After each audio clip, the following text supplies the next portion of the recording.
Yeah, 4 times. That's it.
Okay, so you want me to watch Witcher 4 chair, right?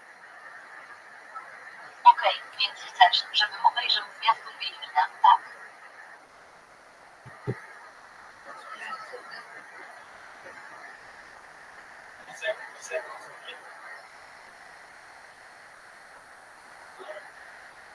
Yeah, she just wanted me to watch a trailer for a video game. I'm gonna check it out right now. Yep, Witcher 4.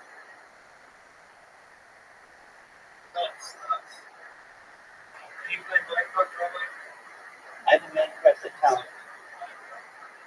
I've never played it.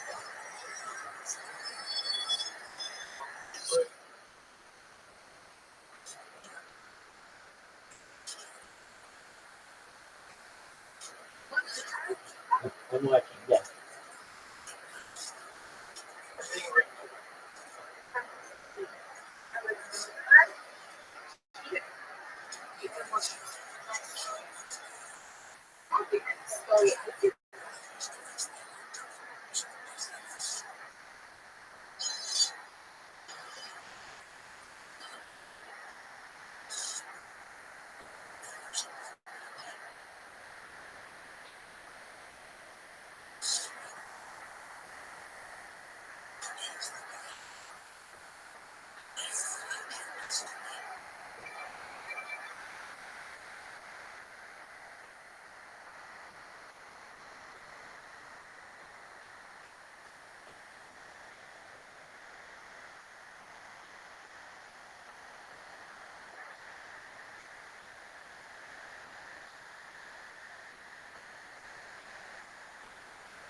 No, I'm not. I'm watching it. Yes, it's beautiful.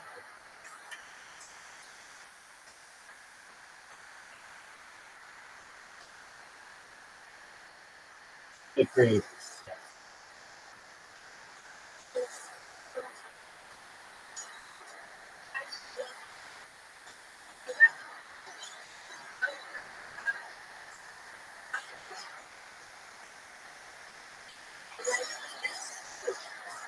Yes.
Very interesting. It was like a movie. Bardzo interesujące. To jest prawie jak film.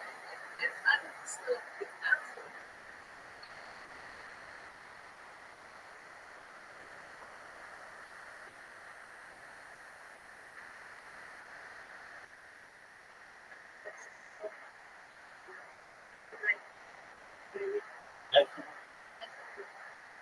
Excellent. What's going on, Mr. Smokeslot?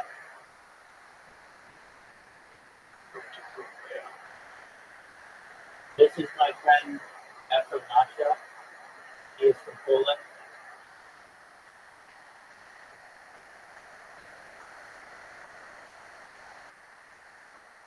What are you gonna play?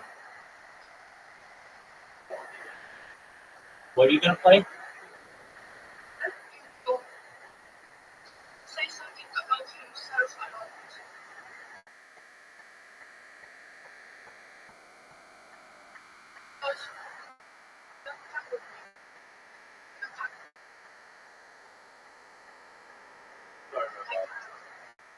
Here you go. Mr. Smokeslot, what are you gonna play today?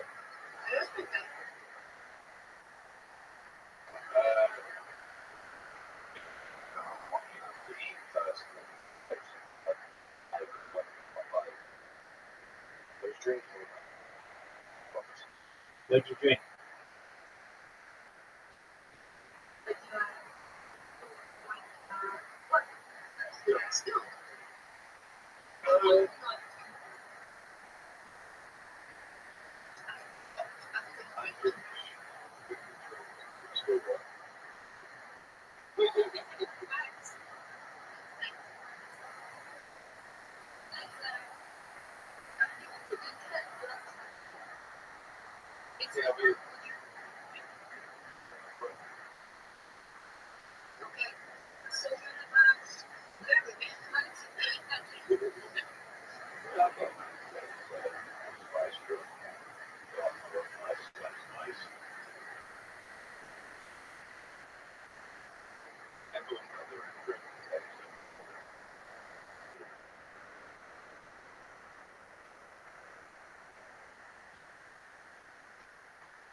Say something and I don't listen. I'm not feeding you. I'm trying. Oh, I tried at once, something like that. So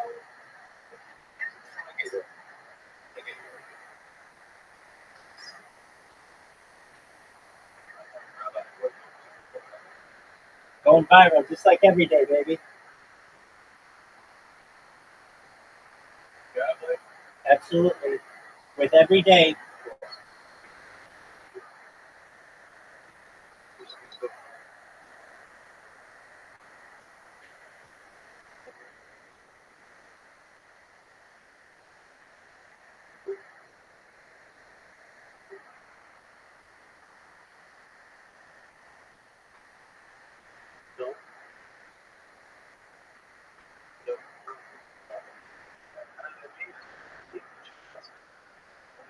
Yeah, he was in here not too long.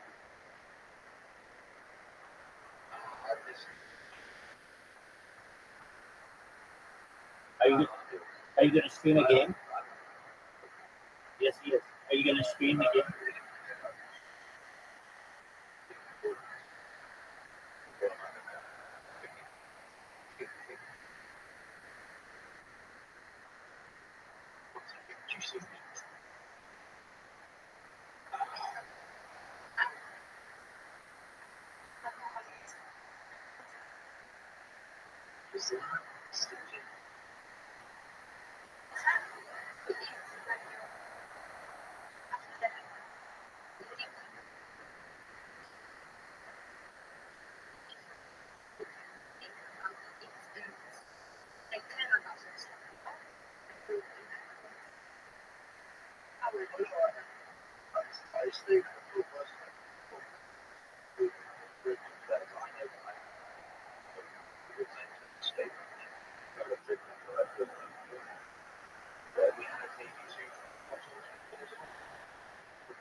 I'm going to watch Big Dog right now.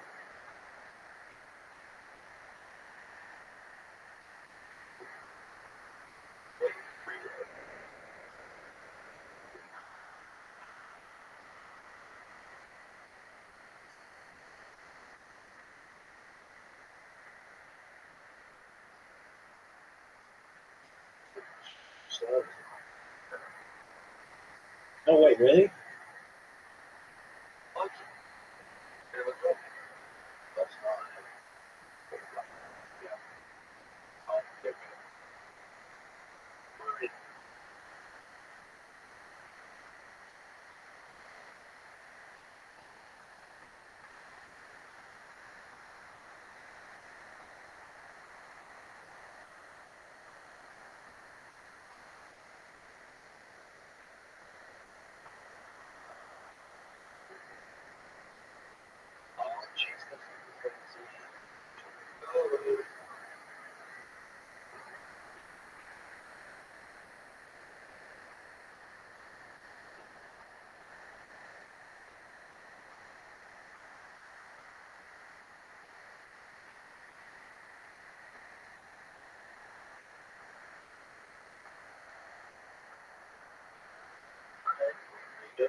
whatever else, but they're just no longer in this position, and they're now part of the economy in other ways.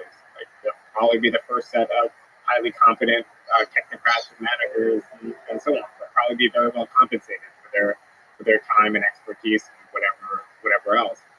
But to me, what's a practical end of things, like taking away this ability to withhold investment and increasing our ability to democratically shape investment priorities and to continue down the road of social democracy and on normative grounds by egalitarian belief that ordinary people should have more stake in their lives in the workplace, leads me beyond social democracy to socialism. So there was a tricky thing. Yeah. So in Ukraine especially, but in the Soviet Union, there's the kulaks. The possible trajectory of fighting for the beautiful message of respecting workers' rights has this dynamic of making an enemy of the capitalist class, too easily making an enemy of the capitalist class, with a central leader, populist leader, that says the rich and the powerful, they're taking advantage of you. We need to remove them. We need to put them in camps, perhaps. Not said explicitly until it happens. It can happen overnight. But just putting a giant pressure on that capitalist class. And again, the Stalin type figure takes hold. I'm trying to understand how the mechanism can prevent that. And perhaps I'll sort of reveal my bias here, as I've been reading I was going to say too much, maybe not enough, but a lot about, books like Stalin's War in Ukraine, and just I've been reading a lot about the 30s and the 40s for personal reasons related to my travels in Ukraine and all that kind of stuff. So I have a little bit of focus on the historical implications of communism currently, without kind of an updated view of all the possible future implications. So I'll lay that out there, but I worry about the slippery slope into the authoritarian figure that takes this sexy message, destroys everyone who's powerful in the name of the working class, and then fucks the working class afterwards. So, first of all, I think it's worth remembering that the socialist movement had different outcomes across Western Europe and Eastern Europe. And in some of these countries in Western Europe, there wasn't actually democracy for the workers' movement and for the socialist movement. So the battle in Sweden, for instance, was about establishing political democracy, establishing true representation for workers. And that's how the parties became popular. Same thing in Germany, too. Then it was the Social Democrats who were able to build political democracy. Then on top of that, add layers of economic democracy, social democracy. The Swedish Social Democrats ruled basically uninterrupted from the early 1930s until 1976. It's kind of crazy to think about, but they were just in government. They were the leading member of government. They had a few different coalition partners who shift. Sometimes they were with the agrarians, sometimes they were with the communists briefly, but they ruled uninterrupted. And they lost an election in 1976, and they just left power. Then they got back in the power in the 80s. So in other words, like, they created a democratic system, of course, with mass support of working class people.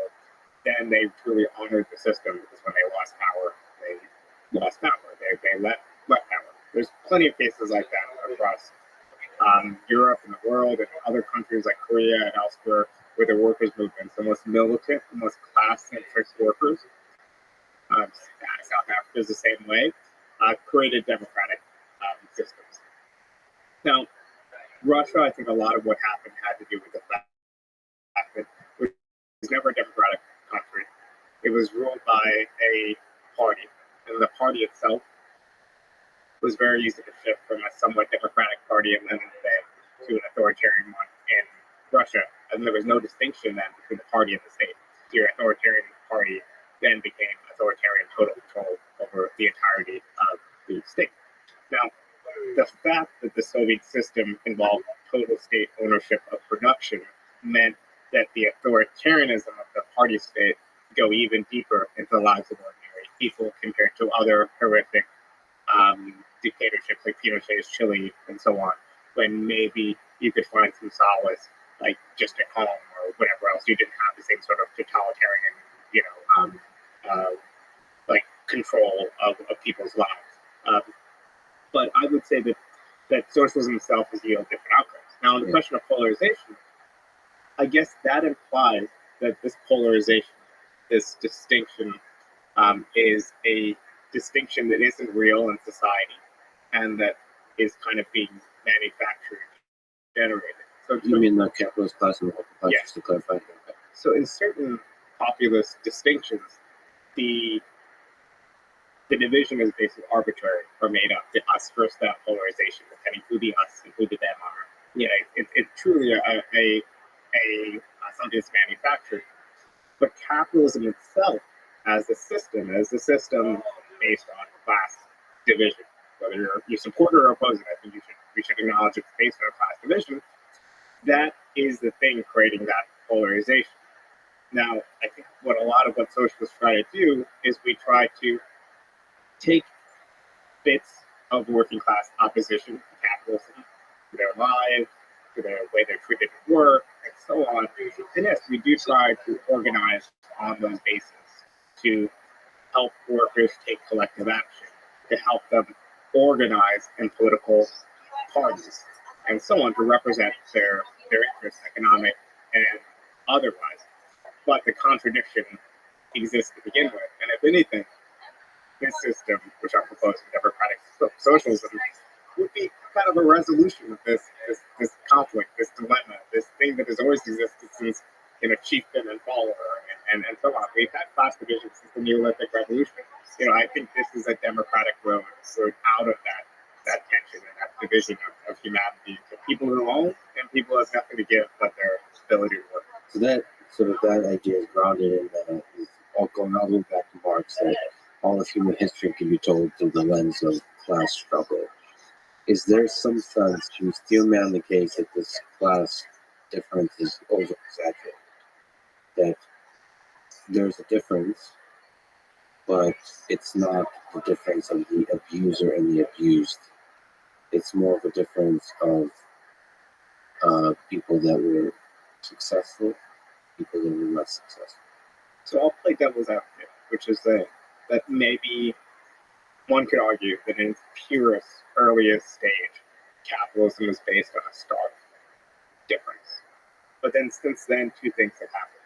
One, a bunch of socialists and workers have organized to guarantee certain rights for working class people, certain protections. So in our system now, there are certain safety nets, less in the US than in other countries, but in a lot of countries there are pretty extensive safety nets. Even like 40-hour work week, minimum wage, safety regulations, all that kind of stuff. And all those things are, in my mind, those of socialism within capitalism, because what you're doing is you are taking the autonomy of capitalists to do whatever they want with people contracted to them. And the only thing stopping them is, them potentially being able to go to another employer, but even then it's kind of potentially a race to the bottom. If you can't get more than $2 an hour from any employer in your market, you're going to have to live with it. So one factor is we have built in those protections.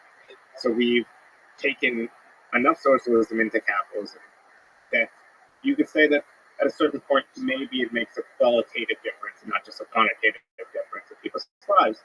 The other thing is, over time, we've gotten wealthier and more productive as a society. So maybe at some point, the quantitative difference of just more and more wealth means that even if in the abstract, the division between a worker and a capitalist is real, if that worker is earning, $250,000 a year and has a good life and only has to clock in 35 hours a week, 30 hours a week, and has, 4 weeks of vacation, then isn't it just like an abstract or philosophical difference? So I think you could level those two arguments. What I would say is that one, a lot of these rights that we fought for are constantly being eroded and they're under attack, in part because the economic power that capitalists have bleeds into our political democracy as well. There's constant lobbying for all sorts of labor market deregulations and so on. I fundamentally believe that if tomorrow all those regulations went away, capitalists would fight to pay people as little as possible. We do that in 19th century capitalism.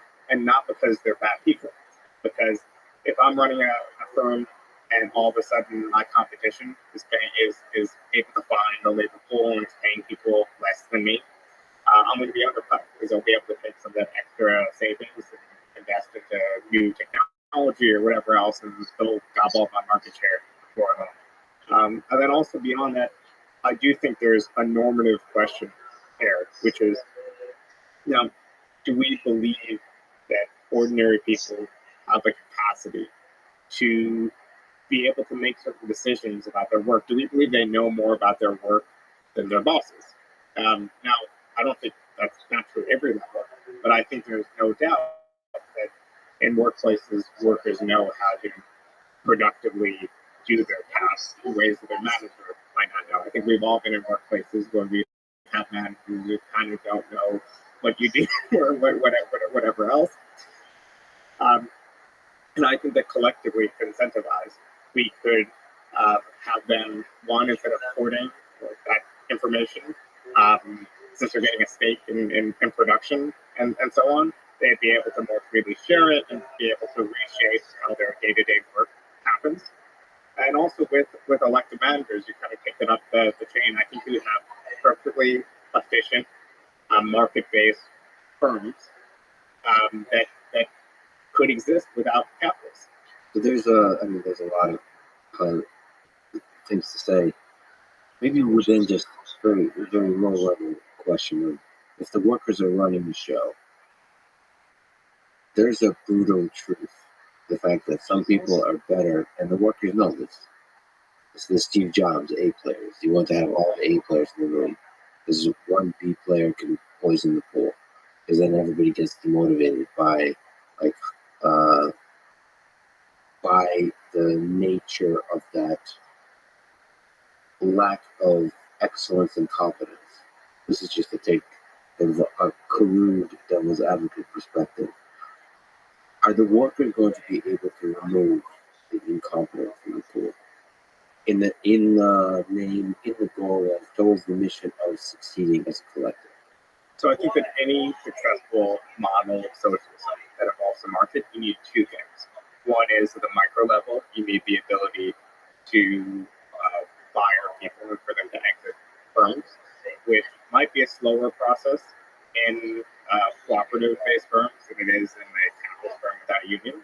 But we would probably akin to the process that would happen in a capitalist firm, which there are many with unions. So you need that. And then at the macro level, you need firm failure. You need to avoid a dilemma that happened in Soviet-style economies, which was soft budget, constraints and firms basically not being allowed to fail because the government was committed to full employment. The firms employed people, so even inefficient firms were, at the end of the day, they knew they were going to be propped up by the government, and they would be given all the resources they would need, no matter how inefficiently they were using those resources to maintain employment. So I think you need both. Do you worry about this idea of firing people? Man, I'm uncomfortable with the idea. I hate it, but I also know it's extremely necessary. So is there something about a collective social system that makes firing, you said it might be slower, might it become extremely slow, too much friction? Isn't there a tension between respecting the rights of the human being and saying, you need to step up, maybe sort of deposit the carrot, to really encourage fellow workers know when there's a person that's not pulling their side of the doing as great of a job as it could be. But isn't the person that's not doing as great of a job going to start to manipulate the system that slows the firing of self-interest? Well, I think there would be certain. So maybe another way to put it is think about if you're a partner at a law firm, right? I don't really know how law firms work, so I probably shouldn't use this analogy, but correct me if I'm wrong. But let's say your partner, you kind of have equity in your law firm or something beyond your billable hours. And let's say you're going to be fired from your law firm, or they're laying off people or whatever else. So they could just get rid of you, but they would also have to figure out how to kind of buy you out too after a certain point.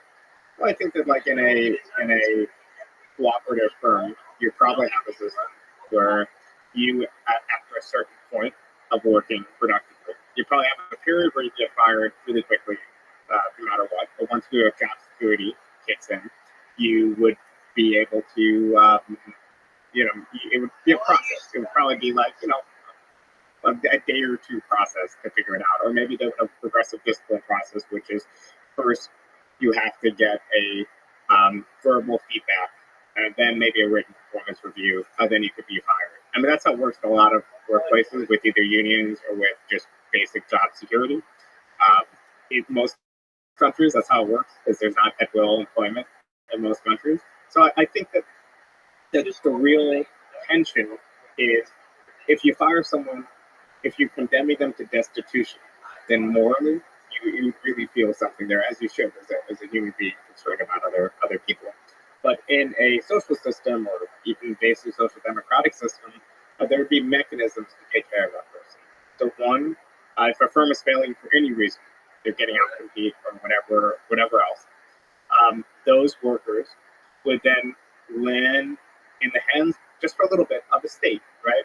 And there could be active labor market policies to retrain people to go into expanding sectors. So your sector is now absolutely prepared. You have these skills. You're going to be trained, and here's some resources to kind of help you along your training. And then there's much firms hiring, so go on your way. And then also just with an expanded welfare state, being destitute in certain countries, being unemployed in certain countries is easier than in other countries or situations. So, you still can fall back on that mechanism. And also my vision of market socialism and democratic socialism, there would be an expanded state sector. Not anything you can imagine, but the way in which there's more of a state sector in countries like Norway or Denmark than there is in the U.S. There would be, various forms of state employment and whatever else.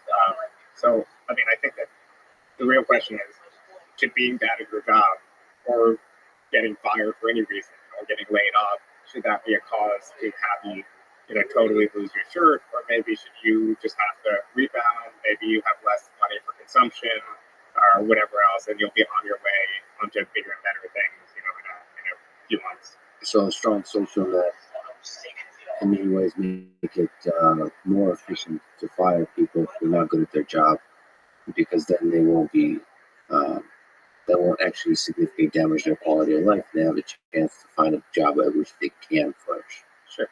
Right.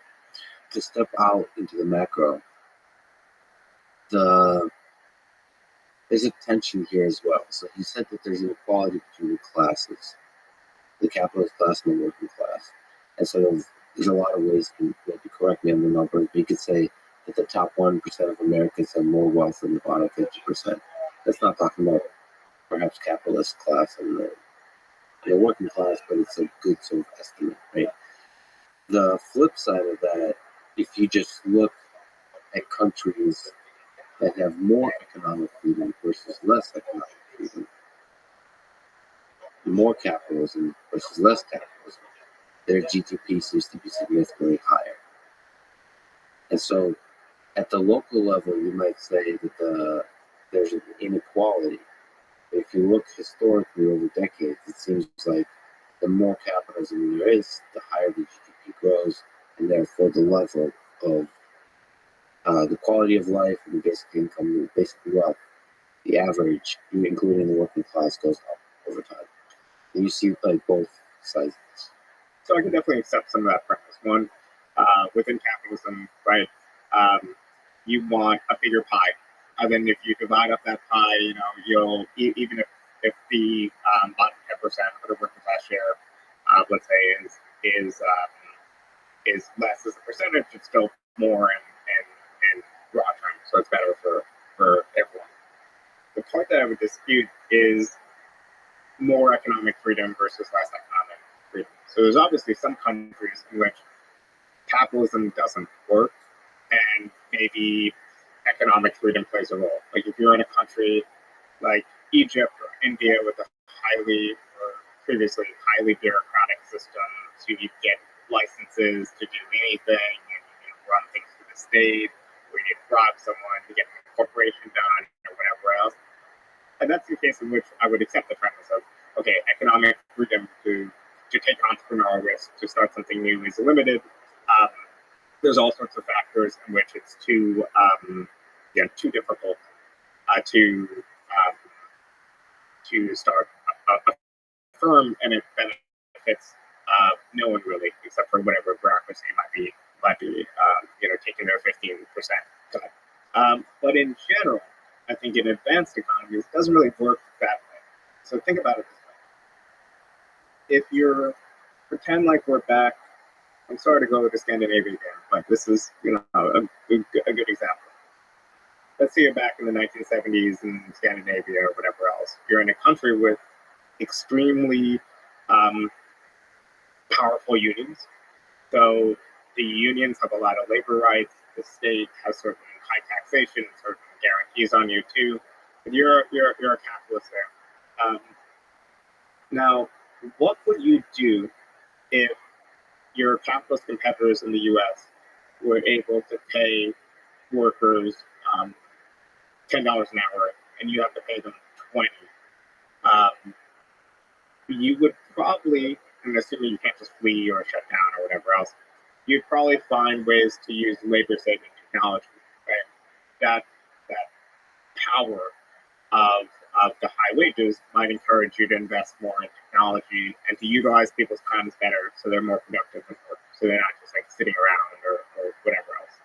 So this really happened in practice in the Scandinavian countries, in part because it was combined with a certain type of pattern wage bargaining.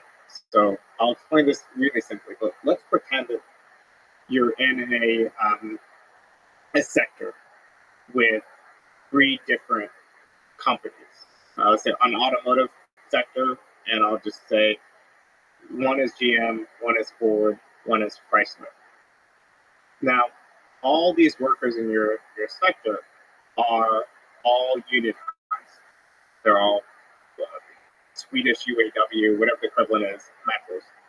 And they're all paid the same. And the union is setting the bargaining. The union is setting the wages across the sector. But the unions, and let's say GM is the most productive of these companies. Ford is number 2. Chrysler is number 3. The unions would intentionally set the wages, set their benchmark to Ford in the middle. So what that would do is say to Ford, okay, Ford will stay in business because they'll be able to meet the wage demands. Chrysler might go out of business because they won't be able to meet the demand. So they'll have to really adapt really quickly. They might have to lay off people. They might have to restructure. The union knows this in advance, and all the auto workers know this. But the most efficient manufacturer, GM, now has excess profits, because if they were negotiating with just the GM workers might even have been able to demand more. But instead, these workers are pegging their wage demands to Ford's level, and GM is, in theory, able to expand and employ more people and adopt new production techniques with their surplus. Then those Chrysler workers would be absorbed by the state by active labor market policies, then put back to work for GM for these expanding, sectors. So in other words, you're now in a situation where the state has a pretty good role in your economy, taking a lot of your money in taxes. The unions are really shaping your life as a capitalist far more than would happen in a country like the United States. And yet still, despite your more limited economic freedom, you're still creating a more productive economy. So it could work. The system has to be designed right. And I think social democracies were designed the right way. I think any future democratic socialism after social democracy would have to be designed the right way. Can you just link on that a little more, the pattern wage bargaining? So GM is the most efficient, then Ford is the second most. Can you explain to me how? Can you explain to me again the wages, setting the wages to the fourth level? How that is good for GM? So How that encourages more yeah, GM? this is just sectoral, or actually this is centralized wage um, bargaining. So setting the wages at a level that Ford can afford, but a level that would probably be too expensive for Chrysler in the automotive sector, would benefit GM because they're drawing what we could call excess profits. Because GM, if the GM itself could potentially have to deal with just the enterprise of GM workers bargaining for wages, and if they saw their profitability was high, they would know their leverage. They would say, "Pay us even more, or else we're going to go on strike." But instead, they're accepting slightly lower wages than would have otherwise had in return for the company having excess profits that they're through both the state, their union, and sometimes like there's worker councils or whatever else. They're playing a role in saying, okay, we're going to make sure this excess profit is actually invested productively in order to expand employment and just output. Okay, can we talk about unions in general? Then, what are the pros and cons of unions? So the interest in union, maybe you can correct me if I'm wrong. I have a lot to learn both about the economics and the human experience in the union. The union's interest is to to protect worker rights and to maximize worker happiness, not the success and the productivity and the efficiency of the company, right? No, I would disagree. So I think a union's interest is in what's collectively bargained on behalf of workers, because in certain cases, I am right now a manager at The Nation magazine, right? If I have a problem with my working conditions or I need a raise or whatever else, I could, with my skill set, my background, my role in the company, I could go to my boss, the owner of The Nation, and say, okay, I need to renegotiate my contract on these terms. I could bargain, right? Now, if I was a ordinary worker at like a CVS or something, if I didn't like my conditions, I went to my boss and said, hey, I need a $2 raise, and I need to like be home by 8:30 because I have obligations in home. The boss would probably say, I'm sorry, that's not possible, right? Maybe try the Rite Aid down the street or the Walgreens down the street or whatever. Now, if I went to the boss at a place like CVS, or even better, if all the pharmaceutical workers, at Rite Aid, CVS, Walgreens, went to our bosses and said, listen, we collectively need to $2 more and better hours, shorter shifts, or whatever else, then they would probably have no choice but to concede. You have to bargain collectively at any level if you're a ordinary worker. And there are some exceptions, but that's for certain highly skilled workers. But even in those cases, of course, all workers are skilled. I mean, just the technical definition. Even in those cases, a lot of those workers have to bargain collectively as well in order to get more wealth. But they cannot make their demands so excessive that their firm gets out of business. So the workers only are workers as long as they're gainfully employed. So often unions will try to select their wage demands at such a level that it ensures that their firm will stay in business. Yeah, but the problem is the way firms go out of business isn't by an explosion, like the way popcorn starts getting cooked. Like at a certain moment, it's over. You can. It seems like the union can, through collective bargaining, keep increasing the wage, keep increasing the interest of the worker until it suffocates the company. That it doesn't die immediately, but it dies in like 5 years. So that might still serve the interest of the worker, but it doesn't serve the interest of society as a whole that's creating cool stuff. And increasing sort of a market that's operating and increasing cool stuff and constantly innovating and so on, and creating more and more cool stuff and increasing the quality of life in general. I disagree with the premise because I think if you're even taking your example, that would be better for society. If a firm cannot pay its workers a living wage, but its competitors can, then that firm will either figure out a way to innovate, develop new techniques, new markets, new ways to be productive, or it should go out of business. And it would be better for it to go out of business than to stay in business or to be artificially kept in business in any sort of way. And yeah, So let me so that's the Chrysler, my old centralized already now. right. But then there's innovation costs money too. So the flip side of that, I think, to play devil's advocate, is that it incentivizes automotive industries. Is probably a good example of that. Incentivizes cutting costs everywhere, and sort of whatever has been making you money currently, figuring out how to do that really well without investing into the long-term future of the company, for like all the different ways it can pivot, all the different interesting things it can do. There's investing into R&D. Whenever there's more and more and more pressure on paying a living wage for the workers, it might not, again, it might suffocate and die over the next 5, 10, 20 years, which might be a good destructive force from a capitalist perspective, but it might rob us of the Einstein of the company, of the flourishing that the company and the workers within it can do over a period of 5, 10, 20 years. Well, this is just a problem with a lot of capitalism, which is about short-termism, right? Because the same thing can be said from you're starting a company, you have a plan for it to make a lot of money, but your investors want dividends right away. So you have to take away from your long-term R&D or other plans and deliver short-term dividends. That's often why a lot of, I think, R&D is often rooted in state institutions and research and whatever else is being drawn on. And also, I think that's a reason why, the state has some sort of role in fostering firms in either my version of a socialist economy or a capitalist economy or whatever else to help with these time horizon problems.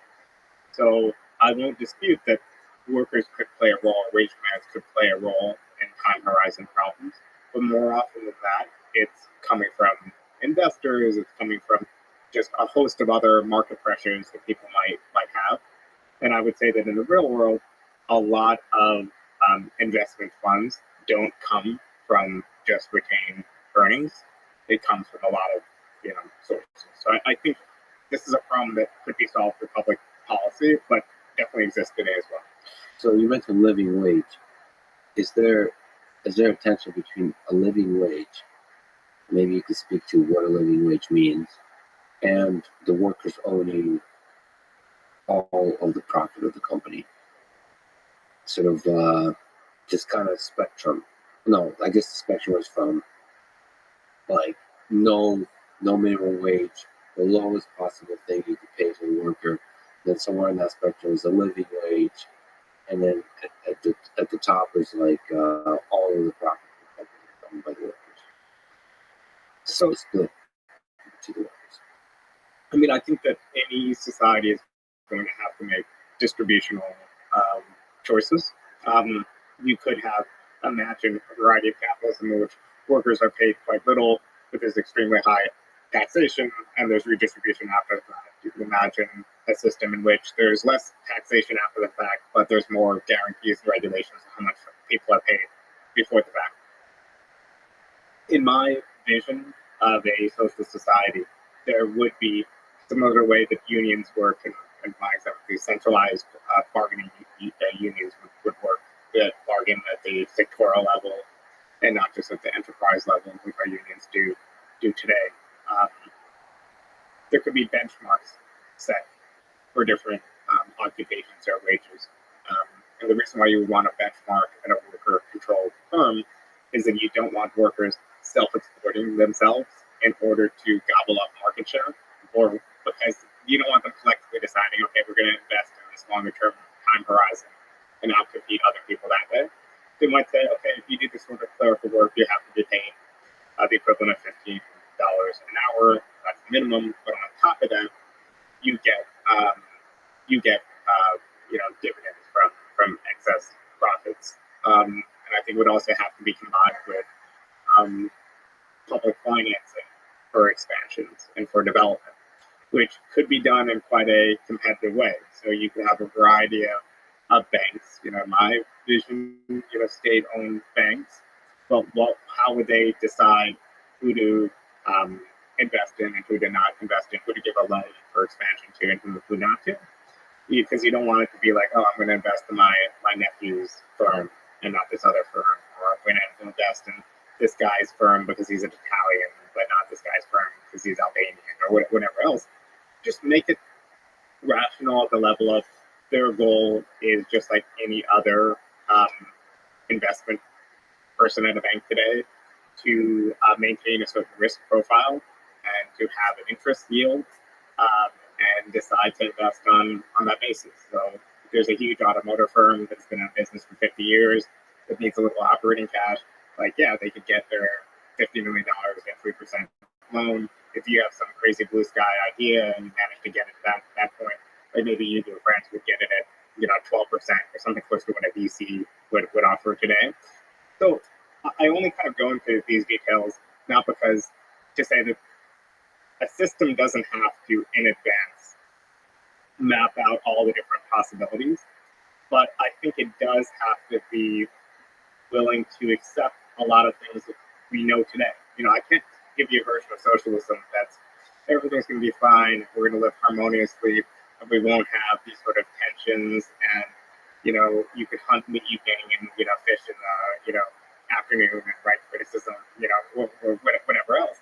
I do hope that there's horizons beyond this that we can aspire to. I do have those visions, but for now, I think our task as socialists is to imagine 5 minutes after midnight, what can we do right away within our lifetime vision. So that means through some level of central planning, reallocating resources to the workers.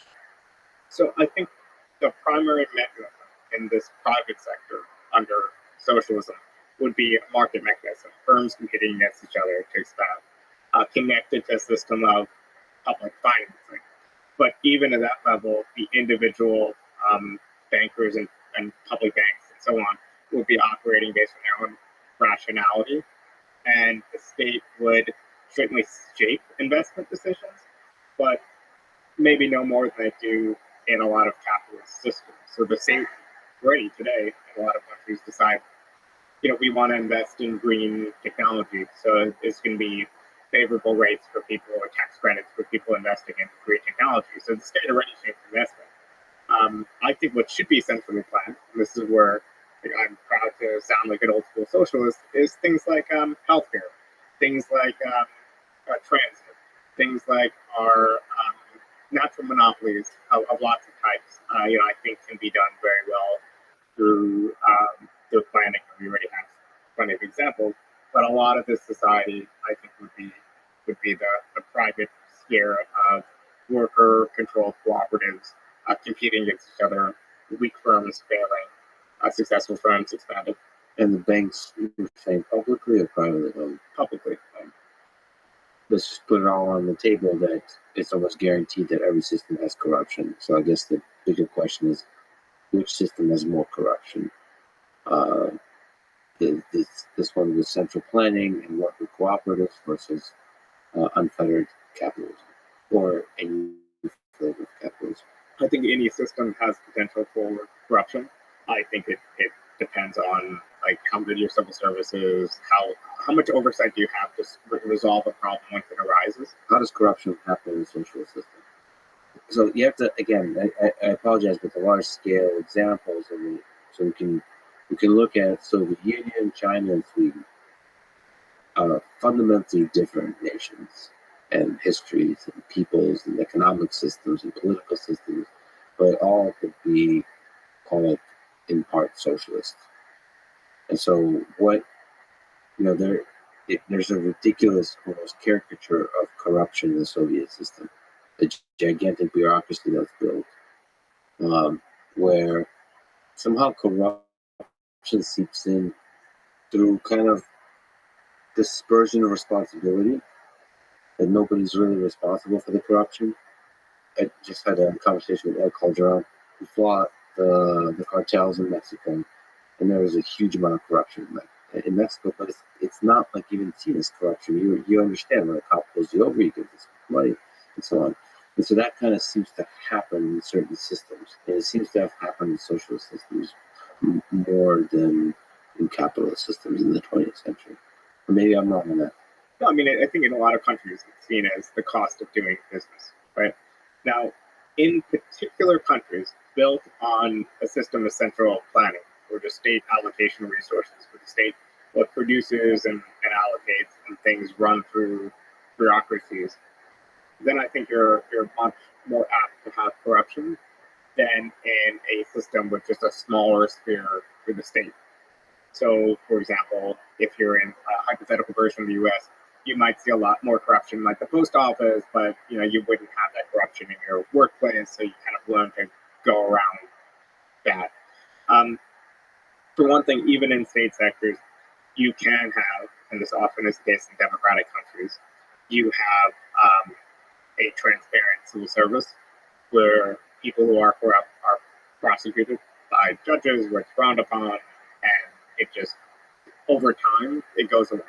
You go from having political machines that were tied to certain, had friends in certain precincts and whatever else in the U.S. in the 19th century and early 20th century, to now today that would be a huge scandal and unheard of, right? So I think over time, having a independent court system, having a truly meritocratic civil service can be implemented anywhere. I think, though, in the Soviet Union, the extra little bit that happened was you had a bureaucracy that just had so much power because the bureaucracy was producing and distributing everything, and everyone was relying on it for jobs. The way to social advancement was through the bureaucracy. So you end up with, like Khrushchev, people going from peasants to supreme leaders of countries just through getting hooked up in the bureaucracy and advancing within it. And not all of these were bad people. Khrushchev was that bad of a person. Gorbachev, this is their mechanism to advancement in systems like this.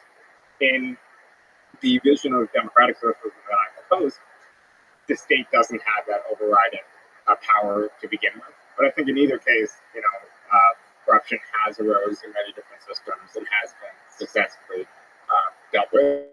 I think on the developmental trajectory of even countries today we think of as being very corrupt, corruption will fade away as well. But you definitely need a system in which individuals are incentivized to act rationally. So if you're in a system in which cops who are corrupt are prosecuted and investigated, and there's internal controls, a civilian board review, and kind of an internal investigators within police departments or whatever else, there will be less corruption over time and people are punished. If you're in a system in which you're running a firm or you're the manager of a firm, an elected manager, and everyone at that firm is trying for more efficiency and trying for more excess profits or whatever else at the end of the day, dividends at the end of the day, then if you try to hire your nephew and he's not good at your job, you're not going to win re-election, right? So you should, I think those systems should rely on a change in culture that come naturally or some sort of individual altruism. I think the systems have to be constructed in such a way that it's not rational to behave poorly. In sort of from a theoretical perspective, either a socialist or capitalist system can have either culture. But it seems like if you prioritize meritocracy, if the people that are good, whatever the good means, in terms of integrity, in terms of performance, in terms of competence, it seems like that leads to a less corrupt system. And it seems like capitalism, there's all kinds of flavors of capitalism, but capitalism, because it does prioritize meritocracy, more often leads to less corruption. That's not a question of political or economic systems. It's a question of What kind of stuff do you talk about that leads to a culture of less corruption? First of all, I think in theory, maybe capitalism words, meritocracy, but I think in practice, anyone watching this or you and me would think of some of the people we know that work the hardest, and they're often, working class people working in the food service industry or whatever else, right? I think we don't have, in practice, I don't think we actually live in a society that rewards people for hard work. I think we reward people for a combination of accidents of birth plus hard work. So, yeah.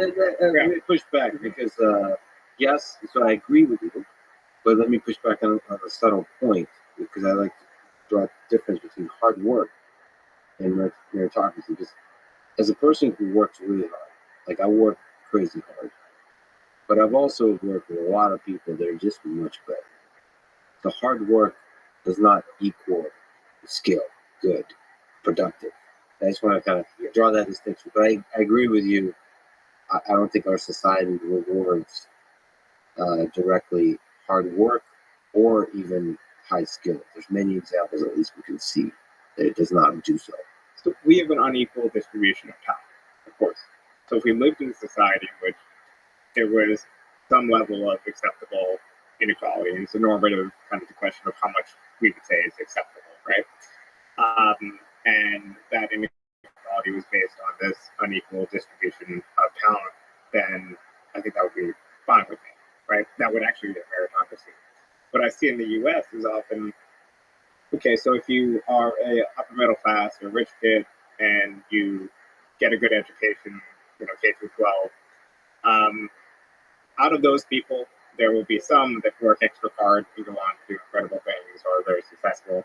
And there'll be other people that do not, right? And decide for whatever reason or go down a different path. And you would say maybe among that group of the upper middle class, there is a meritocracy, right? But they're actually given those opportunities to make their own decisions and to fail, whereas many, many other people, the vast majority of American society, I would say 60+%, don't really get those opportunities to make those choices to begin with.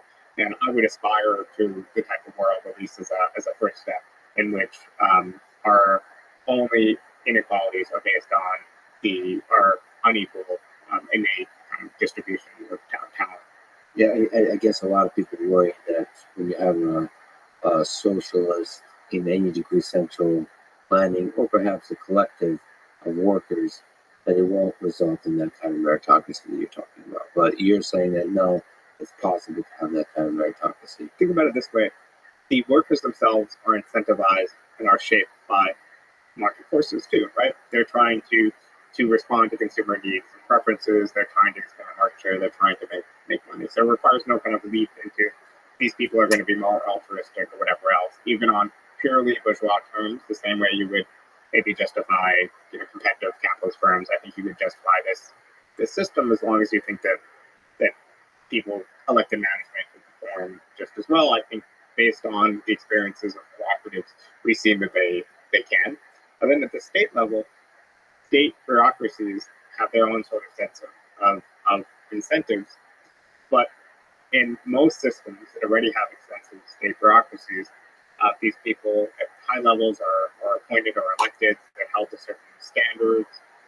At the national level, a national government wants to maintain, the tax revenue that they need to pay for services. So we already, I think, have incentive structures that you could say that some people might just, I think, disagree with the normative thing of like, why would people have to own their own means of production, control their workplaces or whatever else?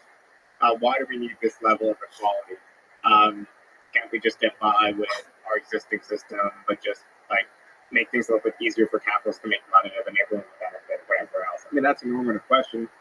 In my vision of socialism, there'll be plenty of, multiple parties with different views and perspectives trying to either push us deeper into more radical forms of socialism, or on the other hand, to kind of roll back to more capitalist forms of government. So I think that again, you can't try to make up a perfect system and try to implement it.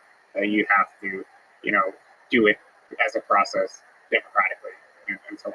So just philosophically, in your gut, you're more concerned about the innate equal value of human beings versus the efficiency of this wonderful mechanism that we call human civilization of producing cool stuff. Just like the gut, if we were sitting in a bar, that's where the gut feeling you come with. Of course, your mind is open, but you want to protect the equal value of humans. So I don't want to fight the hypothetical. So I'll say equality. I am concerned with equality, but I don't think the two are necessarily always in tension. But also when you think about all the great things that human beings have produced, often I think people today just look at the end outcome. Like we go to the pyramids and we'll marvel at the pyramids and the human achievement that it took to make it happen, but we won't stop to think about all the suffering that went into that thing. So I think we kind of lean in the opposite direction where we marvel at our achievements, but we don't often think about the suffering or exploitation that went into certain human achievements. I would love a society in which we could marvel at things and not have to worry about the exploitation that was involved, because there was no exploitation or oppression involved. There was just human ingenuity and creativity and collaboration. And to the degree that you may disagree, to the degree there's a tension between the two, at least give equal weight to the consideration of the suffering. And don't just marvel at the beauty of the creation. To the degree there is a tension. What Stalin did, actually, too, it's not just capitalism. What Stalin did was he sacrificed whole generations because he thought that he was building something for the future, for future Russians to enjoy, and for future people of the world to enjoy. And actually, that analogy that I just gave about the pyramids was written by Karl Kautsky, the German socialist, anti-Stalinist critic, when he was complaining about U.S. journalists and others going to Russia in the 1930s and marveling at all the new industries. Are these people blind to the suffering behind these things they're marveling about? Speaking of which, I think you mentioned in the context of social democracy that freedom of speech and freedom of the press, or basically the freedom of people to have a voice, is an important component, which I think is something that caught my ear a little bit. Because if you think about the Soviet Union, one of the ways that the authoritarian regime was able to control, it's almost part of the central planning, is you have to control the message and you have to limit the freedom of the press. So there's a kind of notion, especially in like ideas, maybe caricatures of the ideas of cultural Marxism, sometimes caricatured even further as wokeism, that you want to be careful with speech, with the censor speech, because some speech hurts people. So in some sense, you want to respect the value, the equality of human beings by being careful with the words you say. So what is there a tension there for you? I think there's no tension. And in part, I think that it is very condescending or patronizing to assume that people can't take debate, that people can't, either as society or individuals, virtually be engaged in the exchange of ideas without, or even very vigorous debate without being broken by it. It's just not the case. I'm basically a free speech absolutist. I mean, I would draw the line at obviously direct incitements of violence or certain other speech like that, but in general. Do you think a lot of people would be surprised to hear that? No, I mean, not people who know my work. I mean, more generally, I think a lot of people on the right, even in the center, I think might have the idea that a lot of the far left wants to censor them. I think some of the center left wants to censor them, but I think a lot on the far left, on the Marxist or socialist left, I think that free speech is more or less the norm. Yeah, where is the imperative to censor coming from? Is this just some small subset of the left on Twitter? Is there some philosophical idea behind certain groups that, like, if we're to steel man the case of which group actually has the interest of humanity in mind in wanting to censor speech?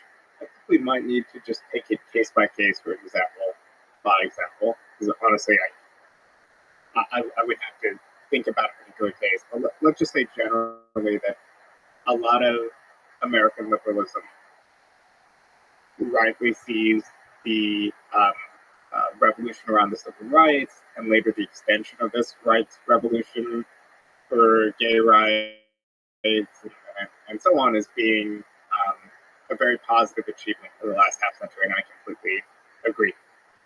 Now, for me, now that we've won those rights, a lot of our battle for change needs to go beyond the representational realm and needs to really reground itself in the material bread and butter struggles of ordinary people trying to survive, the battle for good health care for all Americans, and so on. These are my immediate demands. I think there's a segment of American liberalism that doesn't want to go in that confrontational economic direction and wants to steer it away from battles over things like universal health care and so on, and really are just still caught at this battle over rights representation. And it's devolved in such a way that they feel like they need to make change. The way they make change is only through intervention from culture, because they don't really have the same sense of class and class struggle that agree or disagree. It's a very material plane. So instead, they look at comedians who said the wrong thing, or they look at all sorts of other ways to make change. It's not really making change, it's just making them look bad and making our culture worse. And I think that that's where a lot of it comes from. But I think that a lot of the left, even the left, is much more into battles over, race and lots of other stuff, like real serious anti-racist in the left. Of course, I'm an anti-racist, but a lot of my work is focused on the primacy of class. But even these people are very concerned about material struggles and issues, and they don't really care about, these issues they think are ephemeral kind of issues. See, when you focus exclusively on language, that somehow leads you astray. Like on being concerned about language without like deeper economic inequalities and so on, you just become an asshole that's on Twitter putting out how everything, how racist everyone is. So the anti-racism becomes a caricature of anti-racism. Exactly, because anti-racism was really about the struggle of people for equal rights in voting. It was about the struggle for people who were trapped into bad neighborhoods because they couldn't get decent jobs and their neighborhoods were redlined or whatever else. It was really like a struggle for survival. And what was the main demands, like the language of this one? It was the march for jobs and freedom. It was the slogan, I am a man, asserting kind of universal dignity of people. This is what the civil rights movement was about. And it wasn't a surprise. There was a lot of self-described socialists, people like Bayard Rustin, A. Philip Randolph, Martin Luther King Jr. I mean, these were people who were Ella Baker. They were socialists, and I think a lot of Americans agree with them with their immediate demands, even though they weren't themselves socialists. But it was a very materialistic struggle, and I think a lot of this has been co-opted into just some sort of vague, just disconcerting complaints about language or culture and so on. Martin Luther King was a socialist. To what degree was he a socialist? I would love to learn about that. Martin Luther King, I think, broadly called himself at various points in his life a Christian socialist or a democratic socialist, especially after his speech against the Vietnam War and the Riverside Church in 1967. The last years of his life, he became much more involved in struggles against war and also struggles for workers' rights. He was assassinated when he was at a rally for workers' rights. So he thought the next battle was going to be an economic battle. He had this famous line where he said, I don't just want to integrate the lunch counter if it means that we can't afford to order a burger while we're there. That was a line along those lines, and I think that got his point. The civil rights struggle was part of a step of building some sort of movement. So he and these other civil rights leaders were very much interested in working with organized labor, working with the left as it was constructed then, and building some sort of mass base for not just rights but redistribution. It's fascinating. It's fascinating which figures self-identified or were in part socialist. Albert Einstein was one. Albert Einstein. Albert Einstein wrote an article for the first issue of this left-wing magazine that's just still publishing today called Monthly Review, and I think 1949. And his article is called "Why Socialism." I don't think it's paywall, so people should check it out. But yeah, Einstein. Huh. So probably the central idea is the pacifist, the anti-war idea for him, or no? Honestly, it's been so many years since I read it. I think it was more about. I think it was actually more economically focused, but I would need to go back and. But is war in general a part of the fundamental ideas that socialists are against? Democratic socialists are against. Like, what's the relation between socialism and war? So I think that traditionally the socialist movement war was associated with capitalist competition and international competition. You can look at World War One is very much a case where different nations were competing with each other and developing quite violent rivalries. It was in part based on competition and the periphery over access to markets and colonies and whatever else. So it was very easy to draw a direct correlation. I'm opposed to war. I'm opposed to imperialism, the domination of strong nations, dominating smaller nations. I wouldn't call myself a pacifist. I think most socialists wouldn't call themselves pacifists because there are some struggles that are worth fighting for. There's liberation struggles and so on, where if there's no democratic avenue for change, positive change has been made through armed revolts around colonialism and whatnot. But we're living in an age where hopefully, I know neither of us have children, but our children, our children's children, in the future won't have to live through war. And that is one thing that as countries have gotten more developed, as the world has changed, we've actually seen less and less war. Like, I won't dispute Pinker on this. I think it's true. Obviously, Putin's invasion of Ukraine and the conflict in Ethiopia is like kind of an exception, but on the whole, I think we're going in that direction. But I think it's always been a major organizing plank of socialists against war and against just kind of this sense of right-wing nationalism and national identity that often leads to war. And obviously not everyone on the right has embraced that. A lot of libertarians are consistently anti-war as well. But I think the right ideologically has been associated with war, even if some advocates of capitalism have not been. Then there's the military-industrial complex, which is the financial machine of the whole thing. I presume. Well, since a lot of that is government, what's the relationship to socialism and the military-industrial complex? Well, a lot of it's government contracts, but it's privately produced, right? By companies like Lockheed Martin and things like that. You could draw a very crude materialist connection between any of these things, and it's going to prove an ideological point. But we could produce just as many arms and then just bury them or never fire them off or whatever else. Obviously, there are companies that have a vested interest in tightening up tensions or saying that we need to buy a new weapon system to be prepared for conventional war with China, Russia. Meanwhile, we all know that if there's conventional war between these countries, it's going to, it's going to lead to something worse. And no amount of advanced fighter jets is going to make a difference. But I try to avoid crude or causal connections, even though there are relationships. Like, it's kind of like the old slogan, which was quite an effective slogan in the early 2000s. At my first anti-war marches when I was a teenager, I definitely shouted it, but kind of no war for oil. Like, both is like correct in that it gets to what people's senses of like what's going on, how it's bad, but also like analytically, it's kind of wanting to explain what really happened or why we ended up in the Middle East, which is like a much more complex geopolitical story.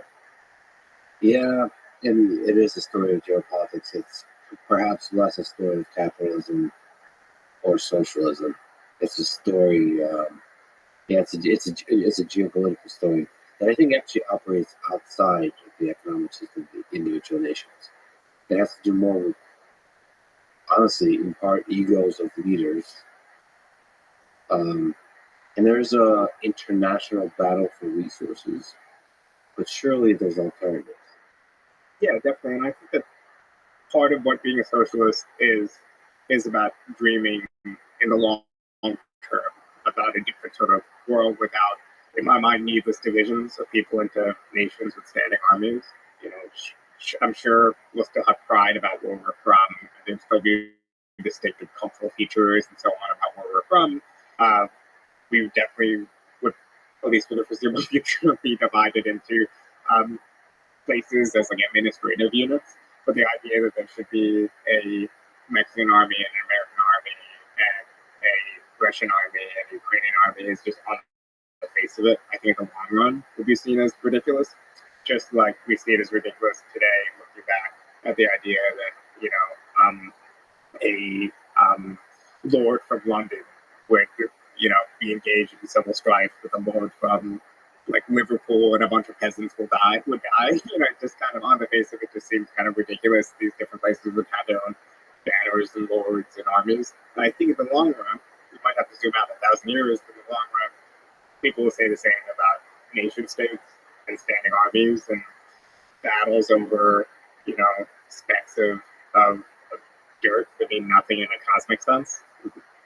Yeah, no, for sure. Aliens would laugh at us. Or humans that go far beyond Earth and look at the history. Most of the history would be forgotten because you would successfully expand out into the universe. Just the scale of civilization would grow so fast that the bickering of the first few thousand years of human history will be seen insignificant. There's a very Marxist idea that I both appreciate in one way, but on the other hand, it's kind of scary, which is that, you know, human history is only now beginning before we're in prehistory. Yeah. But in the future, like, we'll be in kind of real history. I think that a lot of really important history has already happened, and I think posterity will remember. And I think that it will be easier to assign, give certain people the role of like villains, the people, you know, not to engage in the contentious off topic of Ukraine or whatever else, but the idea that, you know, one government or man would launch a, you know, war to recover, you know, or to take, you know, several hundred square miles of territory and tens of thousands of people die, I think seems absurd to us, many people today, luckily, but it would not have seemed absurd 50, 60 years ago. It would have just been a normal thing, right? These kind of territorial disputes and so on. And I think, you know, projecting in the future, I think within our lifetime, to see that kind of conflict be eradicated. And in part, you could say that, like, why? I think it's because of popular pressure and organization. So you could say kind of the pro-worker socialist organizing part of it, making it less normal. But if you're a capitalist, you could say, well, markets are more interlinked, so war is even more irrational. I don't really have a firm answer, whatever it is. I think it's a good thing. You mentioned Marx's view of history. It's kind of interesting to just briefly talk about. What do you think of it? What do you think of this Marxist view of how the different systems evolve from the perspective of class struggle, as we were talking about? Well, I'm a Marxist. I fundamentally believe in the broad contours of historical materialism. But I think we should be clear of what Marxist theory tells us and what it doesn't tell us. You know, I think Marxist theory tells us pertinent things about how societies evolve, about how the distribution of resources work in any given society, who owns, who doesn't, how the distribution of conflicts, and so on. I think Marxism can tell us a lot. How surplus is distributed. Exactly. What it can't tell us is, like, as a friend put it, like the sex appeal of blue jeans or whatever else. You know, that's beyond what Marxism is meant to do. What economic system can tell us about the sex appeal of blue jeans? No economic system, but socialism in the Soviet sense, when it was turned into, you know, the Soviet style dialectical materialism, was meant to tell us everything from, you know, explain genetics and agriculture, whatever else, in a very disastrous way. You know, so I definitely don't believe in the application of these ideas in an extremely wide way. And also, I'm a Marxist because it's a framework that helps me understand pertinent facts about the world. If at some point I no longer think the framework is doing that, I will not be a Marxist. But I'm a socialist on normative grounds because I have certain beliefs about the equality of people, because I believe that we should have a society with liberty, with equality, with fraternity, and that I hope I'll always be a socialist until the day I die. But it's kind of a very unscientific or unserious thing to say. This is my framework from beginning to end, for the rest of my life. But for perspective of history, we should say that so Marx says that societies go through different stages. Could be crudely summarized as primitive communism, imperialism, slave society, feudalism, defined by mercantilism, and then capitalism and socialism, and finally stateless communism. Did I miss something there? I mean, that was close enough. I mean, I think that's definitely true of Marxist theory, that the contradictions of capitalism, the fact that it has brought together all these workers, all these materials, whatever else, and it's now allowing it to socially create wealth on a mass scale, but that process is being privately directed, and also the surplus is being privately appropriated, is a contradiction, and that would lead to some sort of rebellion or revolution or change, and eventually this contradiction would be a fed on production too, so we would have to move into socialist society.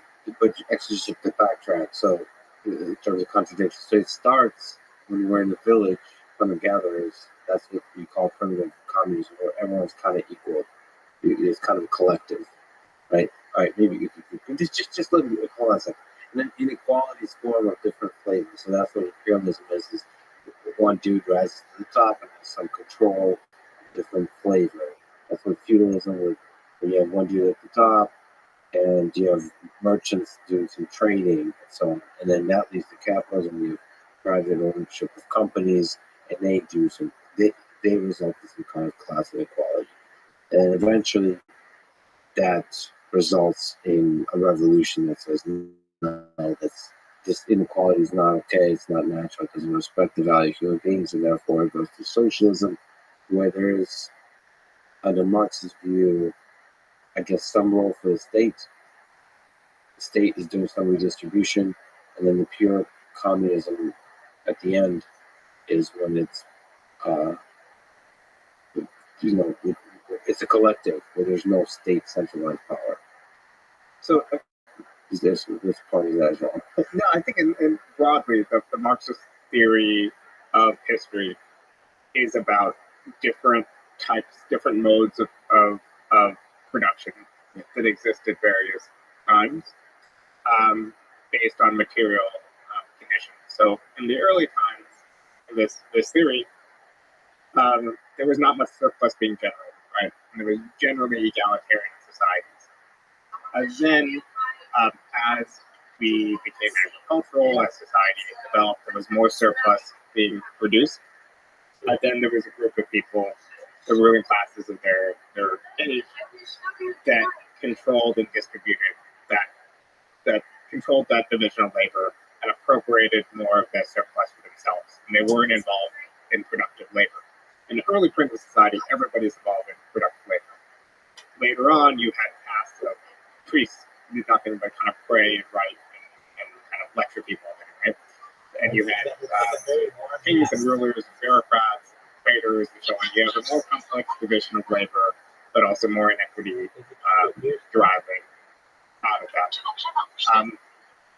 Capitalism was a revolutionary system because it took away, one, it made us tremendously more productive, right? It expanded production beyond our wildest imaginations, but it also no longer bound workers to their lord or manor or whatever else. They were now free to move, free to engage in contracts with employers and so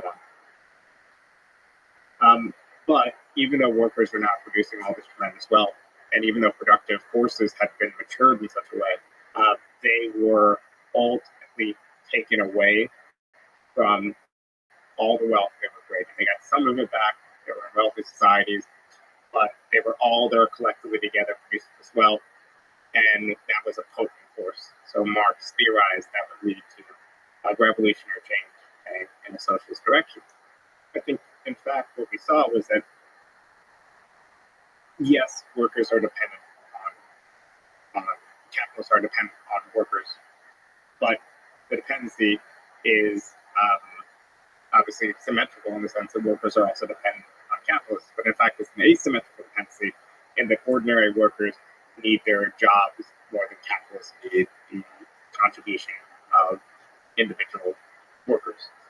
So it became kind of a collective action problem where you would need the mass of workers to get together to decide to change things, but also people be afraid because they'd be dependent on their jobs for their livelihoods and so on. So revolution became a lot harder than people thought, especially in democratic countries where workers had certain outlets and certain powers and rights and responsibilities. It's no surprise that where you did have socialist revolutions, there were places like the third world post-colonial states trying to merge out of colonialism. They were in places like China and Russia, autocratic countries, and never in an advanced capitalist country. Now, in Marxist theory of history, even as interpreted by a lot of smart Marxists like G.A. Cohen and others, there is a certain inevitability to socialism after capitalism. The way that I would put it myself is I kind of have a more, as you could say, like Kantian view of it. Like I think socialism is something that ought to happen, but it's not something that necessarily will happen. And we'll need to organize and persuade, and also potentially, again, the key part of any social system that's democratic is you have to allow for the possibility of a democratic revision to a different sort of system. So I'd be more than happy in my vision of socialism for there to be capitalist parties getting, and hopefully 3, 4, 5% of the vote, maybe a lot more. In the same way that in the U.S. or Republic, we could right now have a monarchist party. No one's going to support a monarchist party in the U.S. in serious numbers. Although that's gaining popularity. In Europe or else? No, isn't there in the anarchist tradition? Aren't they saying that one of the ways you could have a leaders in monarchy because they're more directly responsible to the citizens? If you have a leader, it's healthier to have a monarch. And I'm not familiar with how this stated.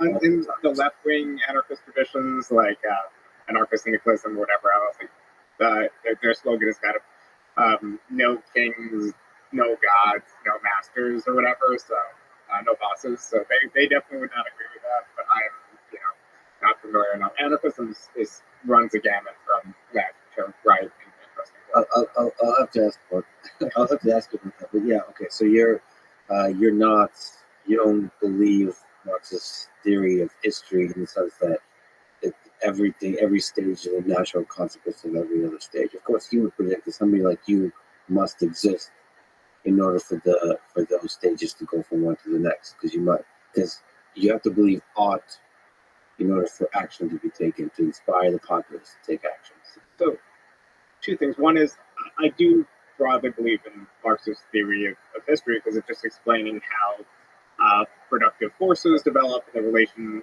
of production in any given system. I guess there's a theory of transition from capitalism to socialism that Marx didn't really spell out, but it was kind of implied it would naturally happen. And Marx was living in an era of tremendous upheaval. Marx himself actually saw, when he was living in London in the 1870s, the Paris Commune, when workers took over for just a few months. They took over, the producers of Paris took over the city, basically created their own government, their own system, and so on. So he was living through an era of upheaval. And Engels, especially, oversaw and was the mentor to all these rising socialist parties. So he was very closely collaborating with socialists in places like Britain and Germany when they were drafting their first programs for the Social Democratic Party. So it felt like this was going to happen. It felt like this rising working class would take power, but I think the stability of the system was underestimated. It's easy to see the contradictions in the system, but can you see its mechanisms of stability? The way in which mass collective action or revolutions are the exception or the norm. Could you imagine, if you're Marx, not only how much wealth the system would produce over time, which I think he could have imagined, but also developments like the welfare state and mass democracy and universal suffrage, which might have changed how workers relate to the system or operate within it. So I think it's just the transition part that I think wasn't spelled out properly. But I think in either case, as socialists, we can assume that history is working in our favor. We just need to kind of hold out and wait for the inevitable revolution. We have to convince people of both, one, the struggle for day-to-day reforms and why it's important to be politically organized, why it's important to be a member of a union or to advocate for things like universal health care or whatever else, to try to kind of build the cohesion and sense of self of the class. Then ultimately, for the desirability, once we accomplish it, once we build social democracy, of going beyond social democracy, which is, of course, the challenge. And I don't think it requires leadership from the outside. I think there are plenty of organic leaders that have emerged from the working class, have advocated for socialism from the working class. And if you look at the class composition during the glory days of the European socialist parties, I mean, this was very much a working class parties and organizations. It's only been the last 30 years it's been taken over by professionals, and not uncoincidentally, they have accomplished very little in those 30 years. So that's the practical and the pragmatic. Can we actually jump to the at the horizon? As you mentioned, as a social democrat, you focus on the policies of today, but you also have a vision and dream of the future. And so Marx did as well. So the perfect communism at the end. Can you describe that world? And also, is there elements of that world that has elements of anarchism? So again, like I said, there's Michael Malice next door. So like anarcho-communism. I don't even know if I'm using that term correctly, but basically no central control. Can you describe what that world looks like? Yeah, I think the traditional socialist vision of you want to call it full communism would be very similar to the anarchist vision of a world without coercion and mass abundance and so on. I myself don't share that vision. I believe that we will always need to have a state in some form as a way to, one, even just mediate difference. I think traditionally a lot of Marxists have thought that after you remove the primary contradiction, quote unquote, of class, that all other political questions would be resolved. And I think that's a lot behind a lot of the thinking of we're going to have a full communism after politics. I don't think there will be an after politics. I think, for one thing, let's say, I'll give you another Northeast example. Let's say me and you were trying to, with different groups of people, we're trying to figure out how to build a crossing of the Hudson River. And for various reasons, you and the people around you want to build a bridge. Me and the people around me want to build a tunnel. Mm-hmm. That's a question that you will probably need a mediation for, right? You'll need, one, it's a big project, so there'll be a very complex division of labor and so on. But even beyond that, just like politically, you will need the state to mediate the difference. You'll need to have a vote that people trust, have institutions that people trust, and so on to make a decision. Society is never going to go beyond that decision making. You don't think it's possible outside of the state to create stable voting mechanisms? Or is human nature going to always seep into that? I just wonder why we would have to. If the state is democratic and responsive, if the state isn't authoritarian. So it might not be called a state, but it functions as a state. So why not just call it a state? But in other words, like, if you don't have something like that, then don't you have a greater risk of tyranny or a tyrant emerging in the vacuum? So I think people's fear of the state is what would happen if the state had too much power. And I think that's a legitimate fear. That's why we have democratic checks on state power and certain guarantees of freedom and so on. But yeah, I guess I just wonder. I'm more afraid of the vacuum and not having a democratic responsive state and what the world would turn into. And also, I'm just not a utopian thinker, if that makes sense. Like I like to think that I'm an egalitarian thinker. I'm a socialist, but my mind just goes to I can see a vision of the future that I would like 50, 60 years from now. Maybe there's some sort of future of superabundance and automation, and there's some sort of techno-utopian future. We don't want some of those things that would exist in my, 5 minutes from now vision of socialism, but I just don't see it. And in general, I'm kind of wary of visions of change that seem like they're not built off little pieces that we have now and not built off history and experience and whatever else. I don't want a year zero. I don't even like the term prehistory because I think there's a lot in history that I want, I want Shakespeare under socialism. I want a lot of things that I think we should be grateful for.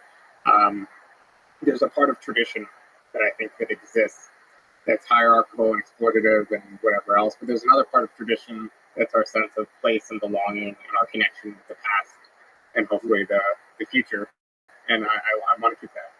Yeah, so you're worried about revolution or otherwise that can be created, and you're worried about the things that might fill that vacuum. But the anarchists often worry about the same mechanism of the state that controls voting or keeps voting robust and resilient and stable.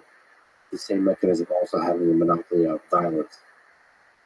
And so that's the contention. So they get very nervous about a central place having a monopoly on violence. Whereas if there is going to be a place with a monopoly on violence, let's just say, temporarily take that for granted, should it not be a place with a skilled, elected, accountable, transparent civil service with a democratic mandate and so on? Yeah. Well put. Speaking of AI, just to go on that tangent, do you think it's possible to have a future world, at least for 50 years, 50, 100 years, where there's an AI sort of central planning, sort of we remove some of the human elements that I think get us into a lot of trouble. Like you can take a perspective on the Soviet Union and the flaws of the system there have less to do with the different ideologies and more to do with the humans in the vacuums and how humans fill vacuums and the corrupting nature of power and so on. If we have AI that's more data driven and is not susceptible to the human elements, is it possible to imagine such a world? Almost like from a sci-fi perspective. Maybe in the future you can imagine certain calculation problems that arose during central planning solved through advanced computing. But I would say that there's another whole set of problems with the system that were incentive problems, and I'm not sure how that advanced computing would solve the incentive problems of how do you get people to actually produce things that other people want. Kind of that informational question, how do you communicate without endless meetings or someone reading your brain what you actually want. So there's that kind of informational question, but then there's the incentive of, how do you get people to work efficiently at work, and how do you get firms to use their resources that they're getting more efficiently. And I think solving a calculation problem solves some of these questions, but not all of them. But that's kind of a who knows. But if your vision of the future requires some sort of leap into technological unknown, it's very hard to advocate for it today. It's exciting to consider the possibility of technology empowering a better reallocation of resources. If you care about kind of the innate value of human beings and think of the mechanism of reallocation of resources, a good way to empower that equality, that it's nice to remove the human element from that. Like if you work really hard and you're really good at your job, it's nice to be really data driven and allocating more resources to it. So, kind of. Like, I kind of think that the agency part requires human beings and conscious human activity. So I think if you have a sort of planning system that works, um, and let's say the technology is there for it to work, I would want it to be democratic planning in such a way that there is a human element, there is some debate, deliberation in society, and also even in my vision of socialism with the state sector and state investments and so on, I want there to be more public discussion and debate about certain things, so it's not just left to technocrats. Because you don't want to live in society where you just find out the next day that there's a massive infrastructure project and you haven't, had a chance to think about or debate or feel like you're participating in, And debate is not just facts and logic. That's why if the whole universe was about facts and logic, computers could do a better job of that. There's something about humans debating each other that goes into the difficult gray areas of what it means to be human, what it means to have a life that's worth living. Um, that requires some. And I'm also worried about, while I'm excited by the possibility of AI controlling everything, half joking, but the reason I'm really terrified of that is because usually there's a possibility of a human taking control of that system. You now start to get the same kind of authoritarian thing. Well, I am a human. I'm smart enough to be able to control this AI system, and I will do based on what this AI system says what's good for you. It's kind of like talking down to people, and then use that AI system to now have the same kind of thing as Colin Moore in 1930s. and also our preferences might change. So an AI system might say the goal of humanity is to just increase infinitely efficiency or increase output, whereas we might collectively decide that we have enough and we want to have a trade-off, right? And I think that we need a system that allows for people to make certain trade-offs and have more of this leisure that I've been learning about from you. This is a very interesting concept, leisure. I'm going to have to, how do you spell that? All right, so if we can step into the practical, we were talking about historical and philosophical, to the practical of today. What are some of the exciting policies that represent democratic socialism today, modern socialism? I think you mentioned some of them. Medicare for all, universal health care. There's something you haven't mentioned is tuition-free college, increasing minimum wage, maybe stronger unions like we talked about. What are some ideas here? What are some ideas that are especially exciting to you? Well, I think that hours reduction has always been an important demand for socialists. So, it's been a reality in certain countries like France in recent decades, where part of the logic is if you have a bunch of people working for 40 plus hours a week, and you also have some unemployed people who would like more employment, then it's not a zero-sum game. You could reduce hours to 35 hours and still maintain the same output by employing more people to kind of fill the slack in hours. So one, I think it's a solidaristic thing in working class movements between unemployed and employed workers. I also think that, it gives people more time. So Marx was a big advocate in his day of a 10-hour a bill in the UK that would have reduced the hours of working time and reduced eliminated or reduced child labor and other things as well. And part of it was this is a radical demand because it's reducing the sphere, as we saw, of exploitation. It's putting limits on how much time the capitalists can take from ordinary workers and how much freedom they would have. With healthcare, one, I just think it's a government healthcare system. You could tell me that you don't want it in the U.S., but you can't tell me it doesn't work because we've seen it work in every other major industrial system in different forms. So what does that usually involve? What does universal healthcare involve? So there's different varieties. In the UK, for instance, they have a national health service in which medical personnel and hospitals are run directly by the state. It's almost like a mini Soviet system, to be honest, but just for healthcare. It works pretty well just for healthcare. And I think it's one example of the way in which you could actually take the market. So I give you a vision of socialism that involves a lot of market, but I think there are certain spheres where you could remove the market from and still have an efficient system. In part because this is a area in which people don't have, obviously for cosmetic procedures, whatever, they have preferences. But for most routine things that people do in healthcare, they just need to see a doctor. They need to get diagnosed. Some of these systems have had trouble with wait lists for specialists or whatever. That's more like an allocation problem of if you want more specialists, you pay specialists more. Like this problems that could be solved by through the mechanisms of planning and government run healthcare. So that's kind of the most left wing that you could get is what the system in the United Kingdom. Beyond that, you have a system like Medicare for All, where you're saying, all right, most of the doctors, besides for public hospitals that already exist, are going to be privately employed by hospitals. And hospitals are going to be private. But instead of having all these different insurance carriers, we're just going to have one national insurance carrier that we're all going to pay into. That national insurance carrier is going to negotiate the price of healthcare with doctors, the price of drugs, pharmaceutical companies, and so on, hopefully reduce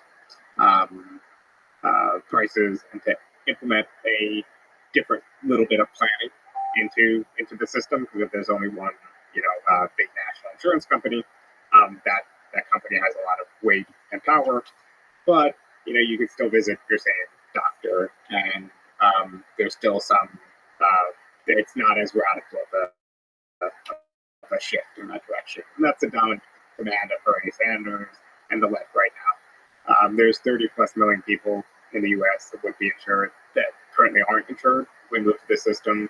There's a lot of other people that are underinsured or worried about how to pay co-pays or premiums involved. I think it would be a net benefit for the vast majority of the U.S. Population, even if it was offset with certain taxes, because we spend a lot of money out of pocket with health insurance, and it's a demand also that's widely popular. So for me, it's almost like if you're trying to build support for something like socialism, we were talking this lofty vision of socialism after capitalism, what worker ownership the means of production would look like in practice and so on. And by the way, you're one of the few interviewers who ever asked me the details. So it's good that I've been thinking of a rough sketch on everything, for 16 years I've been a socialist. But we have to start in the here and now. And if you can't convince people that the state should play a bigger role in their health insurance, and you can't convince Americans in a whole host of other sectors that they should be living in something closer to a social democracy, how are you going to convince those people that there should be worker ownership of the means of production? Yeah. It's kind of a ridiculous leap if you don't have the credibility as the group of people organizing for universal health care, organizing for $15 minimum wage, and able to get the goods. And also in practice, as we fight for these reforms, ordinary people will have a better sense, at least my hope is, of what it means to be involved with politics and what politics can do for their lives. It's positive. Because right now, when we talk about politics, it often just seems that we're talking about a very glib cultural conflict removed from the things that are important in our lives. Whereas in truth, I think politics can be a tool for us to make our lives better. Yeah, and there's deep ideas here where in some sense universal healthcare and worker collectives are not so radically different. But there's just there's philosophical ideas to explore and explain. And also from my perspective at least, maybe I'm wrong on this, but it seems like there are a lot of things at the core of politics. The right answer from an alien perspective is not clear. Everybody's very certain of what's the right answer. And while it's certain universal healthcare is terrible, or in the case of universal healthcare, majority of people think it's a good idea. I don't think anyone knows. Because I think that depends on cultural history, on the particular dynamics of the country, of the political system, on the dynamics of the economic system in this country, of the changing world. 21st century is different than the 20th century. maybe the failures of communism in the 20th century will not be repeated in the 21st century. Or the flip side of that, maybe capitalism will actually truly flourish with the help of automation in the 21st century. I don't think anyone knows. So, like people like you are basically saying, like, arguing for ideas, and we have to explore those ideas together. Why do you think, if universal healthcare is popular, why don't we have universal healthcare in the United States? Well, democracy is a great thing. Political democracy is wonderful. It came from the struggles of ordinary people to expand suffrage and so on. But the economic sphere, entrenched power in the economic sphere, bleeds into our political democracy. But I think there's a lot of people with a vested interest in not having universal health care. Large industries with a vested interest in not having universal health care. They pay for ads, pay lobbyists, they influence government, and they have made it very difficult. So you can't get universal health care done without the bill, even if you pass something you're trying to make a change. Like Obamacare was supposed to have a public option. Everybody's been running out of public option for the Democratic Party for 12, 13 years. Why don't we have a public option? People know that if people have the choice of buying into government plans, that might be the slow road to really having universal health care. So I think a lot of it's opposition. Do you like that idea, the public option? Maybe you can, like, because isn't there complexities, like pre-existing conditions? So isn't a public option mean you can not have any insurance until you get into trouble, and then you can, if it covers pre-existing conditions, just start paying for insurance then? Therefore, young people don't pay for insurance. Isn't it better to go full in? I don't support a public option in part because I think if we allow politicians to just say, hey, I support a public option, it's just kind of a way to signal your support for universal health care but give us nothing. And I think that's what we saw with Biden and a lot of other politicians that have supported public option. I think in practice, if a public option is defined in such a way that it just means you by default can just opt in to a public plan, and let's say hypothetically you don't even have to pay for it, then it's just a backdoor to universal health care really quickly. Because I think the vast majority of people who aren't currently covered, and also a lot of employers, to be honest, would probably drop their private coverage if they knew their employees can just get a public option and maybe would only provide supplemental insurance or whatever else. But I think the broad overarching point of all these demands is to say that socialists need to be really connected to the day-to-day struggles of people to just improve their lives. So if you're feeling like you're paying $400, $500 on the Obamacare market for health insurance, and that's hampering your ability to do what you want to do in your life, then maybe you would support a candidate who's for universal health care. If you feel like you're struggling to find work that you can afford to pay your rent with or whatever else, maybe you'll support a candidate committed to all sorts of mechanisms to reduce housing prices or increase your power as a tenant, and whatever else. So I think it's like these day-to-day concerns need to be connected to the more abstract and lofty vision of change. Otherwise, our politics just becomes like this fantasy world thing. That's nice ideas to think about or debate, but really won't make much of a difference in people's lives. What do you think about free college? Should college be free? So I would say free college is not at the top of my list of priorities, but it definitely should be free in my vision of a just society.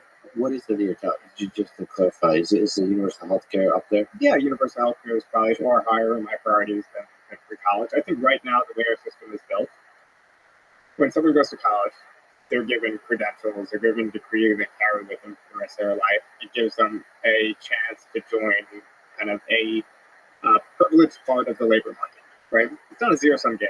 I don't want college-educated people to think that non-college educated people are their enemies, but vice versa, because a lot of them are just ordinary working class people trying to survive, and they're in different areas, they're in different sectors.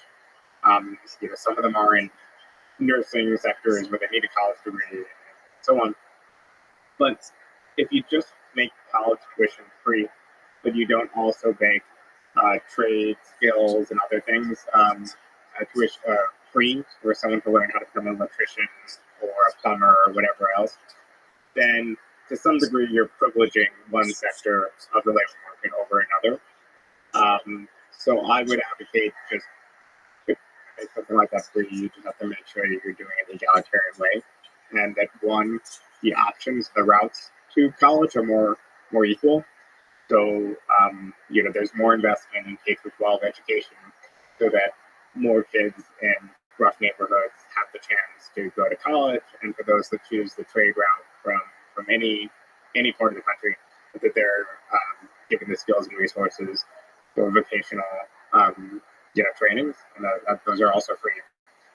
And it just feels like in terms of order of operation, I would just start with K through 12 education, improving it, and whatever else, then college after. But I'm not opposed to it. So does that improving K through 12 education, does that mean investing more into it instead of simple as just increasing the amount of money that's invested in public education? In general, when it comes to the public sector or any sphere that you're investing in, obviously it's not just as simple as throwing money at a problem. I do think we have a lot of schools that are underfunded, but we have other schools that are adequately funded, but the conditions in which those schools are, like the neighborhoods they're in, what's going on in society, the problems are so deep that it's impossible for just education to solve everything. And I think especially a lot of liberals think that education should be the panacea. Invest in education, you'll help people.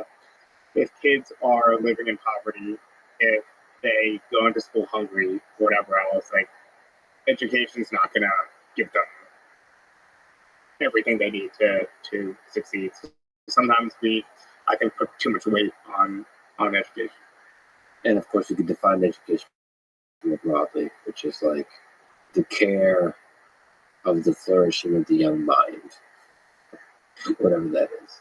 Yeah, a lot of it starts early. Yeah, a lot of it starts with, for New York City at least, we do have universal pre-K. So from age 3 onward, you have the option for that. I mean, it's important for kids' socialization. Their parents are now able to, know that they could go to work or do something else and have their kids taken care of. There's a lot of measures like that we could do to equalize things. Again, for libertarians in the audience, some of this stuff is scary because it's obviously more state involved in pre-K. State's already very involved in K through 12. More investment into state institutions like our state universities and college. But for me, it's not a question of state versus non-state. It's a question of good outcomes for people, and it just happens to be that for working class people, having the collective power to elect representatives that will build a broader safety net is in their interest. For upper middle class people, for others, they can afford to pay for their own provisioning either directly or through like Obamacare-like schemes where you just get a subsidy and you pay the rest yourself and whatever. This is for really the bottom 40% plus of the population. They really don't have any options. So they prioritize other things, and they end up with some sort of injury or health problem or whatever else. And it's bad for everyone in society, but especially bad for the people at the bottom of the labor market. That's not very estimate for socialist programs like Social Security expansion, free college, Medicare for all will cost upwards of $40 trillion over 10 years, or zero. Okay, they can argue with those numbers and so on, but so there's a cost. There's a taxpayer cost. Given the weight of that cost, can you still make the case for these programs, and then can you try to make the case against them that the cost is too high? So I will not argue with you on the numbers. This is just random numbers. I do think universal health care, if done right, can be basically cost neutral. I think it's an exception because we spend a tremendous amount of money on healthcare, a huge percentage of our GDP. So I think it could be done in a way that's close to cost neutral. So actually, can you argue on the numbers without arguing on the numbers? So you're saying that your gut says that there's a lot of, depending on how these programs are done, there's a lot of variance in how much it would actually cost. There's a lot of bureaucracy and billing right now in our healthcare sector, for example, that would be eliminated. There's a lot of costs that are spiraling upward of provider costs from both doctors, hospitals, but also pharmaceuticals and drug costs. that insurance companies shoulder because their market share is too fragmented to really negotiate hard. Medicare can sometimes negotiate better rates, but Medicare for all would negotiate even better rates. So I think there's a cost spiral that we could adjust with more government involvement. There's a reason why we spend a bigger share of our GDP on healthcare than other places. But let me just accept the broad premise that social programs cost money.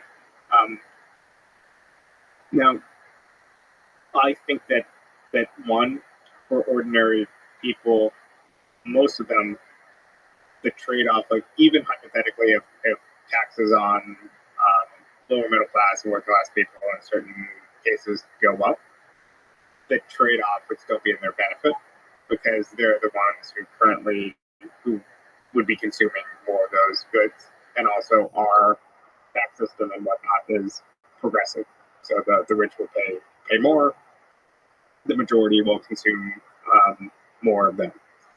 Also, I think a lot of these programs are the bedrock of a healthy society. So one reason, for example, that we have so much crime and violence in the U.S. is lots of cultural and other causes with our level of gun ownership, American history, and so on. But one really important factor is just the level of poverty and inequality in the U.S. compared to other countries. That combined with guns and other factors means that we live in more violent, unequal societies. A European would be shocked by the fact that in even some of our nicest areas in cities and elsewhere, there's a lot of rural violence too. It's just normal to have gun violence. It's normal to have drug-related violence. We have like 400 or 500 people some years in like Baltimore, like a city of under 1 million, getting killed. These are all recipes for a society in which one, the public sphere is drunk like crazy because you're not going to go wander out, but you can stroll in a park if you live in a dangerous area, whatever else. Like the rot goes very deep, and a welfare state is one way to live in a better society for everyone. There's been plenty of studies. There's one book called The Spirit Level on inequality, which is quite popular. It just notes that inequality is really terrible for the psyches of the rich too, not just for the poor. So I think spending some more money living in a more just society is doable. There's different ways to address certain cost spirals. One reason why our welfare states are getting more and more expensive is in part just because our population is aging. But many of the same people who say we can't afford more in our welfare states because we're already spending so much on Social Security and all these other entitlements are the same people also for one, closing borders so immigrants can come in to help build the economy and to fill gaps in the economy. And also who aren't for things that'll make it easier to have kids. I'm 33 years old. I have a lot of friends who have been putting off having kids until they save up X amount of dollars, even though they have someone they could, raise children with, because they can't afford the cost of childcare. They can't. Their job probably won't give them more than 4 or 6 weeks of family leave or whatever else. And this is not the case in other countries. So I think there's all sorts of benefits from having a bigger welfare state. But yes, there are costs, and there are going to be certain trade-offs. It's not a magical thing where you could just have everything without trade-offs. So in the progressive tax system, is there, to push back on the costs here, is there a point at which taxing the rich is counterproductive in the long term? So in the short term, there might be a net benefit of increasing taxes because the programs the middle class and the middle class gets is more beneficial. Is there a negative side to taxing the rich? In theory, yes, of course. So one would be if you tax the rich so much, they change their consumption patterns, and that has negative impacts on the economy as a whole. So you would have to kind of really model it out, but there would be a certain point in which that consumption changes might have net detrimental effects. I think that's more unlikely, and the more likely scenario is you tax corporations and other wealthy, people in society to the point that they have potentially less money for productive investment because you're in a capitalist society, so you're relying on capitalists to invest. So you kind of don't want to be in the worst of all worlds, where you've gone too far for capitalism, but not far enough for socialism. In my vision, of course, of socialism, that's one reason why we'd have to take the investment function away from capitalists. There has to be, if you're going to make it so hard for them that they can't invest or they can't employ labor the way they're employed now, you have to create another mechanism for supply to be created. And that's why that's a case. What about longer term de-incentivizing young people that are dreaming of becoming entrepreneurs and realizing that there's this huge tax on being wealthy? So if you take these big risks, which is what's required to be an entrepreneur, and you are lucky enough to succeed and good enough to succeed, that the government will take most of your money away. I think realistically that's not a disincentive for most people. First of all, we really have a progressive taxation system. The government does take a bunch of the money away. People are still striving to become rich. A lot of what people want when they dream of success is they want accolades, they want respect, and of course they want some more wealth to consume luxury goods with or whatever else. But at a certain point, it becomes better for the state to tax and either redistribute directly or through social programs or redirect that money through tax credits and other ways to shape investment towards productive investment. We don't want a society with a bunch of rich people fly around in helicopters, watching the club while the productive economy kind of does nothing, right? At that point, I think a lot of ordinary rich people might prefer the government to come in to tax them and to try to spur investment in certain productive sectors. So it really just depends. But I honestly believe that most people don't necessarily want to be rich for the sake of being rich. They want to be successful, and there's many different dynamics of that. And accolades and social respect is an important one of them. It's also why people who just become filthy rich often the first thing they do is start out philanthropic trusts and try to give away their money because they want the social respect and accolades and whatever else. They don't want just their money. On that topic, so a little bit of a tangent, there's a lot of folks in the left community, far left community, socialist community that I think are at the source of a kind of derision towards the B word, the billionaires. Does it bother you, or do you think that's in part justified, kind of using the word billionaire as a dirty word? I think it's perfectly justified and that it's a popular shorthand, right? So obviously when I talk about inequality, I talk about power dynamics, right, between workers and bosses and so on. Billionaire is just the 99% version of it. It's just a popular shorthand to just explain the fact that there's a lot of people who have accumulated obscene wealth. These people aren't, in my mind, parasites, in the kind of very, very old school socialist rhetoric. And that, of course, capitalists provide employment, take entrepreneurial risks, come up with new ideas sometimes themselves, or sometimes directly manage work and whatever else. But they exert so much power over the lives of not just their workers, but society as a whole. Taking away some of their wealth and power is a way to just empower others. And again, these things have policy trade-offs. If you just snap your fingers and say, Elon Musk, you're now, all your wealth is gone, you're now on food stamps or whatever else in that kind of arbitrary way, you'd be a totally disincentivized people from trusting the rules of the game as they've been set up in a capitalist society. And I think that would have negative consequences for workers. But saying that, hey, this person has too much power and too much wealth, and has too much ability to dictate things about the lives of others.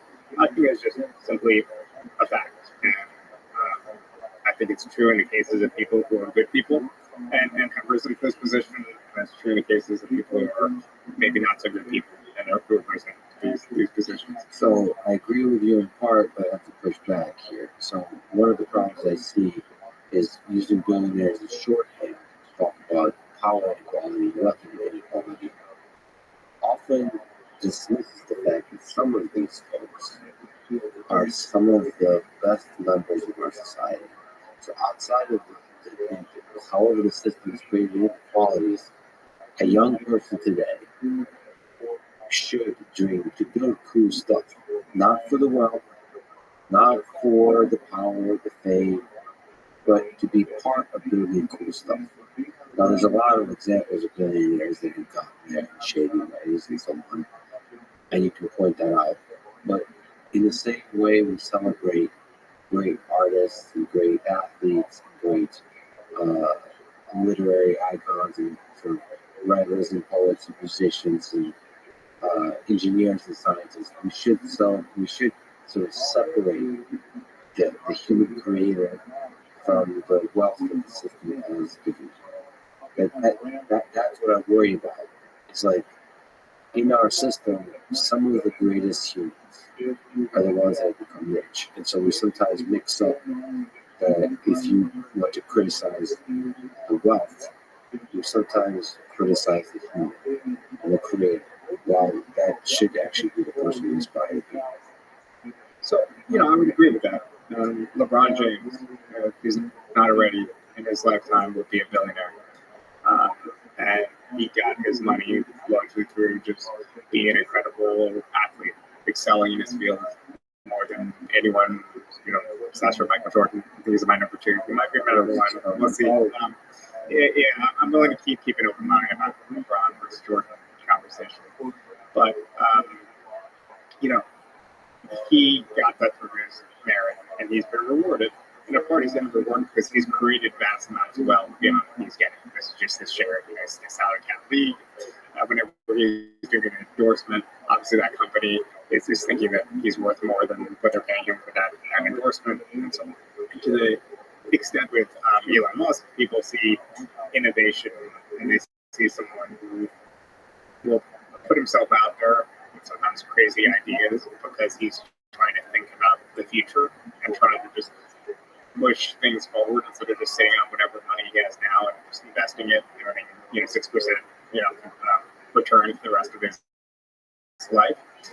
I think that's a positive thing. But I think it doesn't get to the broader policy question. When people invoke billionaires, they're invoking the specter of inequality and power.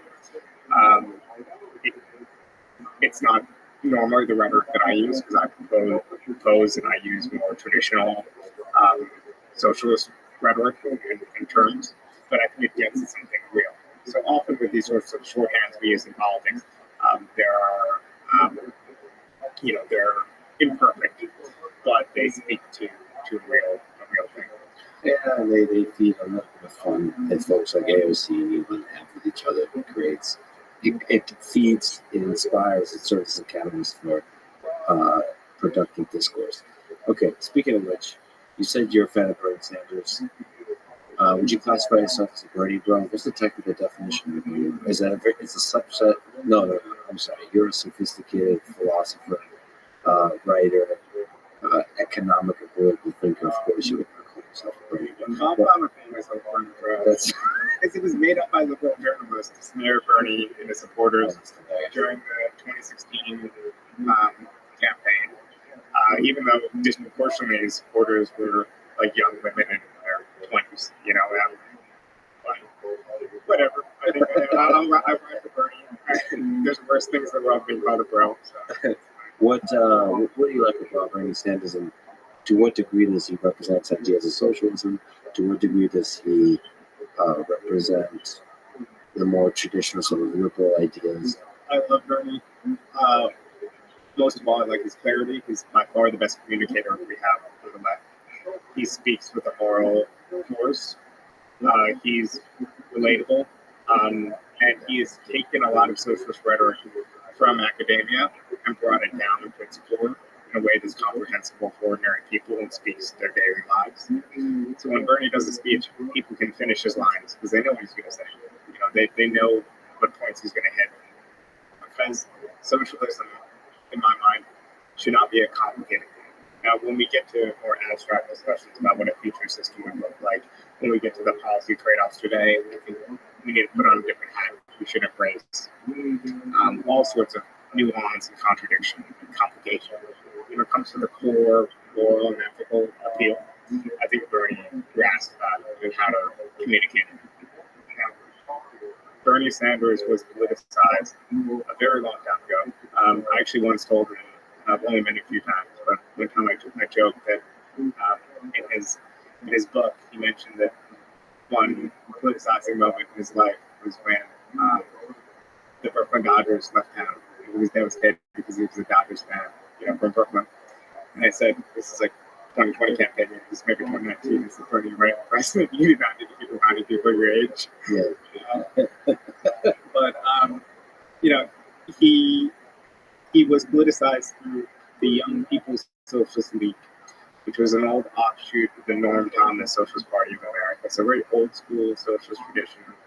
Then he was engaged in labor struggles in the 60s. He was engaged in the civil rights movement. So he came from this whole left generation that I think just had a more plain spoken, more rooted way of understanding change and socialism. It wasn't, in my mind, polluted by academia and by some of the turn towards issues of culture and excessive focus on representation or whatever else. It was really rooted in something economic in a way. Then obviously he had all his ideas. He was also a product of that. He went to Vermont. He kind of did the backfill by a thing. He was basically not quite a hippie in affect, but he was out there trying to farm or whatever, and cold as hell, northern Vermont.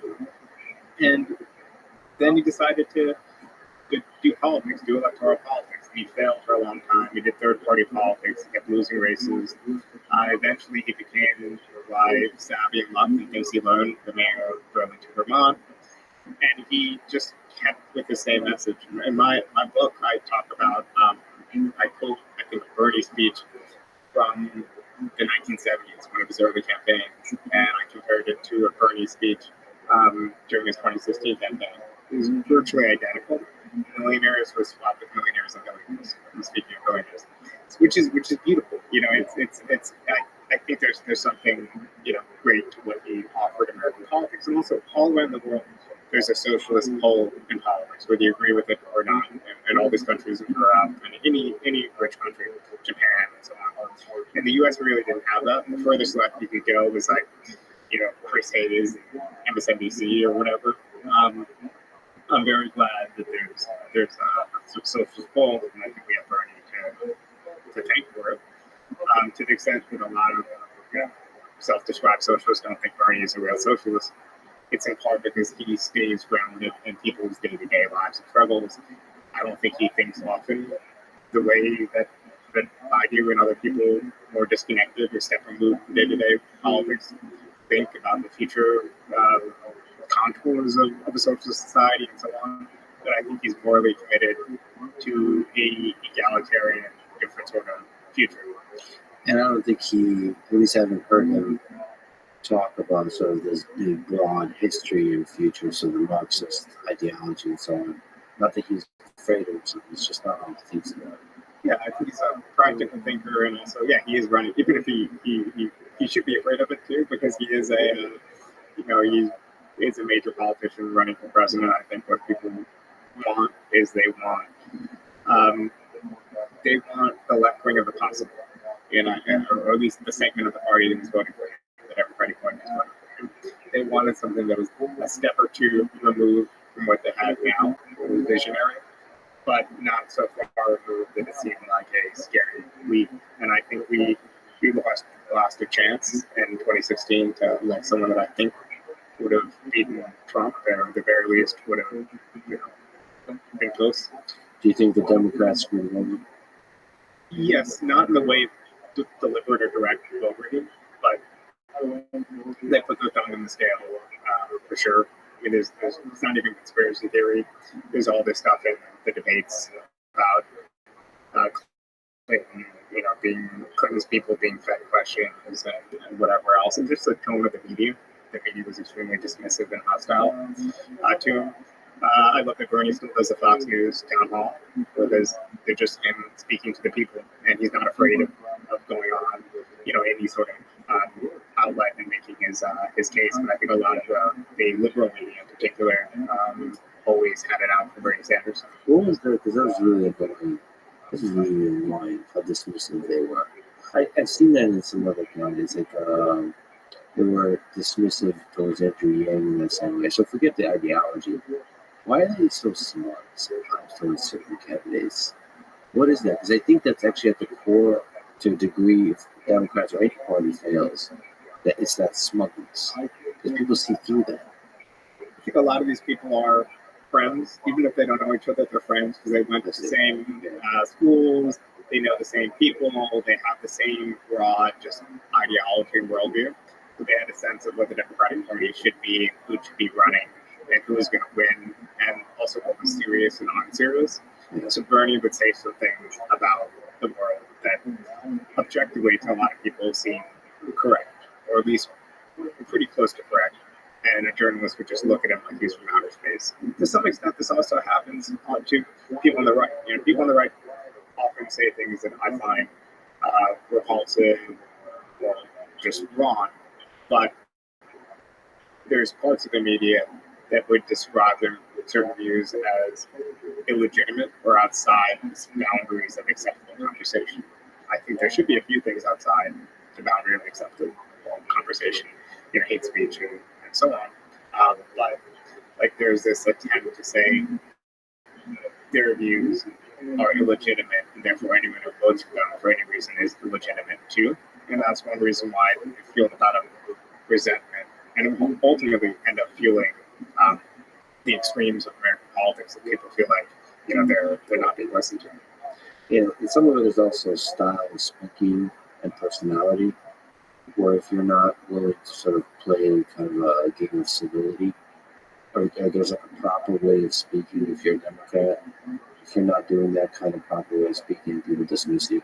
I think in certain sense, whatever you feel about him, people dismiss Donald Trump for the same reason, where it's the style of speaking, the personality of the person. Like he's not playing by the rules of a polite society, a polite politician society. So, and I think that troubles me because it feels like solutions, the great leaders will not be polite. They're not going to behave the way they're supposed to behave. And I just wish the media was at least open-minded to that. Which I guess gives me hope about the new media, which is like more distributed citizen media, right? That they're more open-minded and revolutionary to the outsiders, right? I actually first, I really like Bernie Sanders. I first heard him in conversation with Tom Hartman. He had these like weekly conversations, just the authenticity. I didn't even know any context. I didn't even know, honestly, he was a democratic socialist or anything. The authenticity of the human being was really refreshing. And when he, I guess, decided to run for president, that was really strange. Like, surely this person has no chance. Just like he seemed too authentic. He seemed too like he's not going to be effective at playing the game of politics. So it was very inspiring to me to see that you don't necessarily have to be good at playing the game of politics. You can actually have a chance. Yeah, that was really inspiring to see. What about some of the other popular candidates? What do you think about AOC? I don't know if she self-identifies as a socialist or not. She does self-identify as a democratic socialist. I think she was a very inspiring figure for a lot of people. She was kind of out of this Bernie wave of the first set of Bernie candidates in 2018 that identified with him into the Democratic Party establishment. I think that she's still developing as a politician. It's very difficult when you're in a deep blue district and then you don't often have to worry about re-election or talk to or modulate your rhetoric to win over swing voters in your district, but then you're immediately a national and cultural figure. So AOC basically goes from her views, which are compelling in my mind, a lot of her programmatic views are compelling, wins her district, and then has her own rhetoric, which to me, compared to Bernie, owes itself more to the academic left in the way that a lot of the left has learned to talk. I mean, academic in the sense that she's like a Marxist or whatever else, academic, and the way that she may be using at times like confusing language to convey basic points when she gets into like the language of intersectionality, whatever else. Especially in the context of cultural issues. Exactly. Instead of just the plain spoken Bernie, like, yeah, discrimination is wrong. If you ask me about a cultural issue, I'll come down the same side as AOC, I'm sure, 9 plus 10 times out of 10. But I'll try to root it into just basic, treat people with respect, they'll treat people with respect, and that's the way we should govern our civics here. You don't need to talk about intersectionality to get that. But, so there's that rhetoric.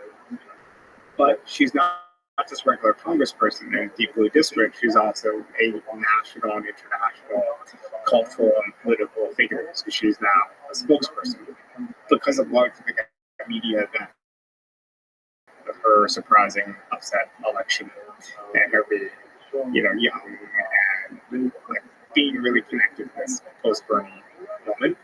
And I think amid these constant attacks on her from the right and also this media attention and this notoriety, she hasn't really modulated or adjusted her audience, her rhetoric. That how do you win over someone who really hates a lot of your ideas but might actually believe in some of your policies?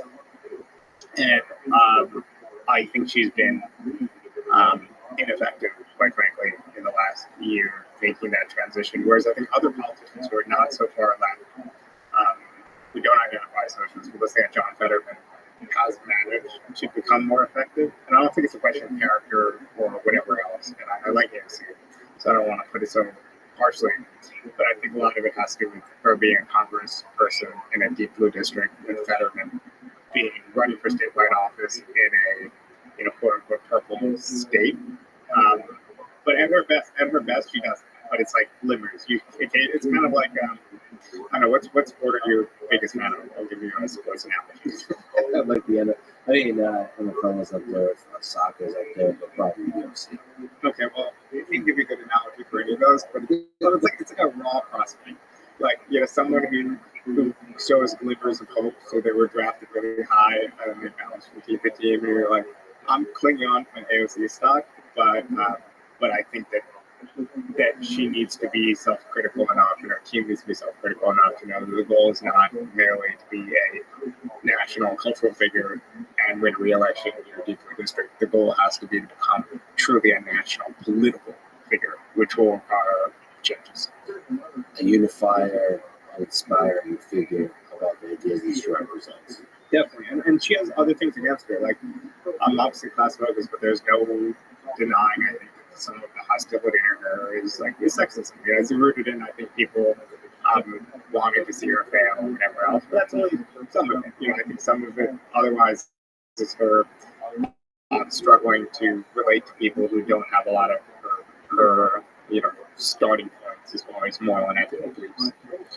Yeah, but she's actually great at flourishing all the attacks she's getting. She's doing a good job with that. A lot of those attacks would break me, if I'm being honest. Yes, that's the amount of fire she was under. But you don't want that to become a drug to where you just get good at being a national figure that's constantly in the fights and are using that for attention. So you still want to be the unifier.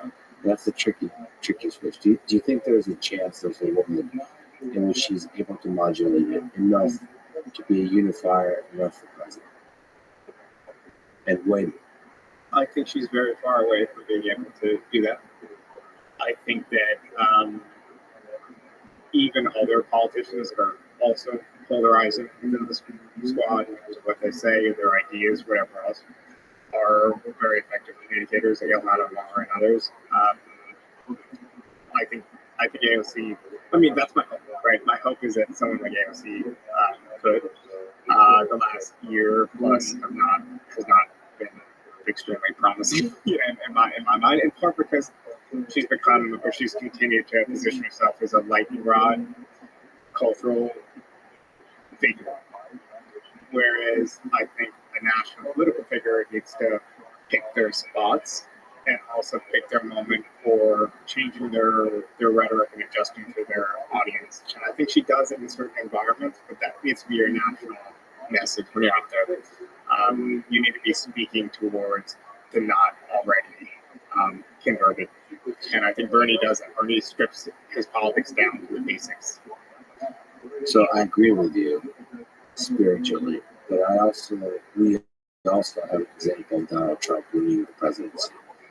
Isn't some of the game of politics that's separate from the policy, being able to engage in rhetoric that leads to outrage, and then walking through that fire with grace?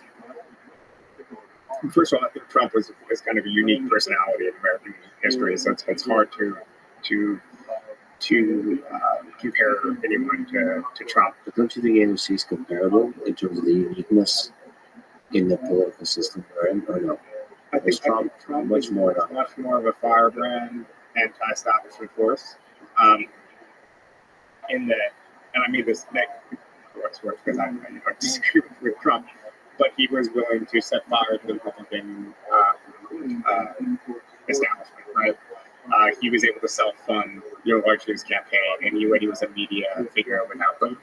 AOC has been much more conscious with the Democratic Party establishment, in part because she's not trying to run a national political campaign right now for the outside. 5% chance to be president, we set fire to everything. She's trying to help people and help her constituents through the game of getting committee appointments and getting wins in the markets. I think that's understandable for what it's worth. But in the process, I think what's the difference between AOC and a progressive Democrat? During 2016, it used to be pretty easy to say the difference between the Bernie Krauts and the progressive Democrat, right? Because we were establishing our own outside third force in American politics.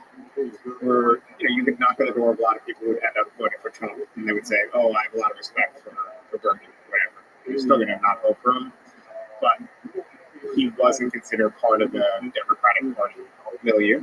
I think now with AOC, there's a much closer association of AOC and her policies with ordinary Democrats, whereas she needs to draw stronger distinctions. She doesn't need to do it like Trump did, with just, man, I forgot all of them. I found some of them amusing in the moment, with all his nicknames about how high and Ted Cruz and the rest,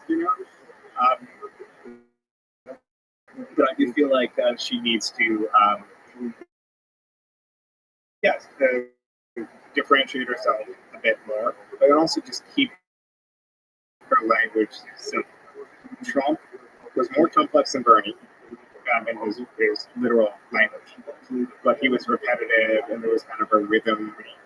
Reduce her rhetoric down to a couple key lines and signatures, and focus her politics not on 20 issues, but on 3 or 4 most important issues, and have that message just come. Bernie will do an interview with you, and he'll write down. I'll be doing interview Bernie, but he'll write down like 5 things. I'm only going to talk about these 5 things. Ask me about this. Okay, I'm talking about these 5 things. So that's a message discipline. Bernie has been example. Yeah, sure.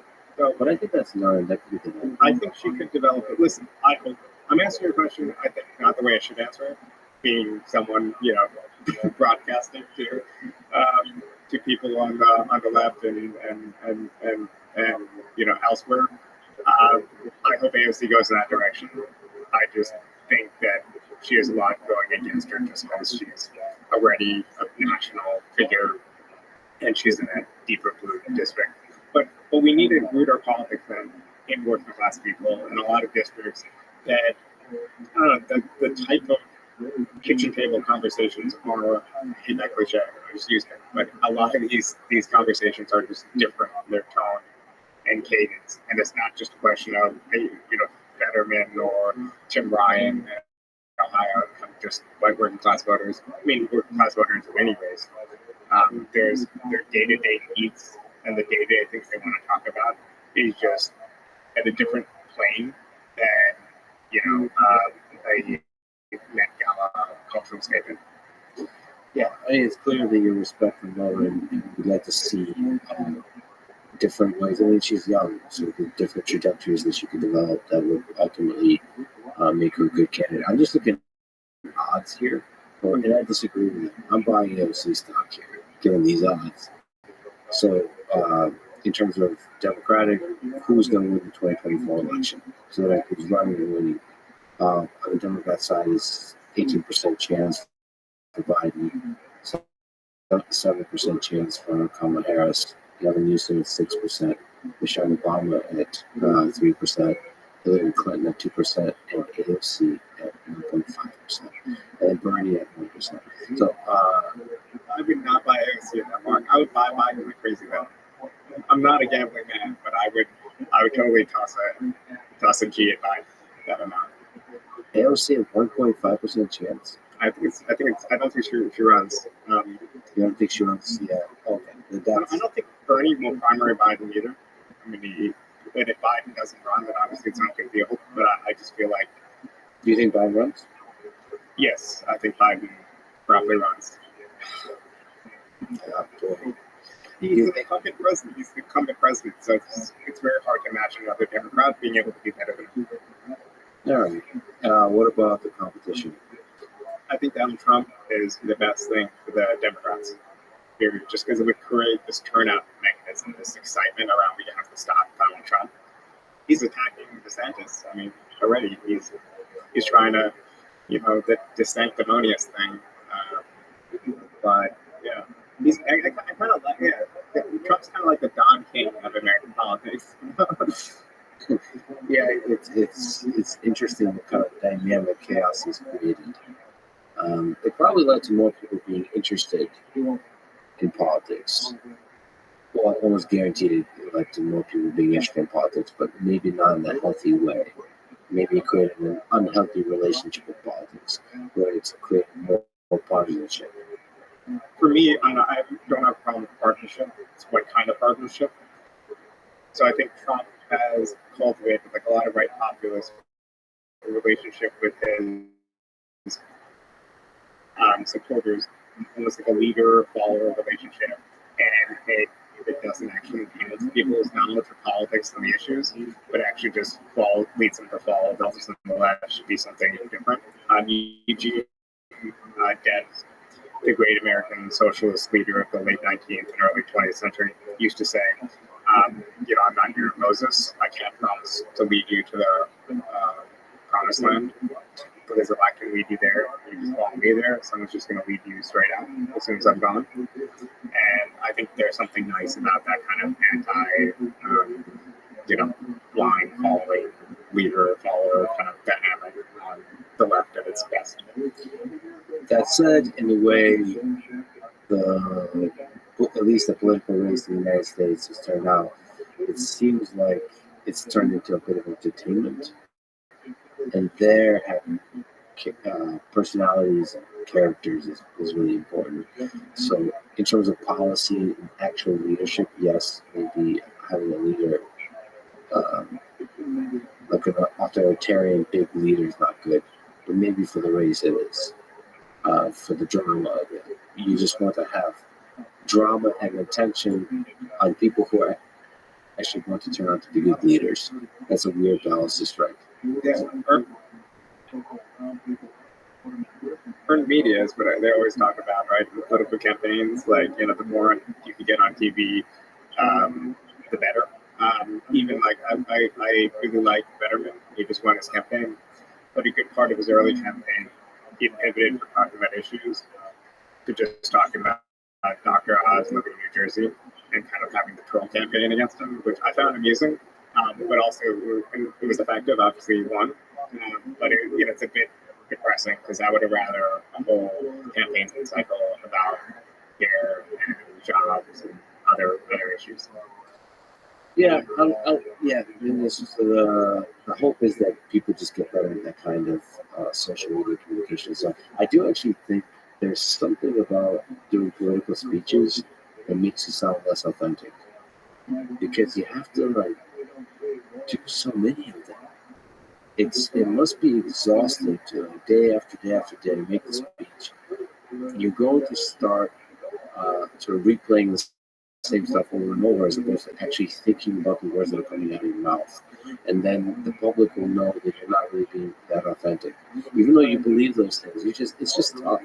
I just wish we didn't have to constantly do speeches. So I think that the fact that Bernie's speeches very clearly like came out of not directly his own pen, but his own rhetoric over the years, and he kind of wrote it. It seemed authentic, even if he was repeating it. And then Trump is just wild improvisation. I think people found real, in a certain way. And I would love for the left more generally to tap into some of that anti-establishment sentiment. But obviously do it in a way that's productive, that doesn't blame immigrants or whatever else for problems, but it is kind of built on a different basis. But people are fed up for good reason with a lot of conventional politics, and we need to speak to that. Otherwise, it'll only be the right that is taking advantage of those people's anger. Well, I almost forgot to ask you about China. So both historically, we talked about the Soviet Union, but what lessons do you draw from the implementation of socialism and communism in Maoist China and modern China? What's the good and bad?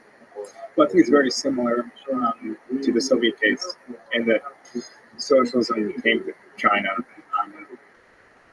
through not a base of organized workers and a capitalist country to a certain level of development and so on, but it came through the countryside and in conditions of civil war, strife, with Japanese invasion, and whatever else, and now built his base in the peasantry, then came down to the city to govern and try to build a base and rule over workers.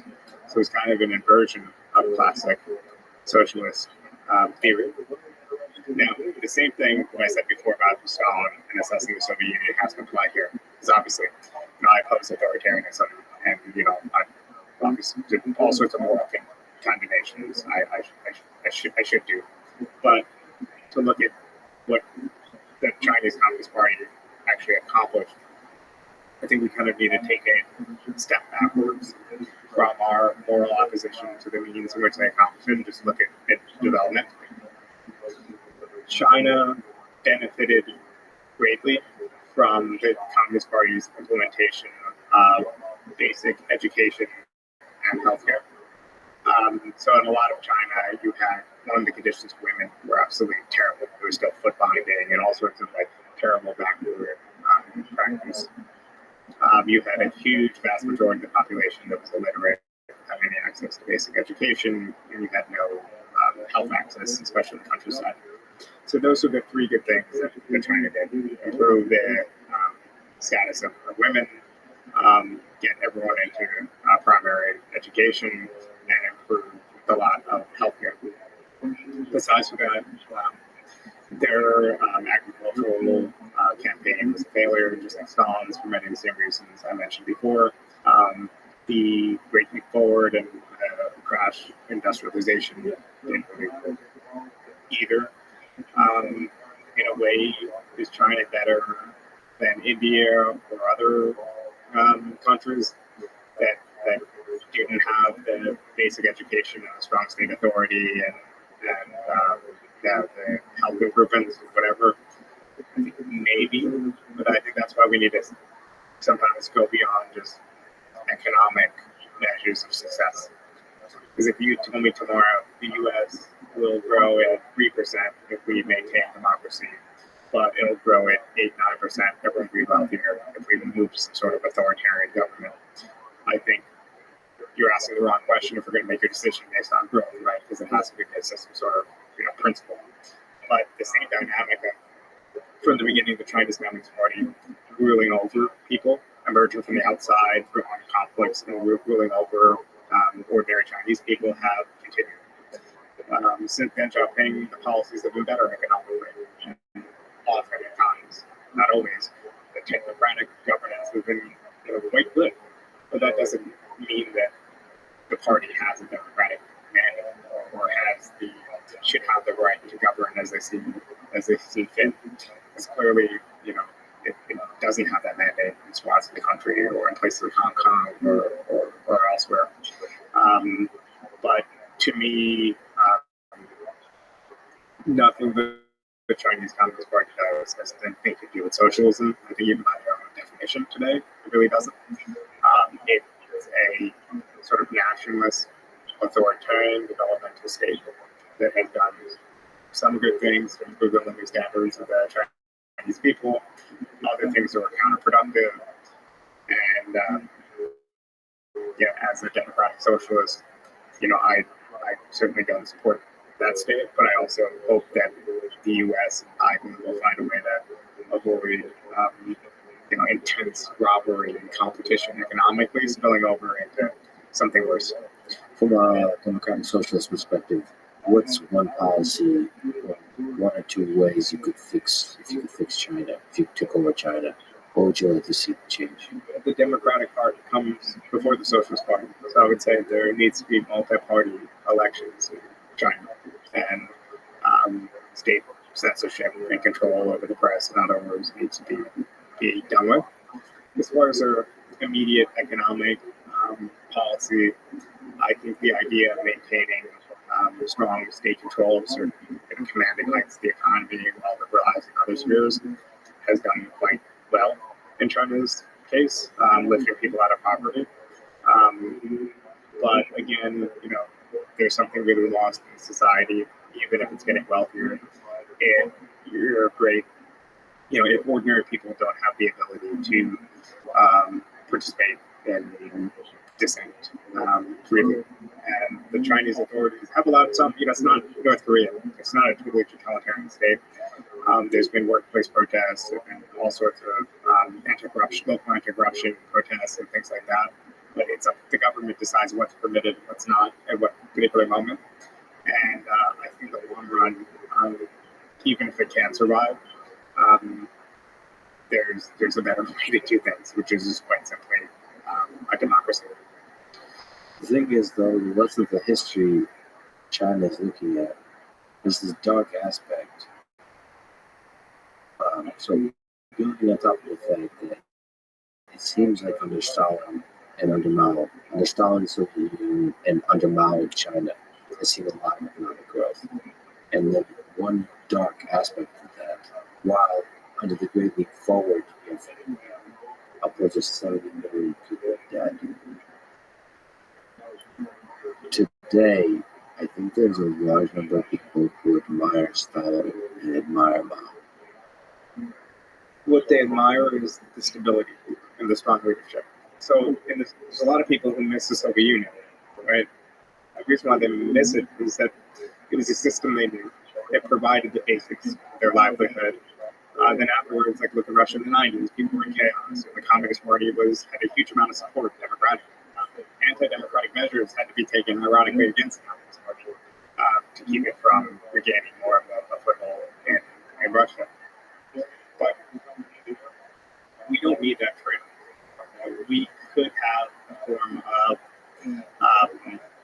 imagine if Russia went to a system closer to social democracy that maintained the stability that people wanted, the welfare state that people wanted, but restructure the economy in not a shock way, but in a way that made sense and that ordinary people felt ownership of, instead of just oligarchs who are former Communist Party bureaucracy just dividing the country for themselves. I think the same thing in China. Like, first of all, certainly from the West, the U.S. government and people in the U.S. should have no say over what should happen in China, right? The Chinese Communist Party has more authentic authority than any of us do in the country. But, I think that the fears and stability that a lot of Chinese people have, why I would imagine that even in a democratic election, the Communist Party might have majority support, is because they fear the unknown, they fear collapse. That was one of the big lessons of the Soviet collapse, right? You want China divided into 5, 6 states? Do you want economic turmoil? Do you want mass immediate privatization? Do you want whatever welfare state you have destroyed, and so on? I think people are right to have those fears, but there's a different route towards privatization that maintains stability. Right? There's different routes that you could have democracy. Not every country had to go down the route of Yugoslavia, the USSR, and so on.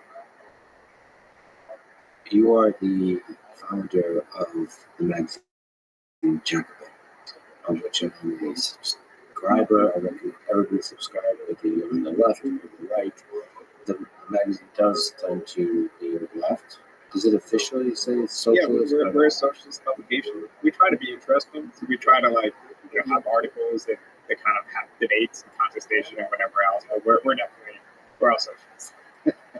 Well, it's a lot of movers, so I definitely recommend that people subscribe and support.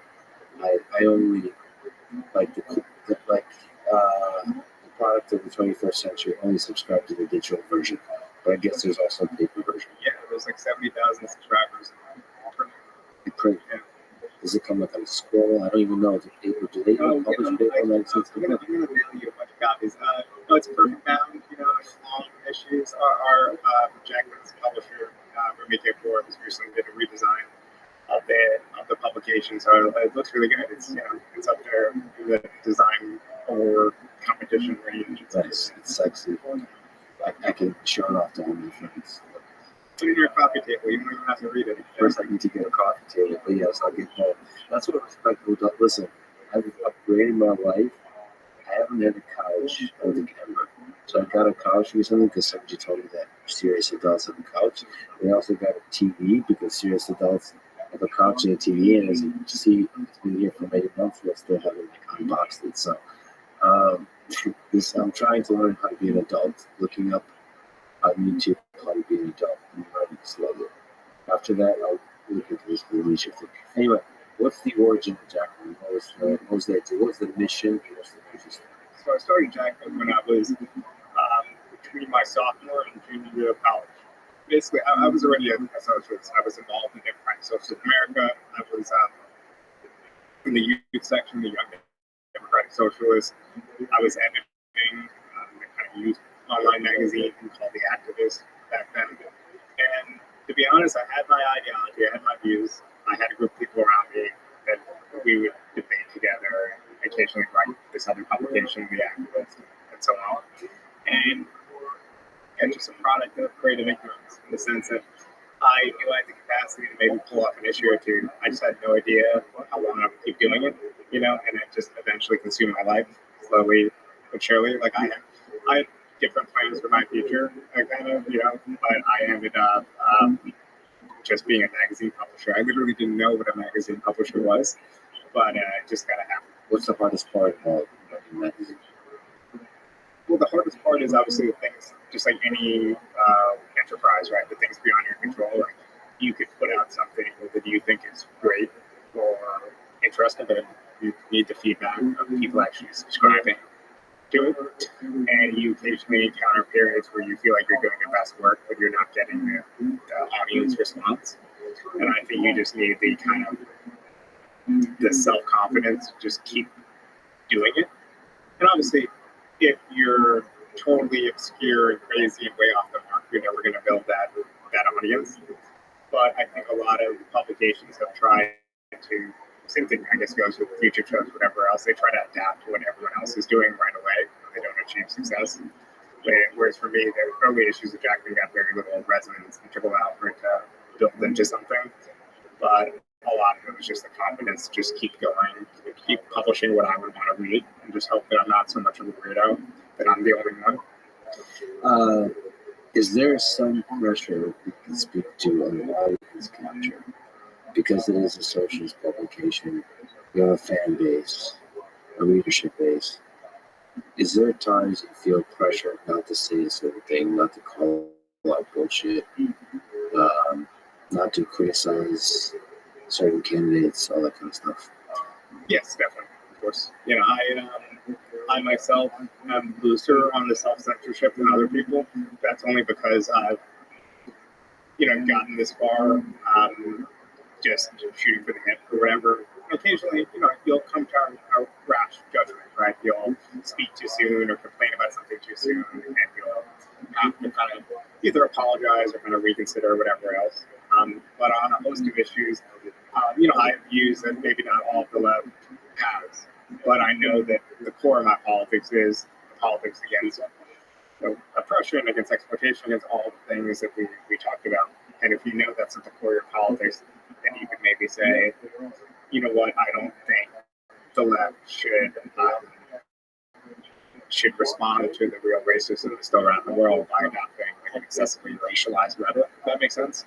Like I fundamentally just am a universalist, and I believe that people, no matter where their backgrounds are, and so on, kind of want the same things for themselves and for their families. And I feel like a lot of the left, or some of the left, not even the far left, more like the center left, has adopted kind of a stance saying, oh, you need to talk about white privilege, or white Karens, or white guys, or old white guys doing this or whatever else. And to me, it's not only wrong in a moral sense, but it's counterproductive. Because the last thing I want is a young white teenager who feels unrepresented politically and wants to be a part of maybe even the left, to feel like oh, I should think more about my identity. No, the whole point of anti-racist politics is that we want to live in a world where me and you can go around the corner and get a beer, and we're not people with two different races getting a beer, or just two guys in there getting a beer. It's just we're trying to have the type of society in which there's less of that sort of communal or racialized identity. And that was the whole point of a whole generation of anti-racist struggle.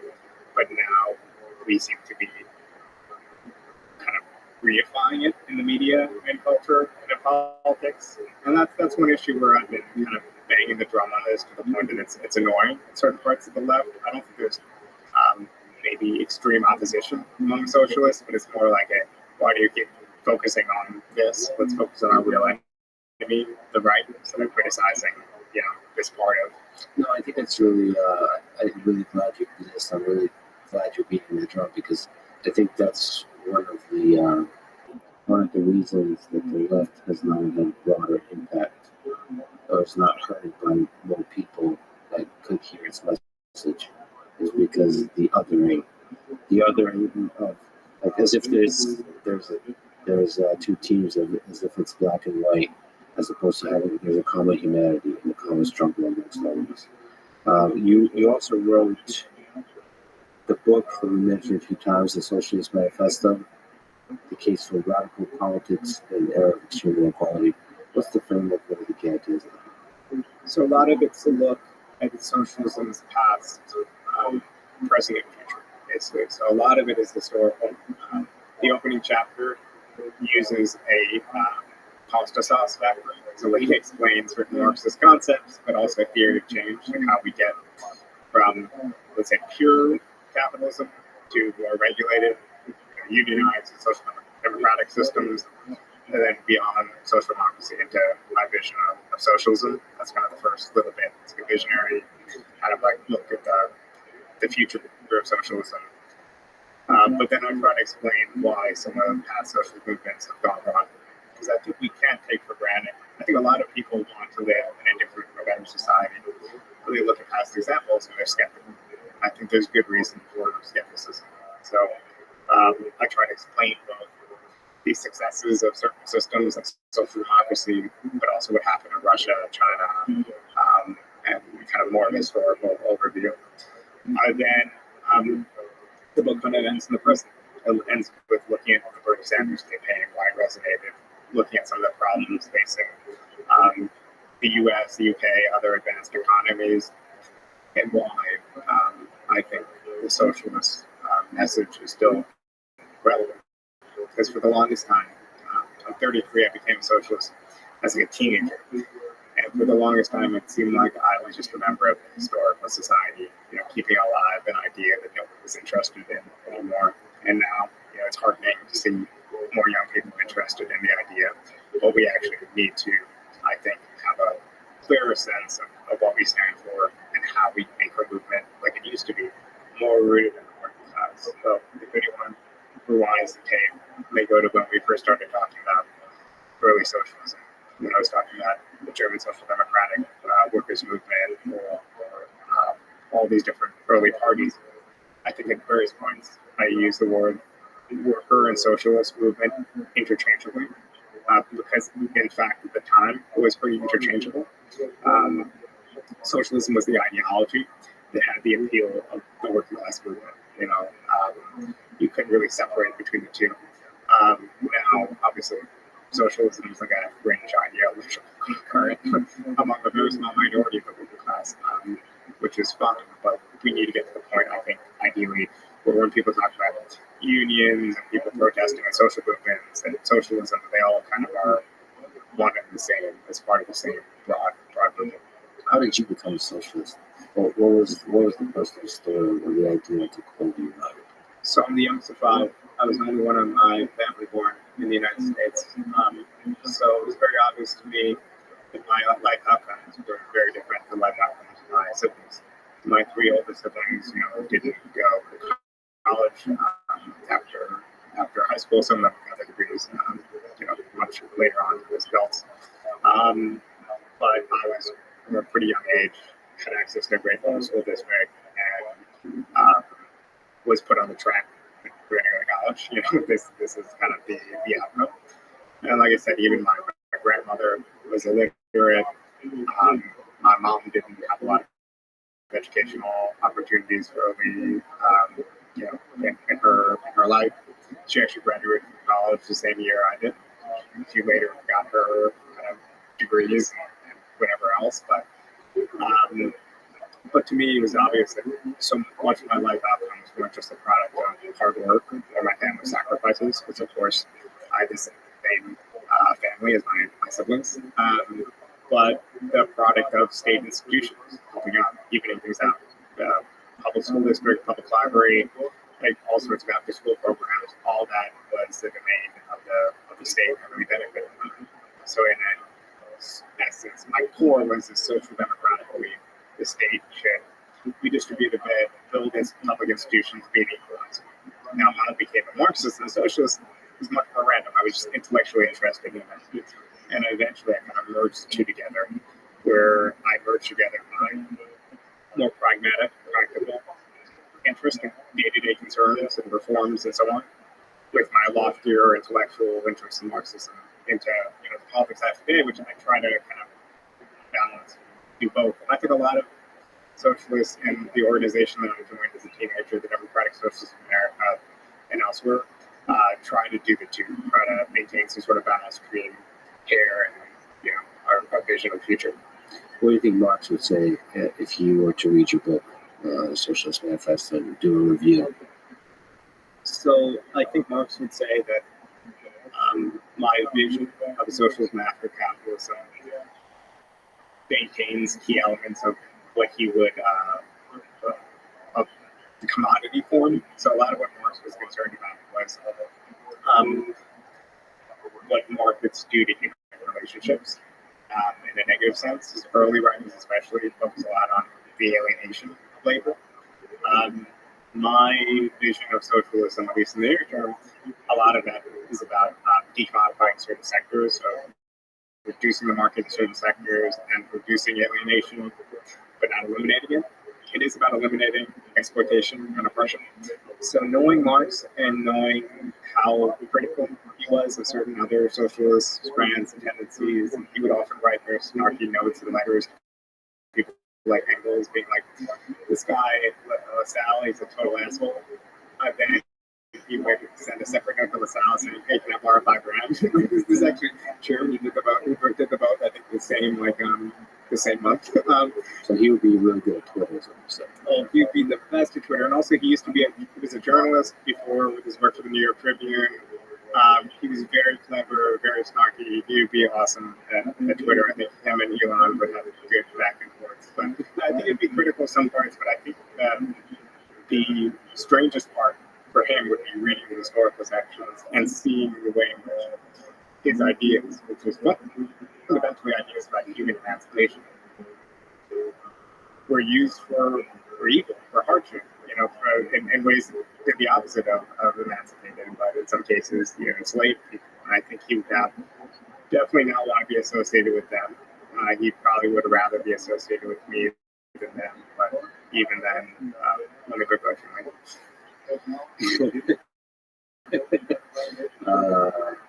What advice would you give to young folks in high school, in college, how to have a career they can be proud of, and how to change the world? I think be intellectually curious. Read outside your current beliefs and understand and read authors on their own terms. So the worst thing in the world to do is to read anything, especially work of fiction, but anything, and try to deduce the author's backgrounds or politics, whatever else, and read it on its own terms first. Then you can reread it and kind of do other examinations or whatever else. And also read a lot of history. So I started off reading books like Eric Hobsbawm's 4 books on history going from the 1700s on all the way to 1994. The last book is The Age of Extremes. But I think understanding history gives you a bird's eye view of everything. Sociology, economics, everything. So these big, sweeping historical books are really useful to know. Everybody should know basically, what year, or at least like what decade, serfdom was abolished, what decade slavery was abolished, what century Magna Carta was, when the Roman Empire fell. That's kind of debated when the Roman Empire fell. All these, I think, like being a person with a general knowledge and general sense of history or whatever else just makes you more eclectic and interesting. And it's way better than just, like, especially a lot of my Indian friends, that not just Indians, but the hyper focus on you got to specialize and you got to focus on math or engineering, whatever you want to do. You just know your field really well, but nothing else. I think there's something really to whether you're getting at school or you're just going to do it by yourself, giving yourself kind of a liberal arts education. I think there's a lot of power to it. Having the facts of history in terms of the time when stuff happened, but also really powerful is knowing spatially, like the geography.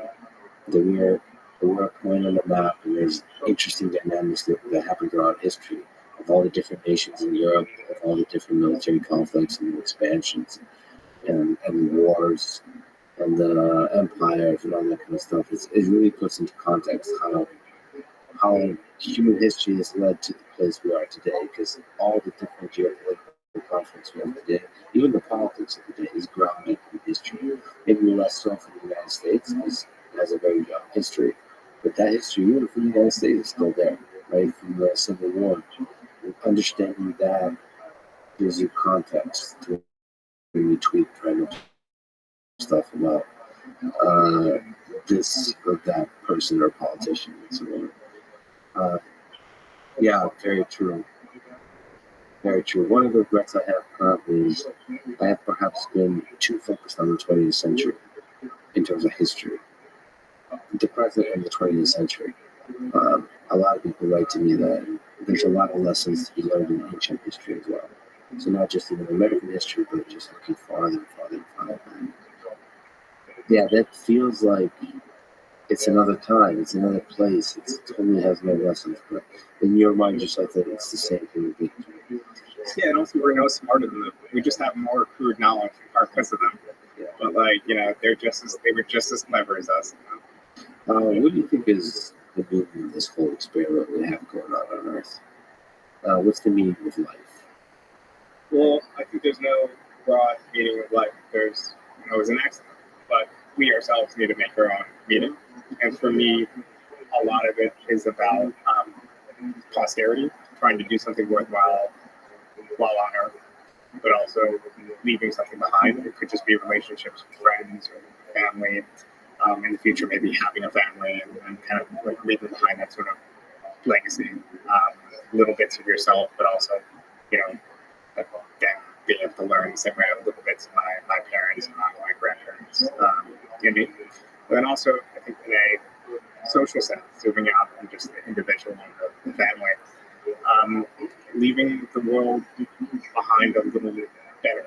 I would love to be a part of a movement that created a world with a little bit less suffering, a little bit less oppression or exploitation or whatever else. That's really why I'm a socialist. It's not about snapping your fingers and curing the world of everything in one go, but it is about, I think, giving our lives some sort of meaning and purpose. And you don't have to be a socialist to do that. You can just do it at the micro level in your own day-to-day interactions. But I just feel like life has no good meaning without thinking of posterity in the future. And I have to say, thank you for doing so. Thank you for caring about the struggle of the people in the world through ideas that are bold and I think challenging for a lot of people.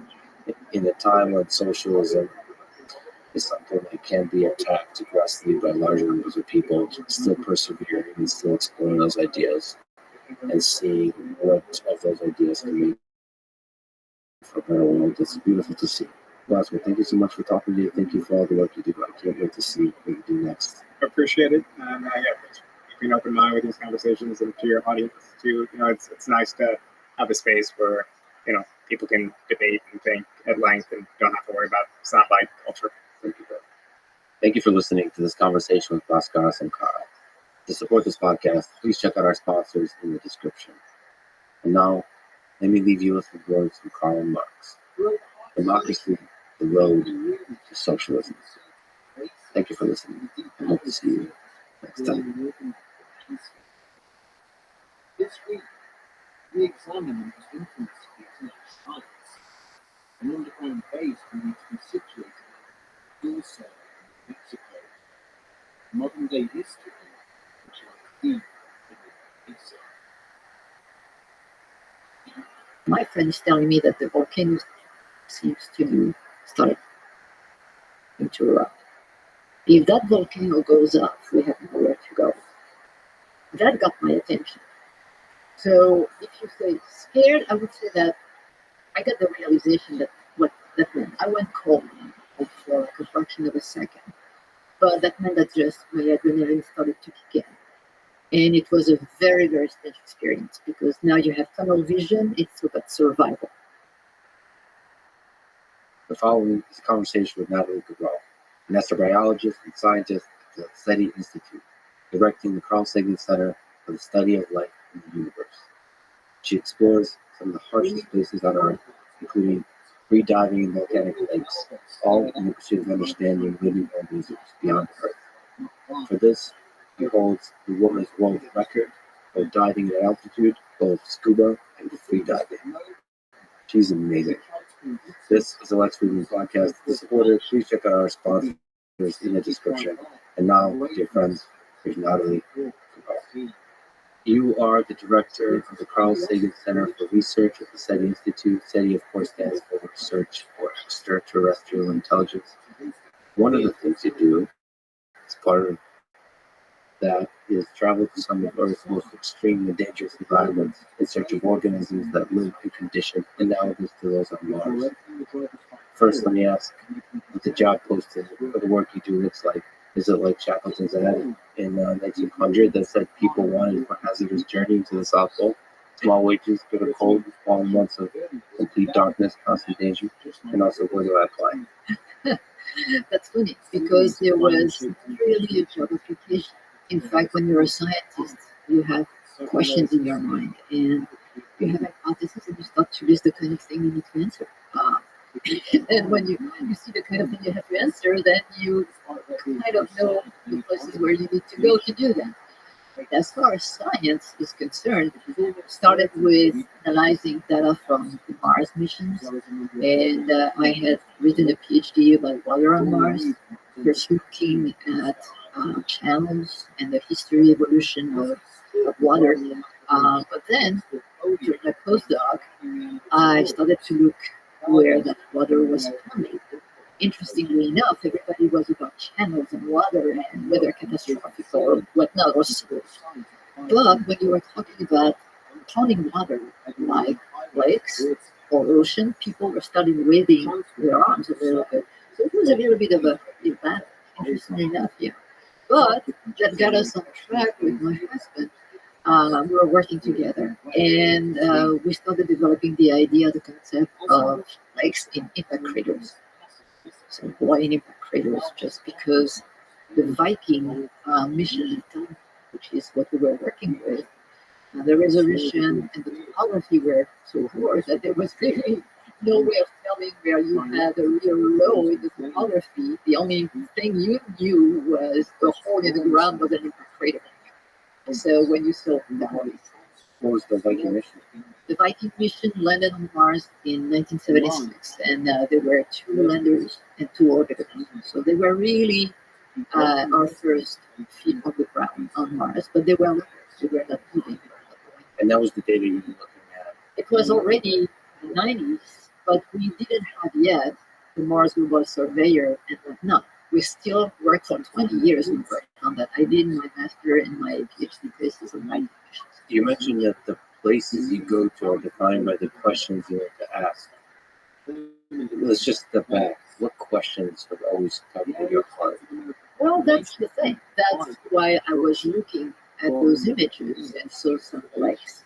And then came time where we started talking about sending landers and rovers on Mars and looking maybe at the possibility that Mars was habitable. And lakes are particularly good places to look for those questions. So this is how it all plays out. So you were always curious about life. I've been always curious about life in the universe and about questions on how we got to be here and the bigger question. Now with 25 years more in that business, it's more about understanding the origin and nature of life rather than whether there is life or not.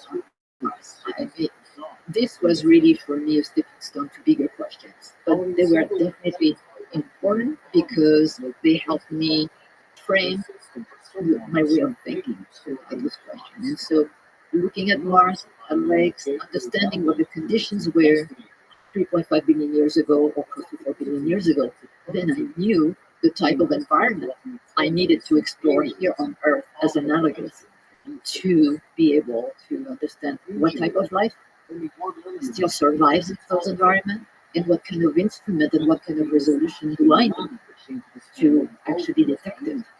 So this is how the whole thing started. And it started with a small grant, literally 40K. It was a discretionary fund. And this is how I got started in my career. And so many of these questions you can answer by looking at life and extreme conditions here on Earth. But let's step back a little bit and look at Mars and lakes on Mars. Just go back to your PhD and before, and maybe today. What do we understand about life on Mars? What do we understand about lakes? Is there water? What do we understand about the conditions 4 billion years ago on Mars? Well, we've got a long way. Remember from the Viking where we had no resolution. Well, we had a little bit more resolution than the Marine. What did you think at that time? Sorry to interrupt. It was Just take us back to that mindset. it was really the exploration, like your first look at a planet. You have to remember that the first mission that successfully snapped some pictures was Mariner 4. And then everybody at that time was still under the spell of, wells and the idea that Mars looked with telescope so similar to the Earth. Color maps. We could see them with a telescope, and we knew that season the actual tilt is pretty much the same as the one for Earth. So when Mariner 4 left, everybody, not everybody, but a lot of people thought that we were seeing crystals, cities and domes and stuff. That another civilization might have evolved in parallel with Mars' solar system. And of course, when the first images came back and Mars looked with that kind of resolution it had, like the moon, it was a huge disappointment.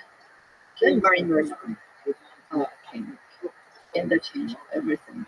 There was a little bit of drama because Mars started one of the biggest storms it ever experienced. And so for 3 months, we had an orbiter circling around Mars and not seeing anything.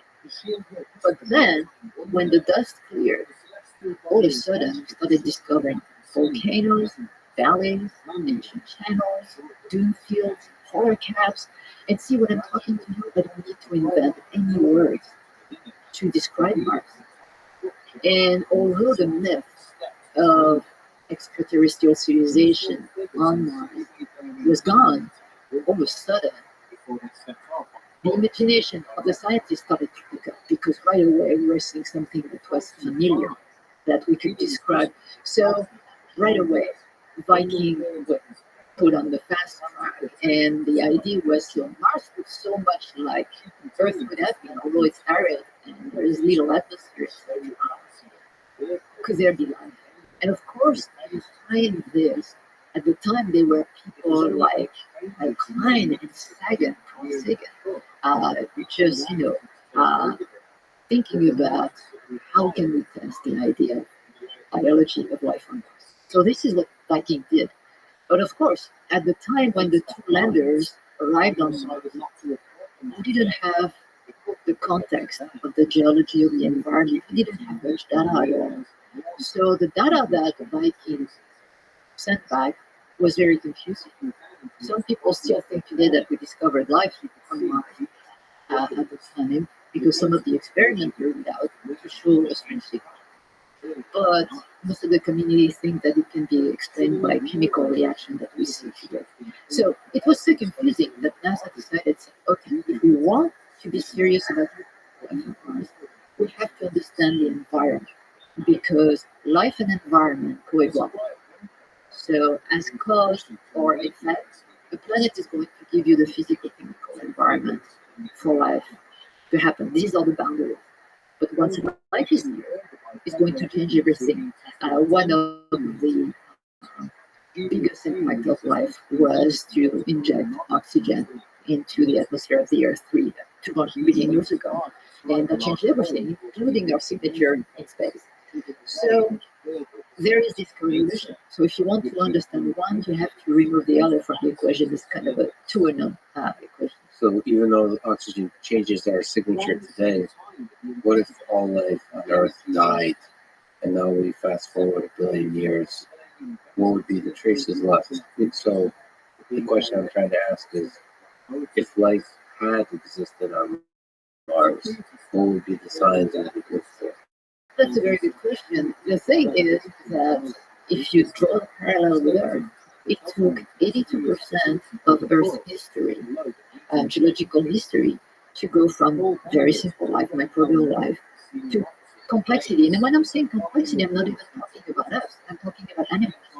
So Mars is smaller, lost its magnetic field very fast, and lost its atmosphere very fast. Life also appeared on Earth very fast. So the conditions being quite similar at that time between the Earth and Mars. Let's assume for a moment that life appeared on Mars. It would have been simple life when conditions started to degrade, which was less than a billion years after the planet had formed. So everything at the surface would have disappeared, except maybe for morphological traces of the interaction between life and its environment. So on Earth, the best example are what we call stromatolites. These are rock formations that are built by microbes. So we know that, we know how to recognize them. You could have chemical traces as well. There is some interesting question marks right now about carbon isotopes at the crater because we found an abundance of C12, which normally is used by life, but it can be produced by other things. So it's not that it's a real biosignature in itself, but it's intriguing. We have now the C12 and we have methane. But going back, it's a time on Mars 5 million years ago where you have lots of destruction, where you have lots of cratering, etc. So, but we still have very old rocks that survive from that time. So these are good places. That's why we're sending the rovers in those places, ancient lakes and impact craters, and places where you have very old rocks. So when you say ancient lakes and impact craters, the simple question: the impact crater is a crater created by a giant rock hitting the planet? Yes, a big rock that can be metal or rock, or it can be as well, mostly ice. So is that good for life or bad for life? From Both. creating life and Both. destroying. Both. It's actually both.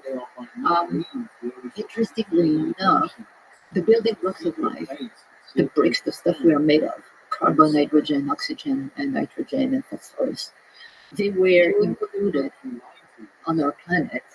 They were built in just because our planet is made of these kind of rocks, asteroids and comets coming together, what we call accretion. So they were built in. When an asteroid comes, there is a lot of different. But at the same time, those rocks, they bring with them these bricks of life and they create lots of energy. And if the environment around is favorable, you might possibly have some seeding going.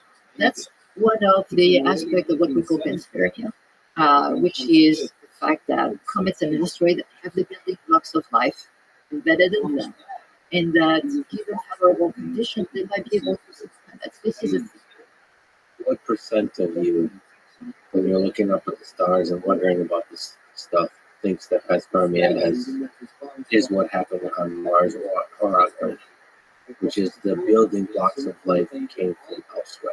well, but that's the thing. Panspermia is a vector, potential vector, which means that it actually distributes the stuff of life left and right, but it doesn't explain the origin.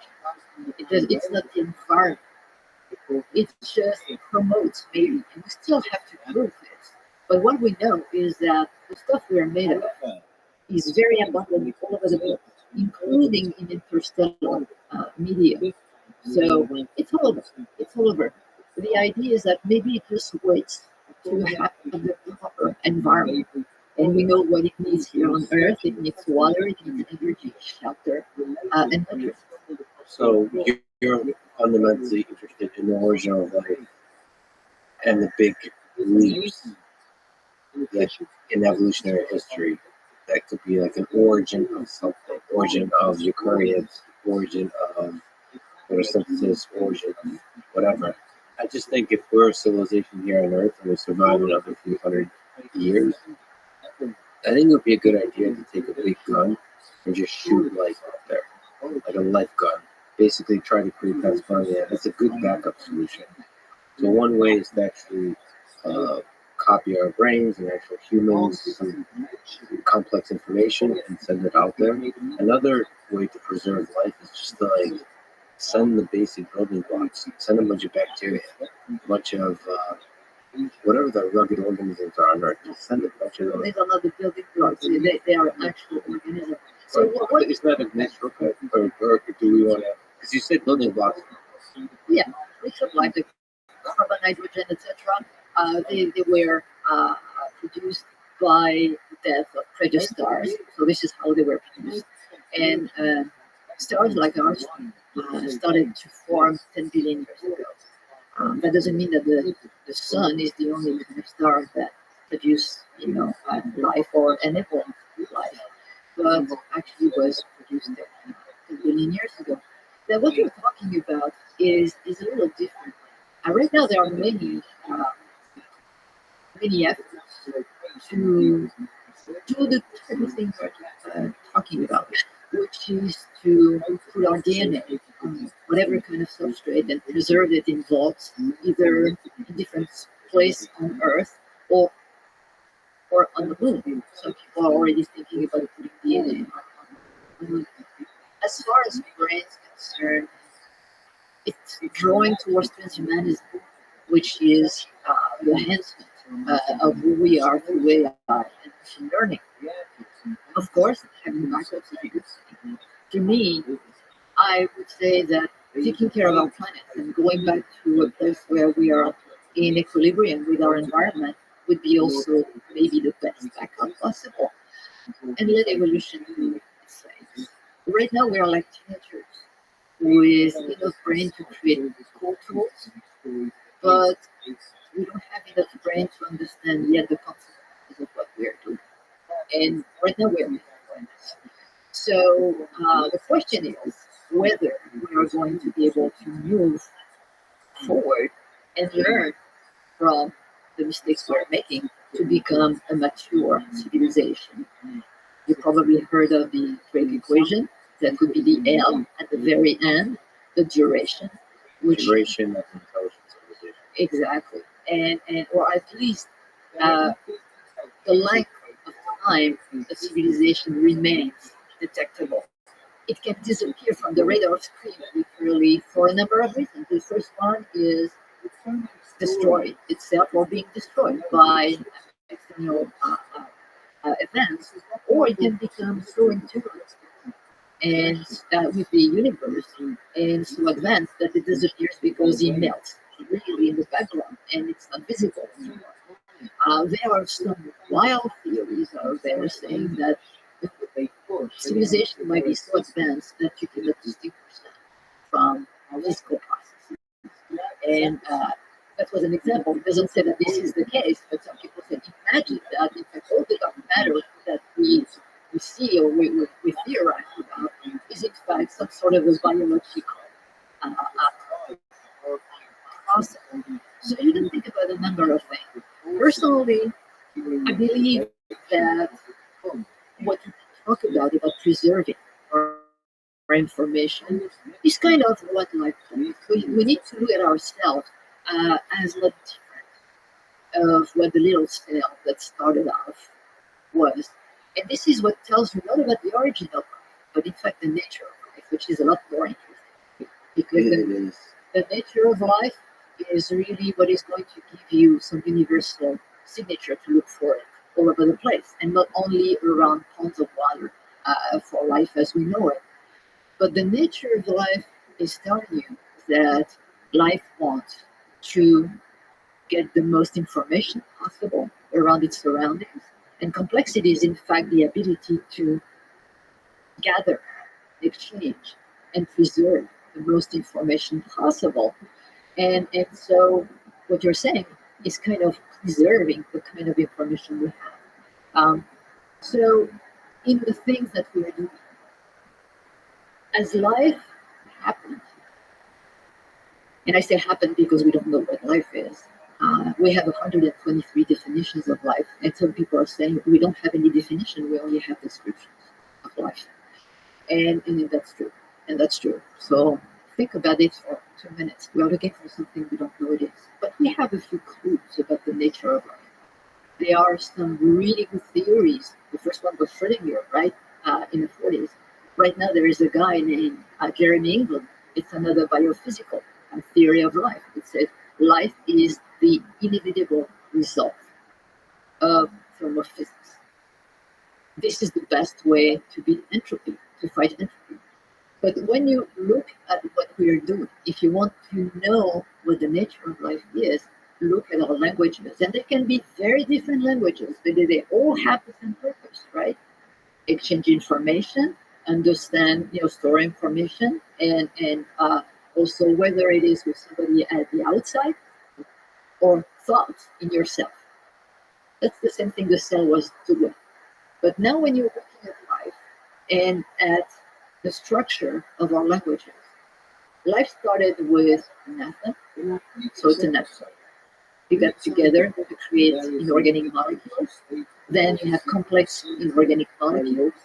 Then you get to organic molecules, complex organic molecules, and then you have RNA, DNA. Look at the structure of our language. We created alphabets, letters. That's your alphabet. Then we put them together to create syllables, right? The syllables get together to create words. Words tell you something, but they are nothing without a verb that gives the direction. That's RNA and DNA. And then you can put all the complements with that. Our languages are built exactly as life is built. We are repeating patterns. I call this the number growth universe and the fractal universe because this is exactly what it is. I would say that as much as I do believe to sending probes to explore the universe, I say we should also look inward to find the answer to some of the profound question of who we are, what's life, what's the nature of life, because we are expressing. We're searching not for life, but for the nature of life. The nature of life, absolutely. I'm more interested in that because the day we understand the nature of life, then we have a universal biosignature. And it doesn't matter whether this life responds to the same kind of biochemical processes as we do, although it makes sense. I told you about the generational aspect of the bricks of life, the stuff we're made of. The sun is one of the youngest generation of stars, and the first two generations of stars didn't produce the kind of elements we are made of. They were stars that were either without metal, just made of helium and hydrogen, or poor in metals. So the stars died off, and stars like the sun were born from those. And this is why we have elements like carbon, hydrogen, oxygen, etc. now. And that's the life we're built on. So I think it's not stupid to be looking for something that looks like us, because right now in the universe, this is the stuff that's the most abundant. And we see it with the exoplanet, with Kepler, with Tess, and now with James Webb. We see that there are many, many different types of planets that may be habitable, inhabitable, some other stars. There are countless stars like the sun. But more interestingly enough, there are other types of stars where you do have habitable zone as well, and where the duration of the stars sometimes 1,000 times more than our sun. So you can imagine those type of things, and you can imagine what type of life would be around those stars. The biochemistry might be quite similar, in fact, and especially for the simple life, because simple life starts really quickly on Earth. So my take on this is that the universe is full of cyanobacteria, but as far as intelligent life, it takes more time. So that can take different aspects. Do you think it's possible that the universe is full of bacteria, and even those stars that last 1,000 times longer than the sun, even on the planets that orbit those stars, maybe it's bacteria, and for billions and billions and billions of years? We actually don't know what triggered the evolution of complexity on Earth. That's still a big question mark. Is that the most impressive invention on Earth to you? That Cambrian revolution is really what took us towards what we are. And in the meantime, there were the dinosaurs, etc. The dinosaurs were wiped out. So the evolution could have taken a completely different turn. It's always, I would say, mass extinction that are going to drive what's the end game. But you take two planets and you change, those asteroid impacts or those big geological events that wipe out like 90% of life at any time. The thing that seems to be interesting, there are two things. The first one is where you are located on our galaxy. Matters a lot. We actually are in the habitable zone of our galaxy. And if you're too close to the center, then it's a lot denser. And remember, we have the Oort cloud around our solar system. And if you are in the region of the galaxy that's too populated, then you're going to run gravitational interaction with all these stars.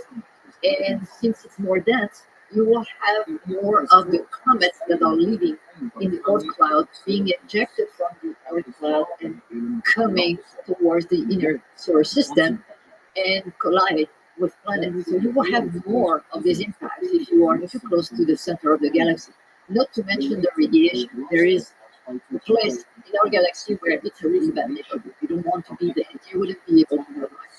But what really matters is extinctions, but also the climate history of a planet has a role to play. And it seems that it's a theory. It still has to be backed up by more observation, but there is a good correlation between not only the passage of the solar system towards the center of the galaxy. There is one place where we get hit by asteroid because of the interaction I was telling you about. But the other one is the climate with the melancholic cycles. Big jumps in life's evolution seem to be associated with snowball Earth episodes. We don't know why yet. Snowball episode, intuitively you would think that they are connected to a decrease in life because the whole Earth is covered in ice. For some reason, there were big jumps in evolution. Each of those episodes. And today there are other things like why all of a sudden you have mutation that seems to be responsible for a big jump in evolution. We are not clear yet. So all of those things, when you're thinking about life elsewhere, are going to come into play. And I cannot tell you that a planet that remains habitable for much longer than the Earth will have an evolutionary path that's the same or different. Depends on extinction, depends on climate, depends on whatnot. It's a little bit surreal that we're two descendants of apes. Well, I think that some Trying to people, figure out what the heck is going on. And I mean, we're very biased. Even so we're biased as humans. You're less biased as a scientist. But we still love Earth. We still don't know anything about this Earth. And so even though you try to get escape from thinking of what life is, in the search for the nature of life, we're still kind of connected to the way we understand the nature of life here. so I think that it's a little different. We're biased when it comes to the origin of life because, well, we are the only model we know. And as I said, it makes sense because it seems that a lot of, stars like the sun appeared 10 billion years ago. And there are lots of world that really resembles the Earth, and lots of water out there, and lots of conditions that could be a repeat of what we know. And we know that this biochemistry works. So, again, as I mentioned, what is going to change is really the evolution of the planet, extinction, geology, etc. But our model is probably very abundant. I'm not saying that the end game is going to resemble us because of all these extinctions, etc. But this is a good bias. It's one that has the number for it. The principle of mediocrity. I think that in that case, it really applies where the Earth is representative of an abundance of other worlds. Now, of course, there can be other biochemistry. We have some examples in our own solar system. Titan might be a representative of that. We are not very clear of the kind of biochemistry that can come out of a world where you have hydrocarbon lakes and rains and things like that. But we are going there. So we will learn something about this. So the bias is right there. The nature of life is different. If really life is the best way the universe has to fight entropy, there's no bias there. Because physics is the same all across the universe, at least the universe we know. There might be other universes, but the one we know works with the same physics. So if life is the best way to fight entropy, you can imagine that life permeates the entire universe. And then the question might change to like flavors of ice cream. What are the flavors of complexity that this process, this nature of life leads to? And there we might have bias about what complexity looks like, what beautiful complexity looks like. We look at humans, they operate through physical scale and time scale, and we think this is We have another problem. We don't know what life is. We don't know what intelligence is, and we don't know what consciousness is. But we are trying to tackle the big question. But do you know what complexity is also? No. I think that we have to be honest. And as a scientist, and I'm going to step back and talk about intelligence. For me, a bacteria that has survived, like cyanidobacteria, that has survived just like us, 4 million years in one incarnation or another, and actually they are very similar to the one that they were 3.5 million years ago. It has quantum intelligence about its environment. So for complexity, it might be that we need to take the word literally, which is an assemblage or additional capacity to gather, collect, store information. Maybe this is something like that, or actually use that information to do something with it. But I do completely agree with you when you talk about flavor of ice cream. I think this is exactly it. And I have a basic education about what physics is doing right now, and I look at quantum physics and what it says about the universe and about the connection, about an atom here and an atom there, bottom here and the bottom there. And I am starting to put maybe wrongfully two and two together. But in my mind, and of course it's nothing until I can prove it, but in my mind, the universe is connected everywhere in all different places. So this life connection is something that, as you said, permeates the universe. And the way to find life might be very different than to look for the origins of life. I think it's a good thing to go out there and look for the origin of life somewhere else, because it's the manifestation of the nature of life that all of a sudden becomes apparent, evident to our eyes. But what I think would be our greatest achievement is that if we can find that process of life, because at that point, in my mind, the universe all of a sudden is going to illuminate itself with actually its living force, but I can only call a living force. To me, this is what we are looking at, a universe that becomes more and more complex with time, more and more able to gather information, and interestingly enough, why to understand itself. So Sagan was right when he was saying, we are the universe trying to understand itself. And the more we go, the more the universe becomes alive, maybe intelligent, and maybe also conscious. Suffering Exactly. through us. It does make me a little bit sad as a human, just watching all the breakthroughs on artificial intelligence side when applied to natural sciences, now more and more to physics, that the creatures that will solve the question of the origin of the nature of life, or just the process, the nature of life, will be AI systems. It makes me a bit sad to I don't think so. Because think humans would. at this point in time, remember who was behind AI. You know, I'm not buying in the singularity thing yet. AI is not aware. AI is being built by humans. So AI is a tool, an extremely smart tool. As long as we build it, and as long as we use it as a tool, it remains. And I think there is a lot of and of course the science fiction and movies that don't help. Yeah, I gotta push back a little bit. Yes, I agree with the most part in terms of boo ha ha and sci-fi, but there is, it can work with deep mind.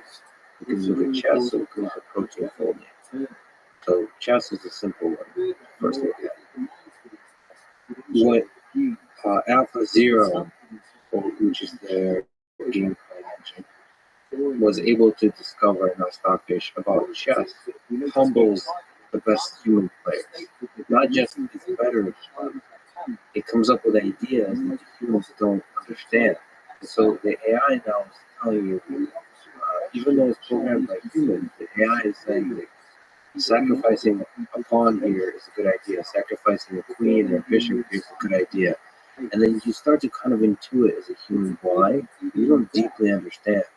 And you can say that AI is not conscious, it doesn't deeply understand what humans do, but there's still a wisdom and a depth of knowledge in that chess playing program that humans don't have. And the same with alpha folding, protein folding. There's now they're applying it to physics, to simulating nuclear reactions and so on. It feels like there might be a way to understand the nature of life that we can kind of intuit poetically as humans, but the true understanding will come from a system that's much more computationally sophisticated. again, I would push back on my turn because I still think that humans get themselves the ability to do that by building that tool. So the idea that the tool, we are getting into the partnership scale and the dark forest and all those things. We can see the world this way. At this point in time, for me, I still see a great tool. Now, whether the sci-fi scenario is going to, happen, etc., I still think that we are far away from this. But if that tool is capable of giving me a new perspective, it's just that we are starting to jump into a deeper cognition of what the universe is, whether it's through our brain or through a different way of gathering information. Remember, this is what we do. Yeah, humans are able to actually build tools and then like integrate them into their way of thinking. Maybe another generation has to be born that is raised with those tools. So we seem to like take for granted all the cool technologies you integrate into your way of thinking. A lot of people are growing up now, their mind is integrated with the internet. You basically reconfigure the way you memorize things. You no longer have to memorize a lot of facts because you look them up really quickly. And so, so you reallocate a lot of resources for thinking versus memory of just strict facts, that kind of stuff. That we integrate all of that. Yeah, and there I would completely agree with you. In fact, I wrote about this again. In this new book that's coming out What is the book about? in January. It will be in French, actually, to start with. You wrote it in French? Actually, I wrote it first in English, and I translated it into French. So the English version is already pretty much ready to go with the publisher in the US. But anyways, the point being here is that I looked at this as our relationship with technology as a complete change. To me, this is the singularity more than anything else, which is the co-evolution of human with technology, not anymore with their environment. Why we are messing up the environment right now? Why we don't respond to pandemic the way we should? Because we are disconnected to the environment we are taking our information from and we are adapting from. Right now, exactly as you said, we take the information from the web, from the phones, etc. We have no filter over that information. Before, you are out in the environment, the information you get is the one the planet is sending you. Now this information is coming from different ways. You have no way of knowing the information is correct. Yeah, I got to push back on that. No, you look this as an ecosystem and it explains a lot about I like that you said teenagers. So the technology, I think, when we move past the teenager stage, enriches our ability to sense the earth, to understand what's going on with the environment. It's just that so it's not that technology disconnects us from the environment. It gives us more tools with which to understand what's going on with the environment. That's true for the people who are building the tools and know how to use it. Take those tools now, put them in the general public with no filter, which is happening with social media, which is happening with a lot of things. And you see the disaster this is creating. It's not the disaster. It is. You sound like a parent talking about a teenager. Yes. It's the growing pains of a civilization that is becoming deeply connected. We can communicate all across the world, even through the pandemic. That's the good thing about technology. This is also something I wrote. It's not the tools we create that are bad. It's the way we use them. Yes. And So we are learning. Well, this is the cool and hopefully we'll do all the learning before it's too late, because our response to what's going on in the environment, our response to pandemics is deeply connected to this disconnect we have with nature. Anyways, we all agree that we are in growing pains, and hopefully we can move forward because there is a fantastic universe, something absolutely magical around us. And I'm talking as a scientist. I mean, there is magic, not in sense of trickery, but in sense of wonder around us. And there are so many signs where we are getting so close to revolutions in cosmology, in astrobiology, in astronomy, which I think to me, this is where the hope lies, and also an awakening of understanding that we need to be in equilibrium with the planet if we want to move forward. Because even though we have these big dreams of going on Mars and Moon, listen, I am a planetary geologist, so I'm all for exploration. Right now, the Moon on Mars is not going to save your butt because for the logistics will still depend very much on the Earth and for a long time. I think this time we're living in will be remembered as a pivot in our history for a number of reasons. A time where there is a growing consciousness, where we are creating tools that are going a little bit ahead of us, that we have some difficult time to catch up on with, where we have to deal with a population that's way too big for the planet we have. We need to really learn a sense of balance and maturity as a civilization. So how is this going to unfold? Right now, I have no clue. I draw a lot of optimism from similar things that happened many decades ago when nuclear weapons were developed. Boy, was that at the time even more terrifying. You just now created weapons that could destroy the entirety of life on Earth. Or not entirety, but a lot of it. And we somehow found a balance. And the threat constantly is out there. And that threat has been made more visceral in recent times because of the war in Ukraine. But we find a balance. I have a thread of optimism for human civilization that we figure it out. We're clever teenagers. We are clever teenagers. There is definitely a thread of optimism, but I think it's thin. It's thin because something that has changed as well is the mentality of humans. Although the threat was terrifying when nuclear weapons were created, there was a sense of limits you were willing to push in the threats. There was a sense of decency, of moral values.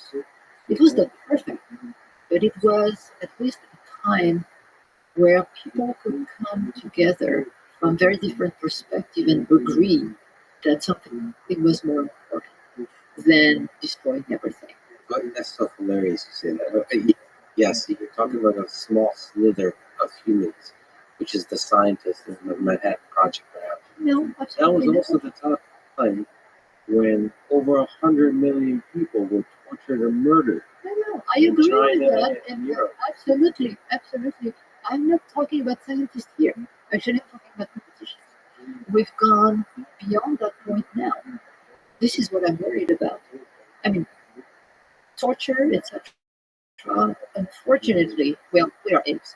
Exactly what you said. So I think that there is a lot to be not to blame grandpa, but because we can always get better. Grandpa was a wild man. But we have to improve a lot on that side before we can claim that we're a mature civilization. When you just because you mentioned the magic, when you look out there, perhaps it's not a scientific question, but You don't have to be scientific. yeah, you said magic. So Yeah. there's a magic to magic that's part scientific and part I don't know whatever fills us with awe as humans when we look up at the stars. Do you think the universe is full of life? Like, when you're sitting drinking some wine, looking up at the stars, and wondering as a human, do you think you're alone, or do you think it's life is everywhere? I am going to make such an unmagical response to that. My response is that's the scientific response. That if we're wrong, then the universe is a statistical absurdity. Yeah. And I have no doubt in my mind, and that is an unscientific response as well. But I have no doubt in my mind that the universe is teeming with life. What if it keeps dying. Which is what life does. But Fortunately. so the so that extinction is so as a process is a part of the process of life. Extinction seems to be a fundamental, both negative and positive component. So what if all the complex life out there just keeps dying and not making way for? Like, we're actually a statistical anomaly in us being able to survive that L in the Drake equation, being able to survive long enough to form complex organisms of the kind that mammals are. Things with brains. Things that are L is not about that. L is about how long a civilization is capable of being detectable, which means that which technologies and being detectable. Okay, so there's a more nuanced things to L because you can have intelligent civilizations that are not very detectable. Yeah, we had civilization for thousands of years. We started to be detectable 150 years ago. So it's about technology that we can actually capture from space. You become visible to your neighbors. And this is all about the Fermi paradox, right? It takes time. Obviously, if we're taking, again, ourselves as a model, but this is the only one we have, to get to the point where we become detectable. But look at the age of the universe. Even if life as we understand it, not saying even as we know it, but as we can understand it, started 10 billion years ago. And it takes 4 billion years to get to the point where it becomes detectable. That means that the first planet where those civilizations started off starting to be detectable when we were still cyanobacteria in plants. So they were, throwing messages that were passing above our heads at that point. And those civilizations, when you look at them now, close to 10 billion years after the start. So their sun would be dead. Okay. In the best case scenario, they move somewhere else. And what that means is that civilizations are going to rise, die, or move and transform themselves. We can see ourselves changing. We know that humans are still changing as a species. The human being in 1,000 or even 500 years from now might not be looking a lot like we are doing right now. Who knows where we will be? We might be migrating into our planetary system. We might be migrating somewhere else. Well, you said migrating, but it seems when you look at life, it doesn't necessarily migrate, it expands. So it's not or place A or place B, it's place A and place B. It seems to expand. It could be. We're talking about the human civilization here. So there are different factors. If you are a cyanobacteria or any type of even mammal that doesn't have the technology to escape the planet we were born on, then it's plan A. It's right there. Whatever happens to your planet, you are tied to it. You cannot escape it. For humans, it's a little different. Yeah, it's A and B, or whatever we can. So we have to expect that a number of the civilization, extraterrestrial civilization that might be technologically advanced, a number of them will have disappeared just because they were on the course of their evolution, or because their sun run out of fuel and they didn't have a way to escape, or they were wiped out by any kind of event. And then there will be those that survive. Everything else seems, it seems obvious that there's life everywhere out there. In fact, maybe I don't understand the germ from bacteria enough, but it seems obvious that there is intelligent civilizations out there. Now, I don't know how to define intelligence, but there's beautiful complexity. Like when you look at I've looked at enough cellular automata, which is a very primitive mathematical construction. When you run, complexity emerges. I've looked at that enough to know that it just seems like there's complexity everywhere out there. So, like, that's why I'm deeply puzzled by the Fermi paradox. It makes no sense to me. They have trivial answers to it. Why have aliens at scale not shown up?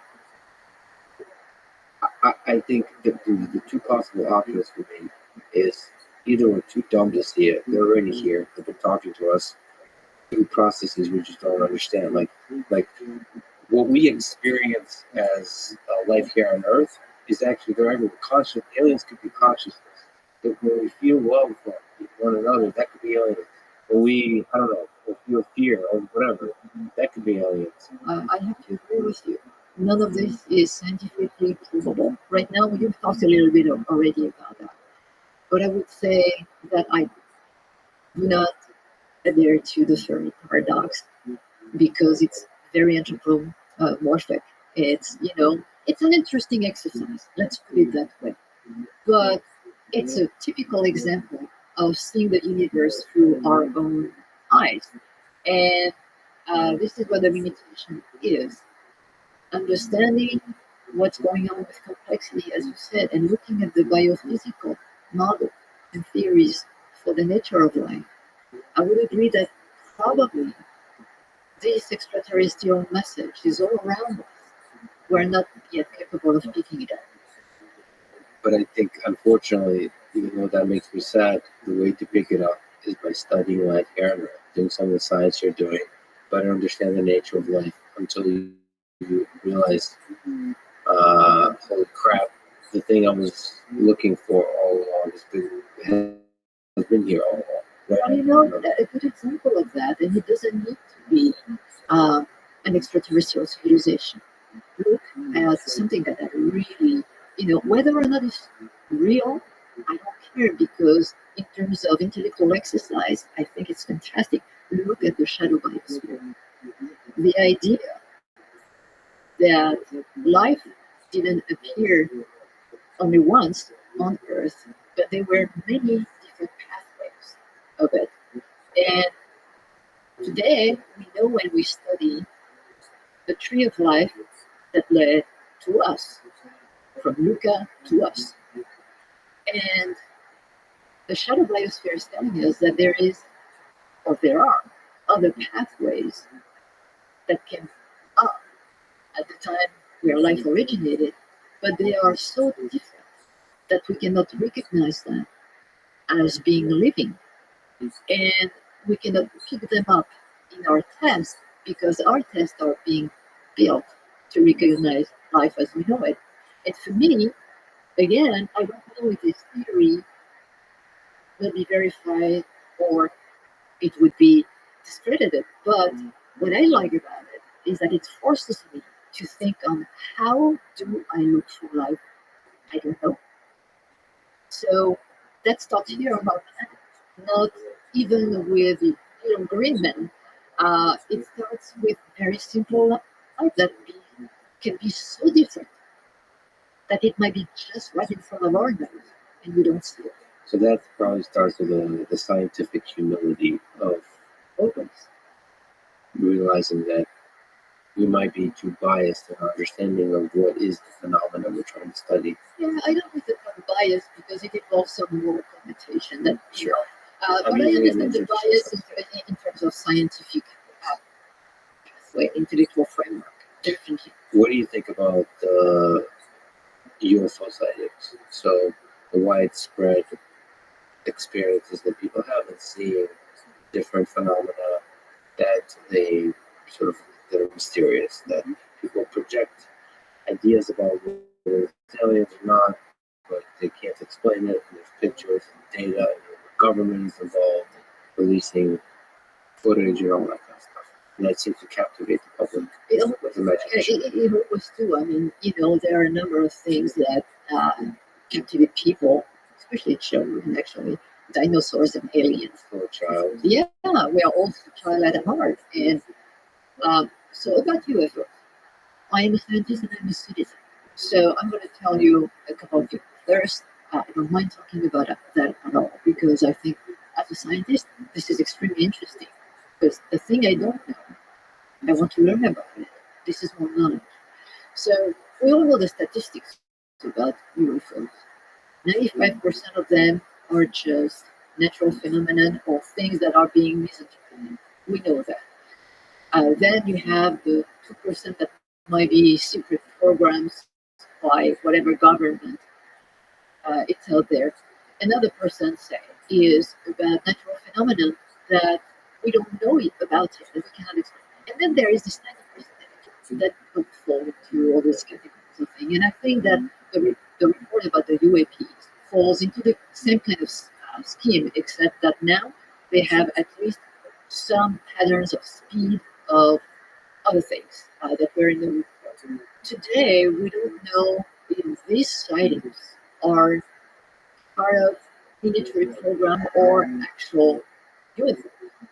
I always run into that question because, of course, as the director of the Carl Sagan Center at the Study Institute, I received a number of emails about the subject. People are actually confused about what the Study Institute is. We are not studying UFOs. We are actually looking for messages. The way I put it, usually is that we are studying extraterrestrial in their natural habitat. Yes. And the UFO people are trying to understand whether they invaded our aerial space. Yes. So this is two very different things. And unfortunately, over the years, I actually respect very much people who are trying to go to the bottom of what UFO are, following some very scientific ways of doing this. There are very, very credible agencies doing this. Unfortunately, there is a folklore around UFOs. And this has been a huge disservice to the scientific community. And this is why you have been having that much pushback for a long time by the scientific community, because no congressman in the world wants to tell their taxpayer that they're supporting something that for flying saucers. And when you see what's happening, it's terrifying. And I am actually concerned about that relationship that people do between folklore and real search for extraterrestrial intelligence. In fact, it's been so bad that until today, there is no government agency that is actually funding the SETI search. It is a private funded endeavor. What NASA funds right now, which is a progress, is a search for technosignature, which means that when you are looking at the atmosphere of a planet, you look for some disequilibrium that could tell you that something is there. But it's not going to fund an institute or whatnot that is looking for messages or other things like that. Does that just have to do with the taboo associated with the folklore? Yes, and I think there was a pushback from the political arena decades ago about that. At the time where all the flying saucers were coming out, and then the Study Institute got it started.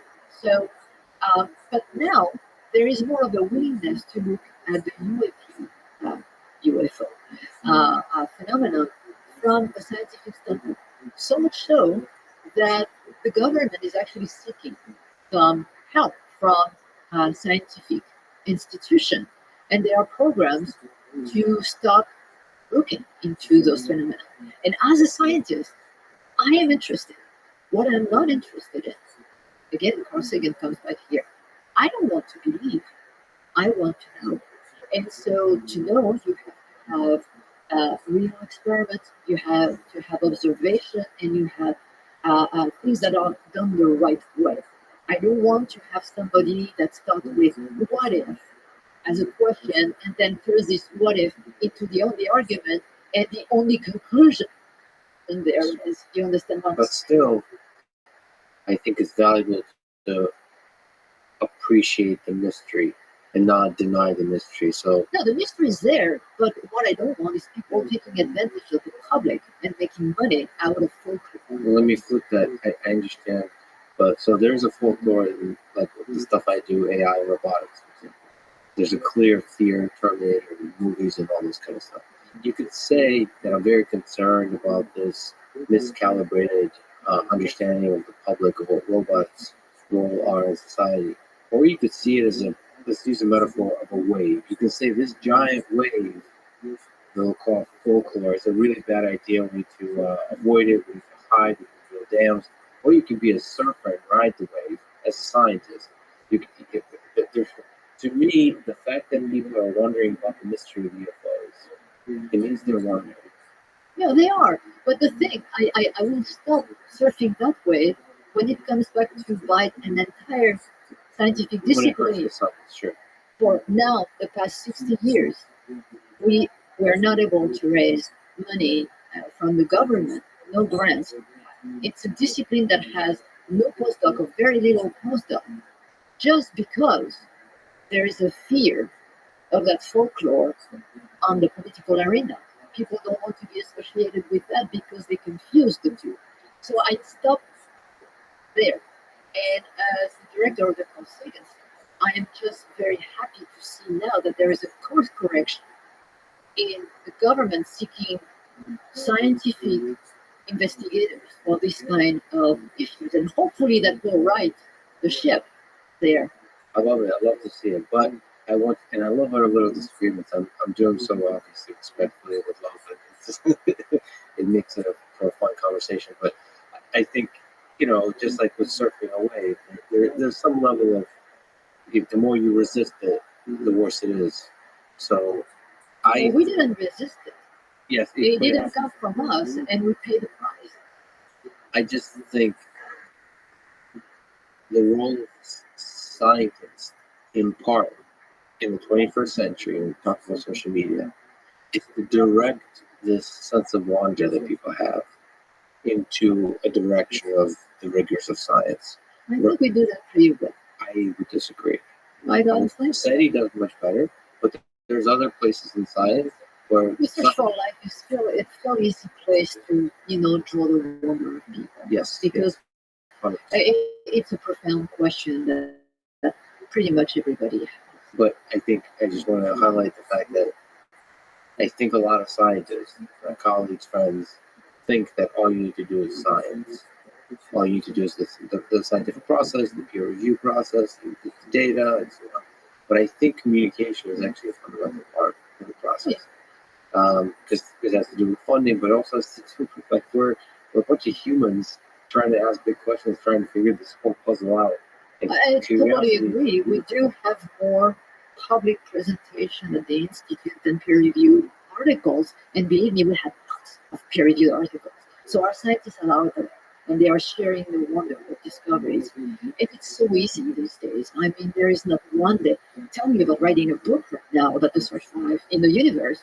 I mean, it's almost every single day I had to correct something in the chapters I was reading.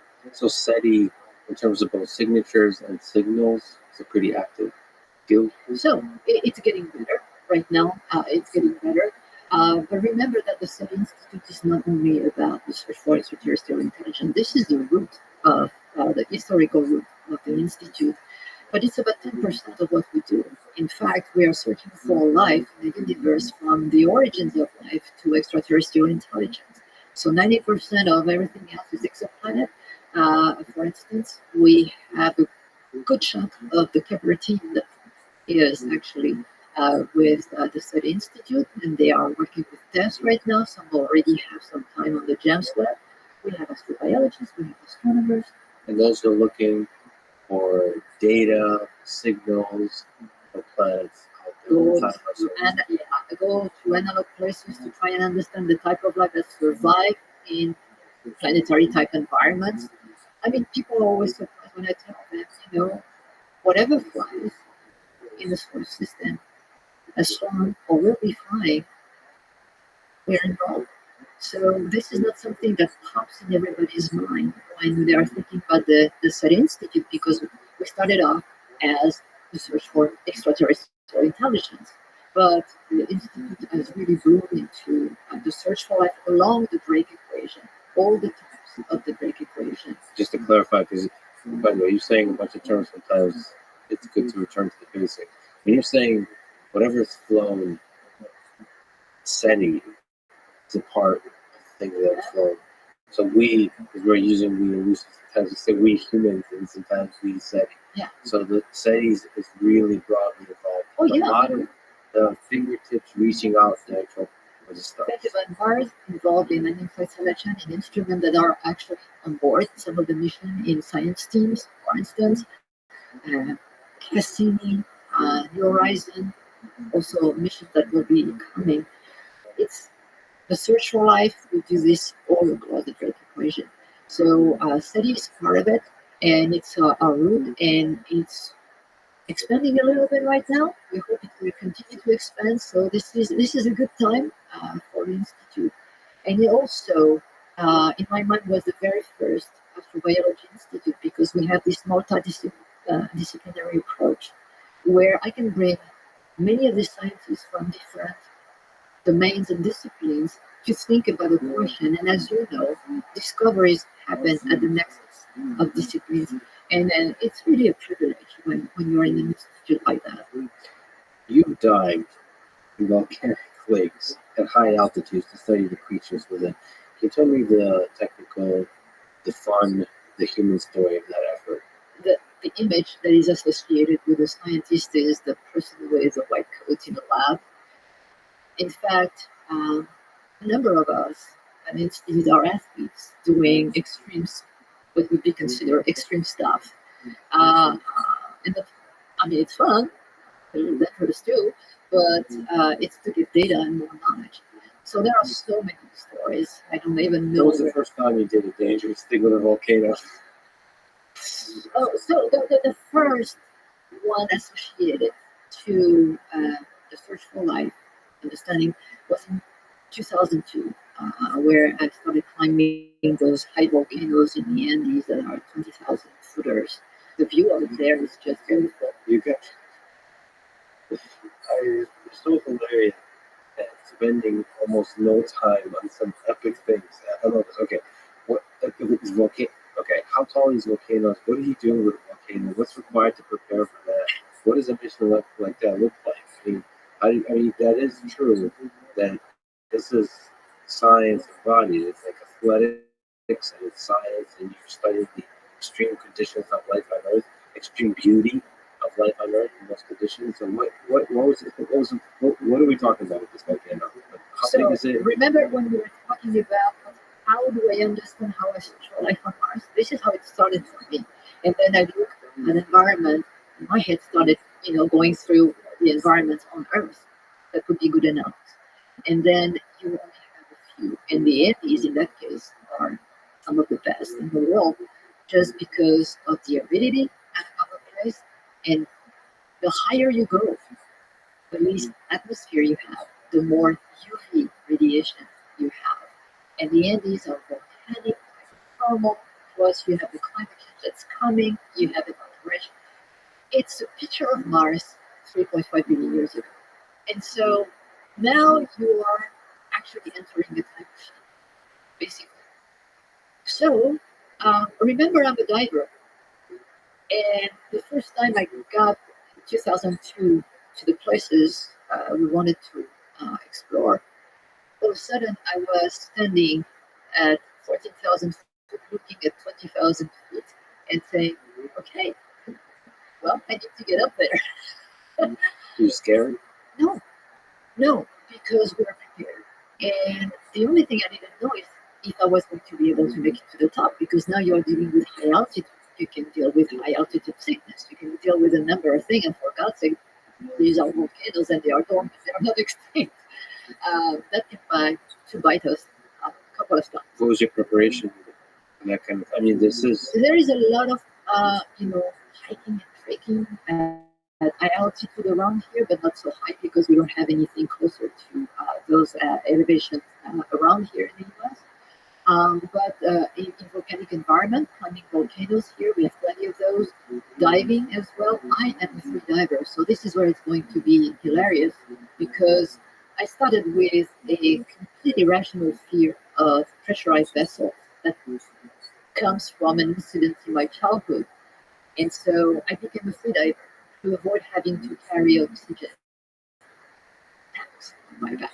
Free diving is diving Without anything, just your lungs, right? That started from childhood. Yeah, no, it was to the point where when I saw a pressurized vessel like a methane tanks or anything, I would be, going around and put a lot of distance between me and that tank. So I wasn't going to carry any oxygen. And the first time I actually died at the summit of that lake was free diving. People look at me like I'm nuts. Well, maybe I am a little bit. The people that work with you as well. I mean, that kind of seems kind of nuts. No, we knew with It's a risk. actually it's a lot of less of a risk than getting with conventional air, and I can explain that.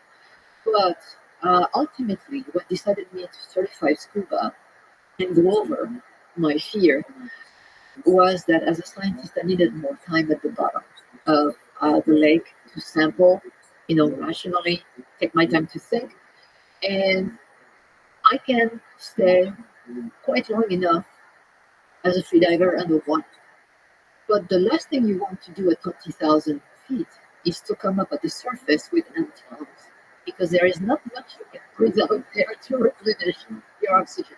So typically your time underwater is just for safety. And I realized that it was not a good trade-off for me at some point. So I certified scuba, and after 3 years of exploring that lake free diving, we finally came up with a full scuba diving expedition. But we were diving with rebreathers, which means that we dived with pure oxygen. So rebreathers give you a bag with stuff that looks like calculators in it, which is basically to absorb the CO2 that you are expelling when you're breathing, and they're recycling oxygen this way. So basically, you are rebreathing your own respiration. Yeah. How often can you do that? So what's interesting about that technology? So it is very interesting because then that completely avoids the potential issues you may have with the lungs. When you are diving, the risk of bubbles trapped in your lungs because of different pressures and different gases. So there's a complexity to the flow of oxygen underwater. When you are breathing regular air, when you are scuba diving here, you know that you have to do some different, when you're coming back, when you're diving deep and you have conventional air, then you need to stop so that you can equalize the gases in your lungs. If you come back too fast, then you can have air bubbles stuck, and then you can raise the lungs, which can risk being paralyzed. There's a number of nasty issues, and we wanted absolutely to avoid that. So diving with pure oxygen avoids this completely, and it has another benefit at high altitude is that, well, the greater risk when you're at high altitude is altitude sickness. What is altitude sickness? Is just you not having enough oxygen in your blood. So this was a good benefit. It was a good trade-off. We were lucky enough to be also trained by the military, so we came up with not the civilian rebreather, which is the big thing on the back that you carry on your back. We actually were given Navy SEALs commando rebreathers. You worked in Navy SEALs for this? The director of military operations. Yes, we were trained. We were trained like astronauts for 3 months. I spent more time. I had a joke that if somebody wanted to reach me, they better put a phone line at the bottom of the swimming pool, because this is where I was. So we trained, and the manual about the safety was about that thick. So it was a real operation. That was 3 years into it, because when you are free diving in the years prior, there is no risk. You don't have any other gas in your lung that's what you're breathing. The other risk is come short of air, and then you're in trouble, which happened to me one time, seriously. So Tell me about that time. I gotta ask you about free diving before we return to the rebreathers. well, all these lakes I had altitude, they are the minimum temperature that you can have of bodies of water, pure bodies of water, which is 4 degrees C. It's very, very cold. And so you Like an ice bath. sometimes, yeah. So you cannot just dive with a wetsuit. So the idea was to take a dry suit, and I learned how to free dive with a dry suit, which is really the worst thing you can do. What's a wetsuit with a dry suit? So a dry suit, a wetsuit is usually what you use in the ocean when it's not too cold. You can use also dry suit, but the wetsuit basically is going to keep you warm because water is getting into the suit, and at the contact of your skin, it's getting to body temperature. And so for a while, you can, dive like that. And in the ocean here, that's fine. That's fine. The dry suit is the opposite. It's completely closed, which means that you don't have any contact with the water outside, and you keep your warmth through your body temperature and even clothing that you can put into it. So these dry suits, they are used by divers who go really deep in very cold water and need to stay a long time underwater. What's the bad part? The bad part is that when you have those dry suits, you have a lot of air that can be trapped in it.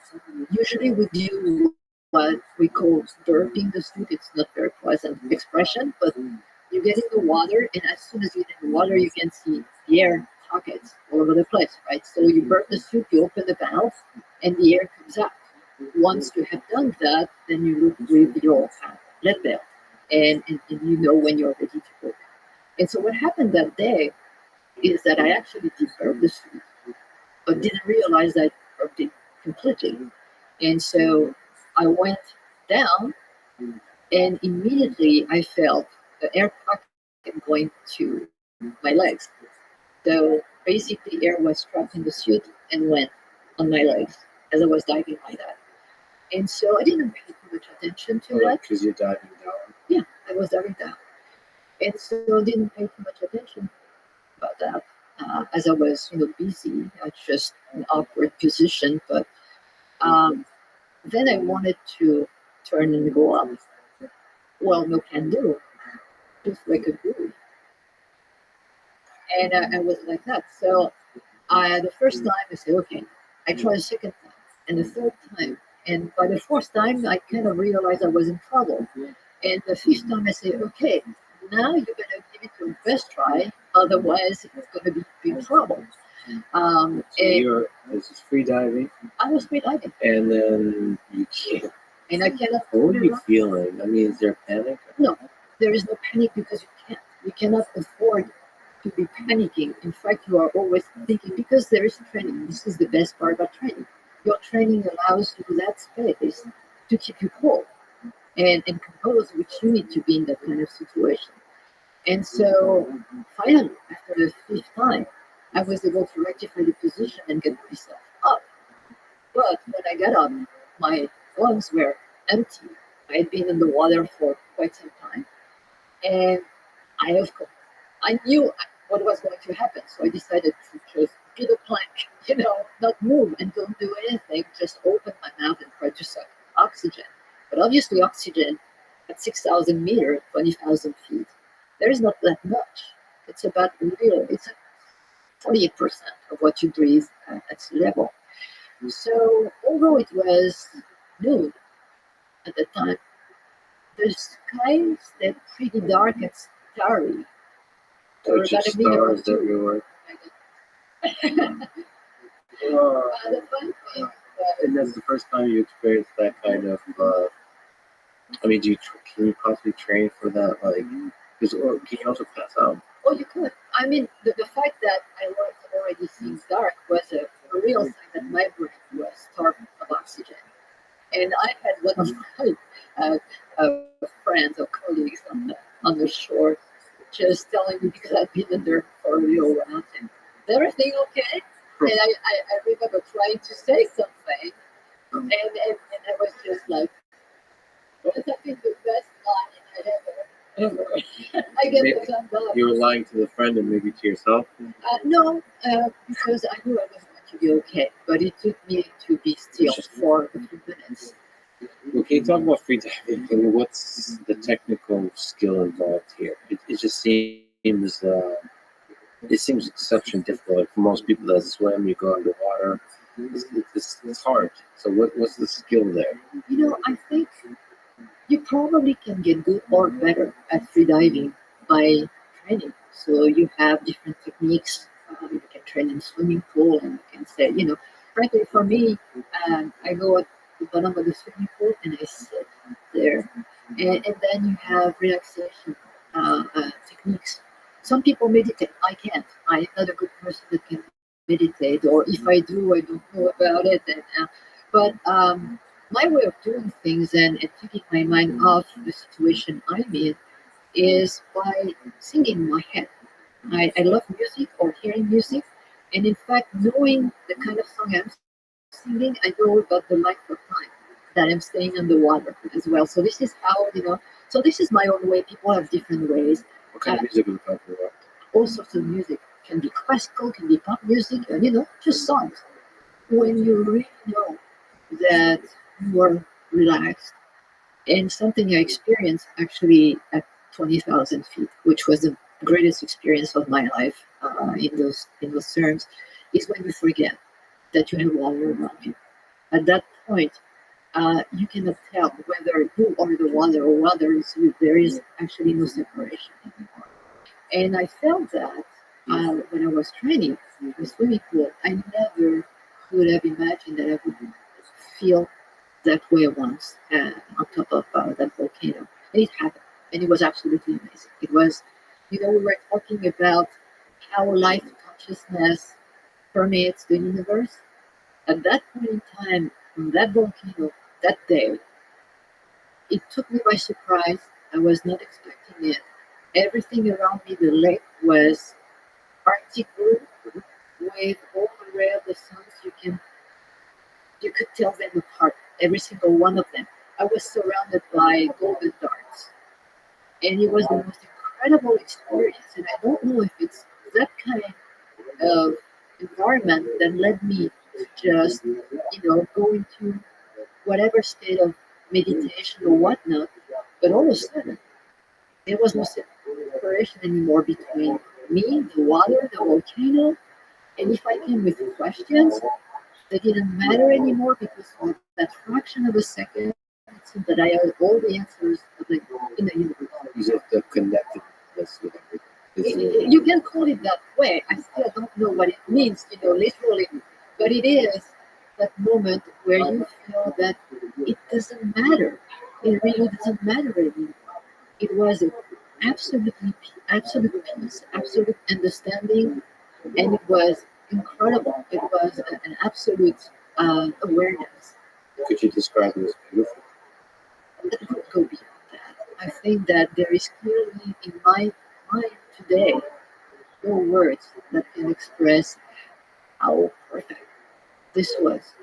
Does that start to speak to why you love diving? Or is there something special about that place? Diving at such elevation and volcanoes? I started diving pretty much. This is the first thing I did when I was near water. In fact, there is a very fun little incident with my parents, me being on the shore of a lake on vacation. I was 3 years old, maybe, and I had these little lifesavers, on my arms, and my parents were not watching. And in my little brain, I still can remember today, saying, "Well, nothing bad can happen to me. I cannot drown if I go underwater." See, that's the logic of a 3-year-old. Yeah. So it works. I mean, that's Yeah, well, pretty brilliant. so I removed the lifesavers that I had, and I just went in the water. My mom said before she could do anything, I was under, and it was like a natural thing. And for me, I felt immediately at home, and as little as it was, completely. And it goes beyond that. This sense of connectedness or oneness or whatever. I always felt good in underwater. So it doesn't matter really if it's 20,000 feet. The thing that's matter at that point is that you need to get there. So you need to get with all the gears, with your hiking, trekking equipment, high mountaineering gears. And when you get on top of that, you have to remove all that and don a suit. Is there something you can speak to the challenging aspects of that process? Or is it just like this rigorous process that's well designed and you have to go through and you don't think Where this is where most of the risk is, because you can be well prepared, but for one reason or another, you get sick, and you can get sick not only because of high altitude sickness, it can be a number of things. Or you can be tired, or you can catch cold. And then, of course, we have the mountain itself. We had a magnitude 7.8 earthquake hitting one day when we were 50 meters away from the summit. So you can't obviously plan for that. No, you can't. And that's the acts of God. Working with NASA, although I am the director of the study institute, my grants are coming from NASA, so I'm a NASA contractor. And every time we go to those environments, we have to go through the rigorous process of training with NASA and checking all the boxes for safety. So they are training and training and training us, and I have to thank them because a lot of those trainings are the things that are in your brain when these kind of things happen. You know how to react, and you are not freaking out. But in all the things they are training us for, you have the green risk, the yellow risk, and the red risk. So the green risk are basically the don't be stupid, and don't do the kind of thing you wouldn't be doing at home, like it's jumping, on walls that are unstable, you took your ankle, And then you have other risks like high altitude sickness. Are you prepared for it? How do you recognize that? These are the yellow risks. And then the red risks. The red risks are what they call the acts of God, the kind of thing that they can happen. There is nothing you can do about it, and then you accept them when you do them. So those are volcanic eruptions when you're in this kind of environment, earthquakes, and everything that an avalanche. There was giant mountain and it's shaking. No, it's not shaking. That's the interesting part of it. There was a whole background of things that happened that day when we started out. But we got to 50 meters from the summit. And I have part of my logistics team that is at the foot of the mountain.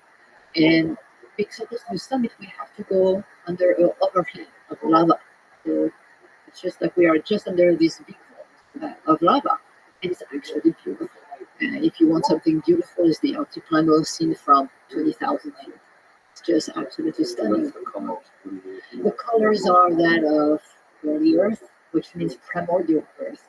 It's ochres, yellows, oranges, browns, with a dark blue.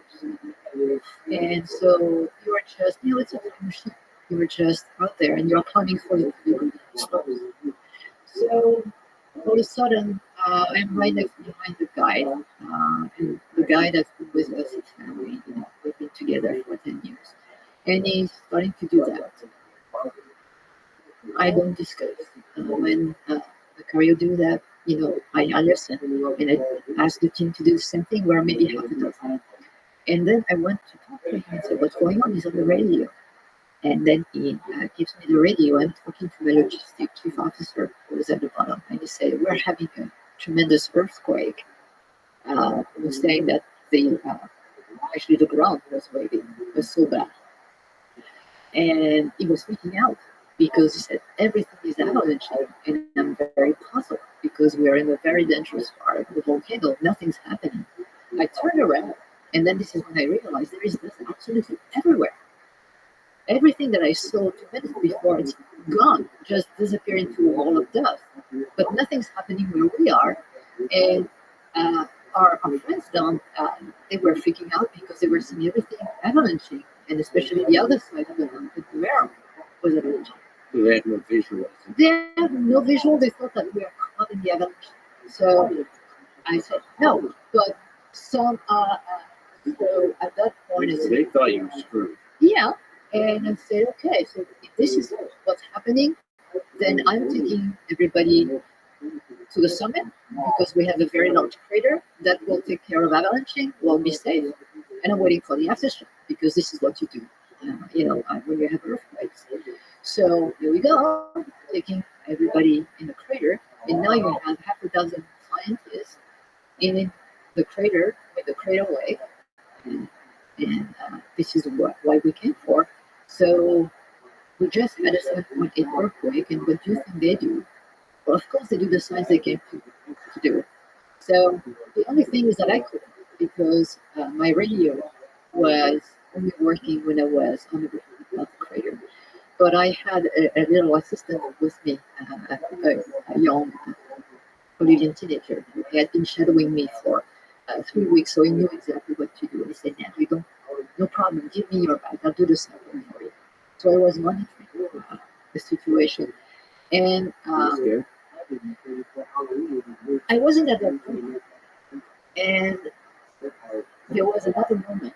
My friend downstairs, I could, At the foot. at the foot, yeah, we've known each other. As I said, we're family. This team is family. We've known each other. I am the godmother's kids, so we are close.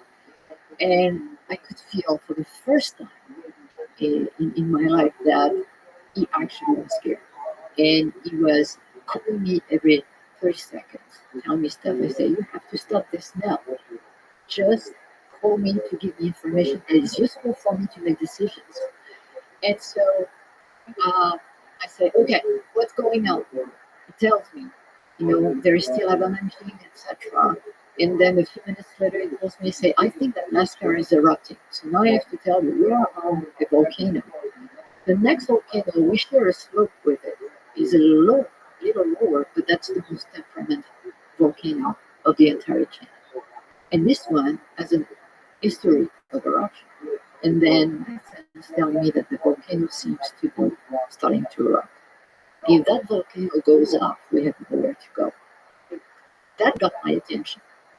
So if you say scared, I would say that I got the realization that what that meant. I went cold for like a fraction of a second, but that meant that just my adrenaline started to kick in.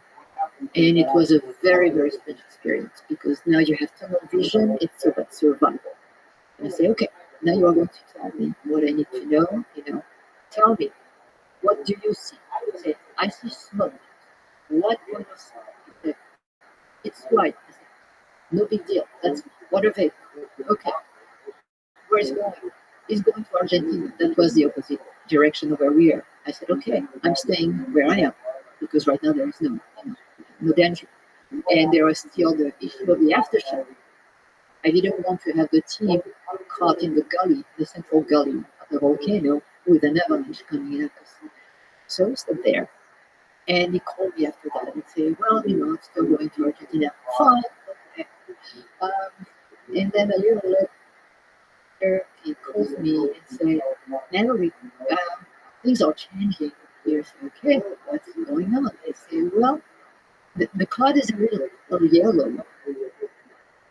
And I was thinking to myself, What does it mean? What is it? sulfur. And then when you have sulfur mixed with the water vapor or the water in your lungs, this turns into sulfuric acid. Then you're really screwed. And I say, "Okay, where Thank you for the information. where is the cloud going?" He said, "The wind is shifting, it's coming your direction." So yeah, that was a day like that, And I am talking to him on the radio, and I'm turning around, and as I turn around, I see the cloud starting to pop on the opposite side of the ring. So at that time, we had no choice anymore because now you have to figure out what's going to kill you first. And so there was the risk or the potential of an avalanche. But at least you can see the rocks. The gas is going to kill you before you can see it. So I called everybody back. We gathered our stuff. I didn't give too much detail, but I said it's time to go downhill. So, which we did. We stopped only when we were at boot camp. And then at that point, we saw the cloud, which was completely covering the sun where we were. So we did well to bail out. But that was 500 meter higher than we were, so we were safe. I was just making sure that we would not go down the slope where we were safe, so we stayed and just rested for a little while. And after that, we descended. And it was all on adrenaline. I can tell you what, I had two of my crew with headaches.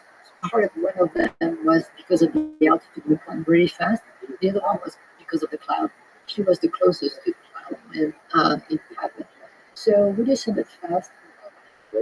That was close, and it's interesting how the human body and mind works, because I know that from the moment my friend told me that the volcano seemed to be erupting, I was going on the bridge. But when we got close to them, I saw him. We were getting close to the cars. I saw him coming towards me in a slow motion, and all the adrenaline went away. I was a mess. I had to find the first row and sit down. It was gone. I mean, Fascinating. So you just basically physically and mentally collapsed once you saw. absolutely. So There was interesting. nothing left of me. I got in the car, and I felt in the car as we were heading back towards camp. I could have passed out. I really felt back, and I'm not the kind of passing out really, easy. But there was nothing. I had no energy, nothing. It's fabulous how you react and how this is embedded in your brain from eons of evolution, of reaction to dangerous situation, basically. The drive to survive. Yeah, something like that. You just told us one heck of a story, and as you said, such story comes along with many of the diving expeditions that you do. But on the science side, what is that world that simulates, that travels back in time into the Martian landscape? What does the science reveal? So the science reveals that life is resilient. When I started that project, I told my husband, I said, this is going to be very fast. We are going in such nasty environment that we're not going to find anything. And we're back home fairly soon. So 20 years later, we're still studying those environments. That was your gut feeling, like not much could possibly survive. Well, the UV environment is so nasty. But there you find the same microorganism that made the very first fossils on Earth 3.5 billion years ago. And they keep surviving. They develop an adaptation, Swiss Army knife, if you prefer. And so you learn about that. You learn about what they are, how they adapt through times and through environmental changes, which is really important. What are their signatures? We learn to recognize them. We learn what kind of instrument we need, what kind of signature, whether it's chemical or morphological or whatnot. So basically, we learn how to explore. But I would say that to me, and this is a realization, interestingly enough, that came 3 years into the project, I really woke up literally one morning saying, we've been coming here for 3 years now, trying to understand how to search for life on Mars.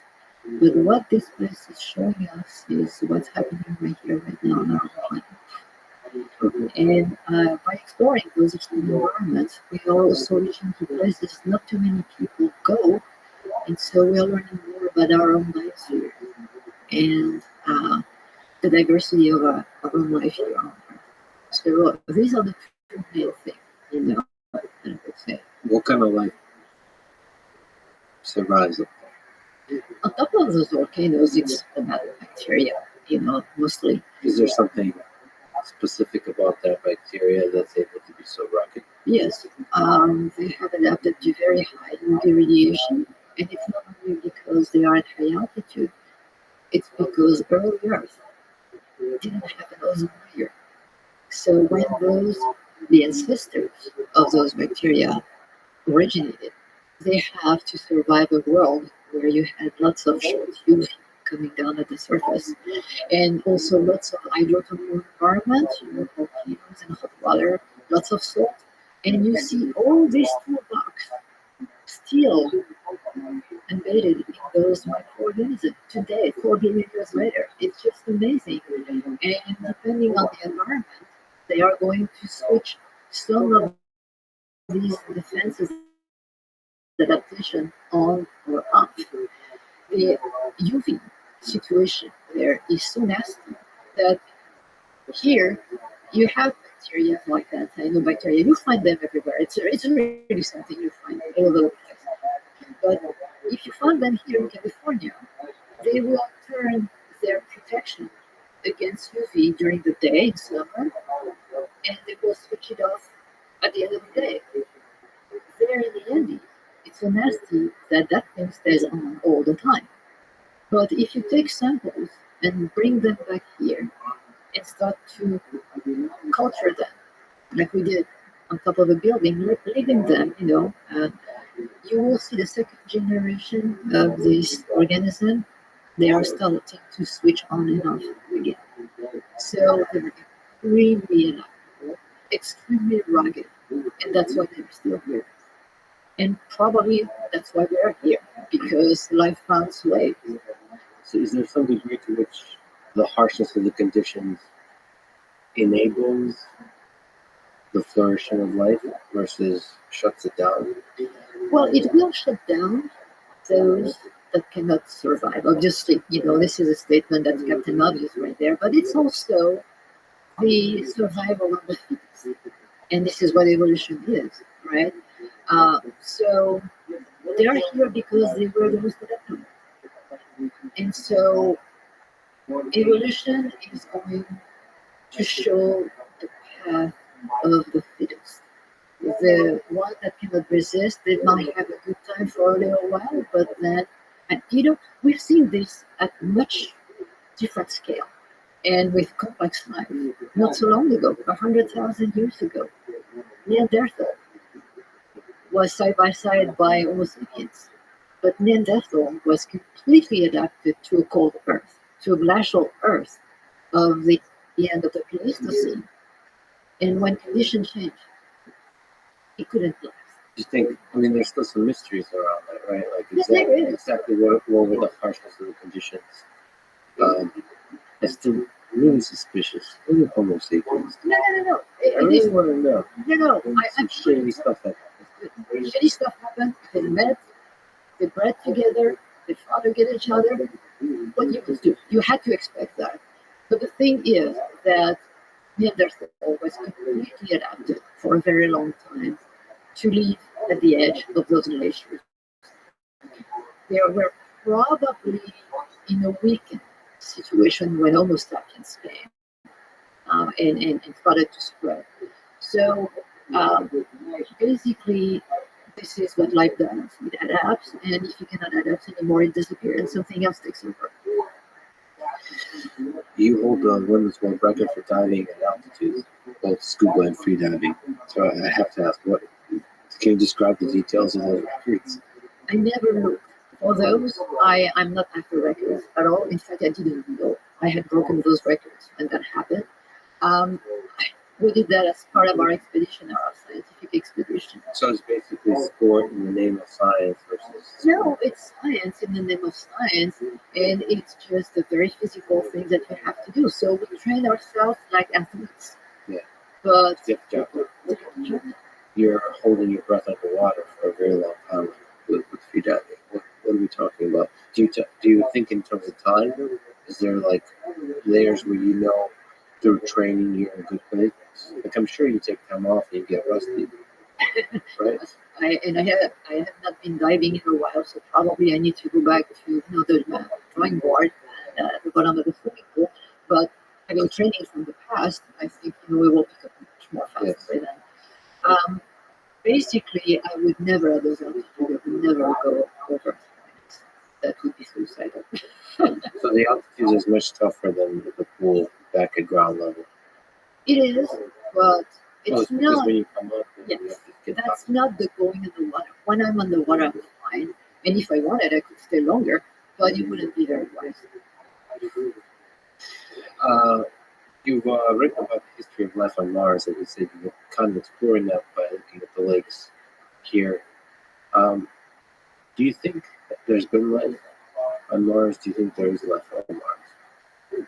Right. So when you're looking at the environment of Mars early on, it's fairly similar to that of early Earth. Never was exactly the same because Mars was always farther from the sun than the Earth, right? So it was always a little cooler. But you have to imagine maybe the Arctic during summer. That would be early Mars with a lot going on for it in terms of environment, very favorable to even life as we know it. So we don't know how fast life happened on Earth. There are signs right now showing that it might have actually originated only 200 million years after the crust cooled down. Yeah, this still has to be verified that's the closest. And these are indirect evidence, like carbon left by the activity of life, not by itself. And there is a twist in the story for Mars, is that it seems that Mars came to earlier than the Earth. So it may be that Mars was habitable and might have seen the beginning of life earlier than the Earth. So all of this is speculation. Obviously, we haven't found any evidence or solid evidence yet. I would say unambiguous evidence, but unambiguous evidence of life is going to be something interesting to prove because we don't know what life is, remember. So I always joke that the only way we would know that there is life on Mars if there was a rabbit jumping in front of the rover. But we might be, gathering, we have what we call a ladder of life detection, which is that you have a series of rounds that you need to go through that actually are not proving you that you discovered life, but are making the possibility that what you discovered was made only by the environment more and more probable. So we are trying to put the control, right? So this is what we're doing. And as far as I'm concerned, considering all the unknowns we have, I think there was as much chance that life originated on Mars as it did on Earth. And if it was at the surface, then it got in trouble after 500 million years because of the disappearance of the magnetosphere, the loss of the magnetosphere in the atmosphere. But as we know, life doesn't only stay in one place. As soon as it's out there, it's going to adapt, it's going to give itself more chance to survive. And that to me means that if life appeared, I would say it's still there and probably underground where it can be in an environment that's stable. So I don't know how stability is good or not. It might not be so good, but they might be in a different type of metabolism through dormancy, waiting for different climate cycles. And there is the fact that Mars changes a lot faster than the Earth. And climate changes are a lot stronger in magnitude. So there might be a place on Mars. We know that there is a place on Mars deeper in the subsurface where temperature and pressure are good for liquid water to stay there. So these would be good places for stable habitat over time, no matter what happens at the surface. But if life is also caught between that deep zone and the surface, there is an active layer. There is a lot of ice in the subsurface of Mars. And when the climate changes, when the obliquity goes beyond 30 degrees, then at that point, you will have some activation of that zone. You have thawing of the ice.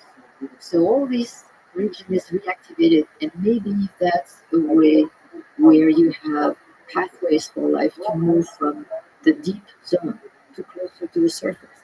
This is why I'm one of those scientists who thinks that life might not be so far from the surface. So we don't have to dig very far. We probably won't. And the reason So amazing. I'm thinking of that just because of this experience as well, of extreme environments.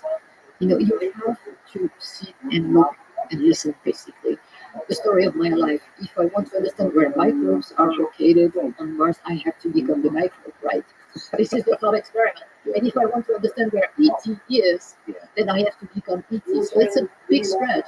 But in extreme environment, you sit in the desert for a while and you just, try to understand where it's coming from, where the humidity, when it's showing up. And then you start to understand the patterns of those things. What are the useful signals that you need for survival?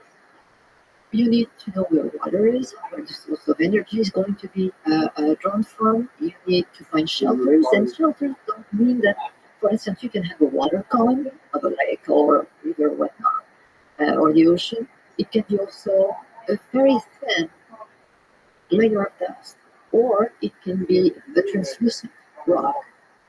and you see what we call endoliths. These are the same cyanobacteria, but a different version of them. They live inside the rocks, inside those crystals, because they have the best of life. They are into translucent crystals, so that they receive the light from the sun. They can do the photosynthesis, but there is enough of that crystal so that the nasty UV is being stopped. And they are in their little house. And when you are looking at temperature within those rocks, they tend to make it toastier than the outside temperature. So there is a lot of things going on. So what I'm saying for Mars is that, yeah, right now you don't have an atmosphere very much, 160 times thinner than the Earth. 6 millibar is really not much, but it's there. Um, but you still have a lot of UV, like the nasty one, UVA, UVB, UVC, that can really mess up your DNA and destroy it beyond repair. But as soon as you have a little alcove into a rock or a cliff, you know, I'd be looking at those places, but you have to understand Mars or any other planet for that matter at the level that matters for the micro. And it is. So then anyone with the micro. anyone with the micro, which means that we have lots of orbital data, which is good to understand habitability at the planet level or at the regional level.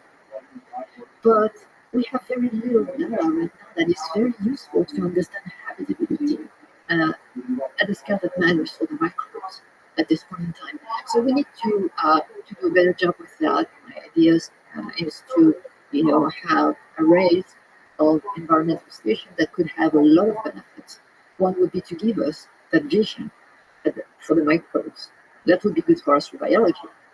And second, So, a collection of stations on Mars on Mars, yeah. that give us a good map Yeah, of the planet. high resolution, we can do that regionally. And on top of that, so that's good for us for biology, for the search for life on Mars.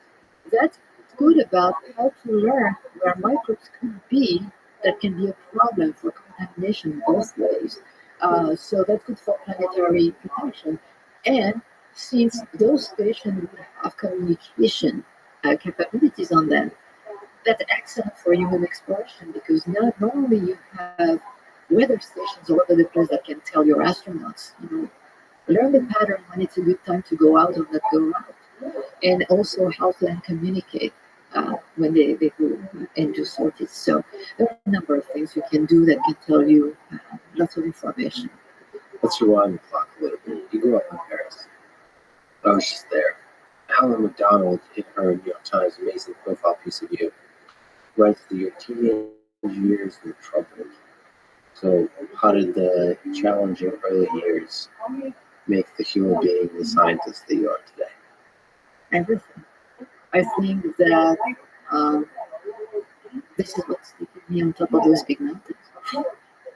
And the irony is for me to be looking for the origin and nature of life because I was so close to losing it. But to me, that was a great lesson learned. And that helped me see through the beauty of life. Going on the other side of that, it became really what made me and helped me go through absolutely everything and anything in life. Climb mountains, tell me there is something I want to know, and I am going to give it my best, and I won't give up, and I won't give in. And this is a message that I carried all my life, and I'm so very grateful that I did it because all the things that I would have missed if I hadn't done it. This is something that I wrote in my first book, and part of it is the reason why I wrote it, just because I felt that there were messages in my path. Oftentimes teenagers are troubled. It can be one way or another.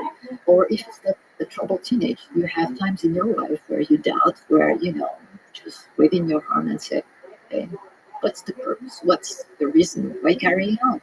And when I see the things that I'm doing, the dream that I was able to fulfill, what a waste. So there's There was a point in your life where you thought about suicide. Oh, yeah. And wasn't thinking about it, but I wasn't very keen on. For some reason, I'm still here. I still don't know why, but I'm still here. And the lesson for me was that never, never again, because you have to give tomorrow a chance. You never can think about tomorrow in the terms of the present. You never know what can happen. You know what is going to happen if you go through what you want to do. Tomorrow's not going to happen, you know. And I had another lesson came a few years later, where actually somebody was running me after that person. I almost died that day too. Not that I wanted to, but it's just because the conditions were very, very difficult. That person died from there, although we took him out of the water. But I had a lot of difficulty coming out. I came out, but then I thought a lot about that guy. He was in his 30s.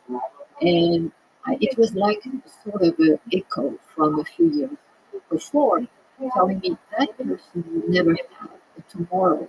That person would never be able to fulfill his dream or even have a dream of any kind. And I was here and I was going to give myself the best chance to fulfill all the dreams I wanted to and go after all the questions I wanted to. And this is what kept me going now, you know? So the advice there is, even if you don't see a why, an answer to the why question, why live today. If tomorrow changes. Do you think about your death today? Do you think about your mortality? Not really. You've been so close with us so many times. Yeah, but you know, that's part of life. And you know what? If something happens to me while I'm doing the stuff I love, what a way of going. This will happen wherever it catches me. I don't know. I don't care. It will be what it will be. And I had the best home master for that. I had my husband. My husband and I were 44 years apart in age. And it was just a pure love story. And he never looked at his age, never thought about himself or defined himself by his age. In fact, he reinvented a life for himself at an age where everybody retires. We met when he was 66. And that was a blessing and a curse, but a blessing, most of it, because we took every single day as if it was the last. So we enjoyed life. And right now, it's not so much, you know, I have to really think of him. He just passed away this August, last August. And for me, it's more like I have to draw from his example. On him always telling me, look forward, trust life, be happy, live.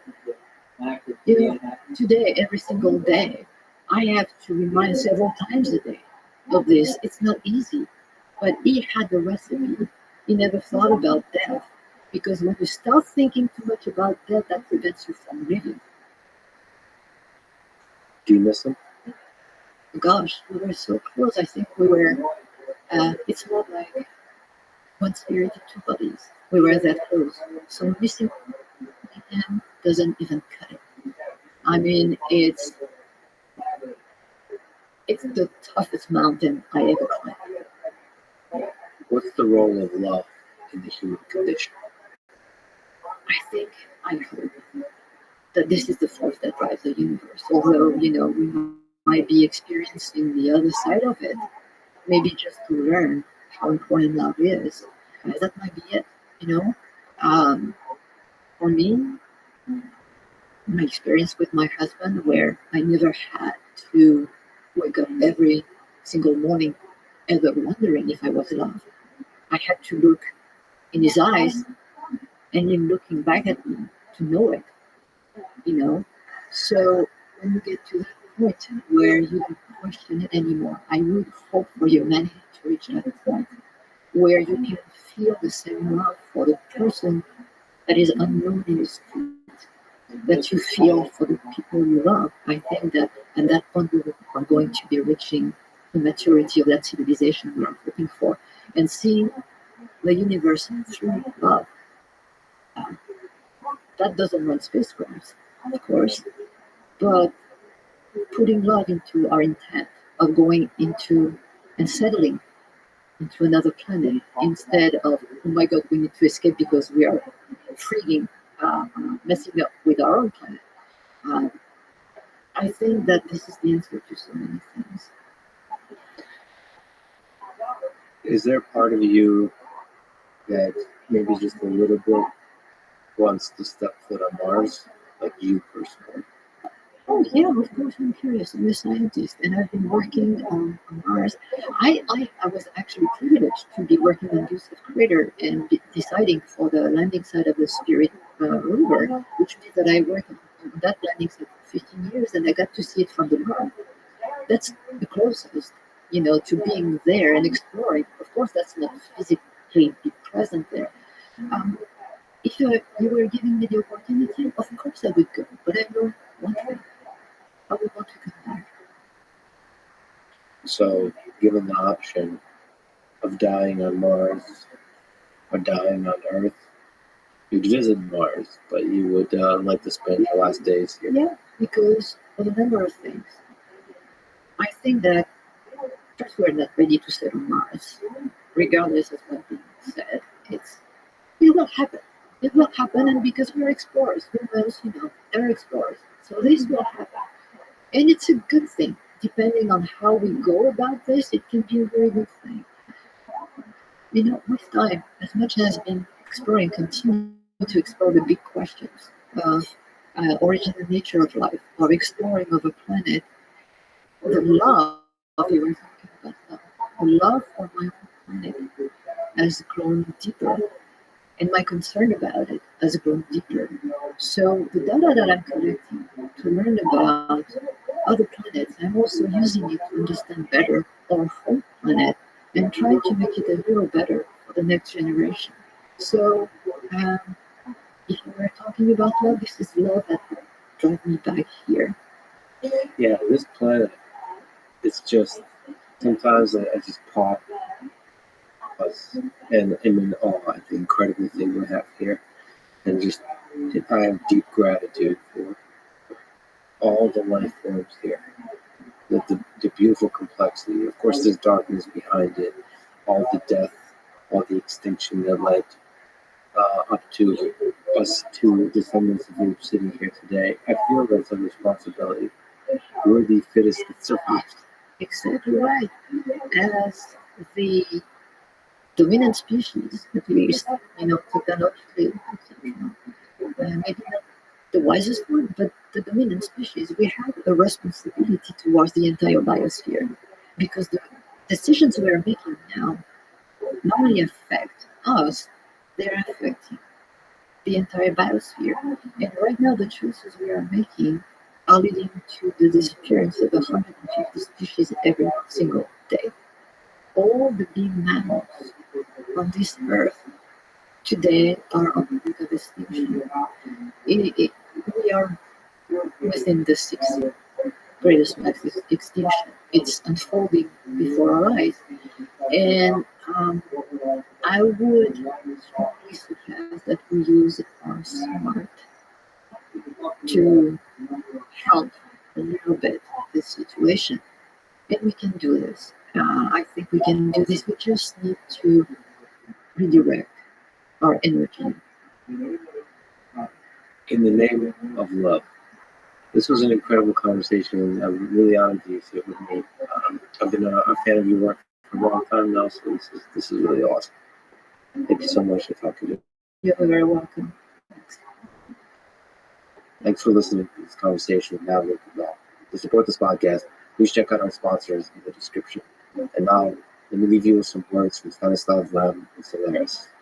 How do you expect to communicate with the ocean when we can't even understand one another? Thank you for listening. Hope to see you next time.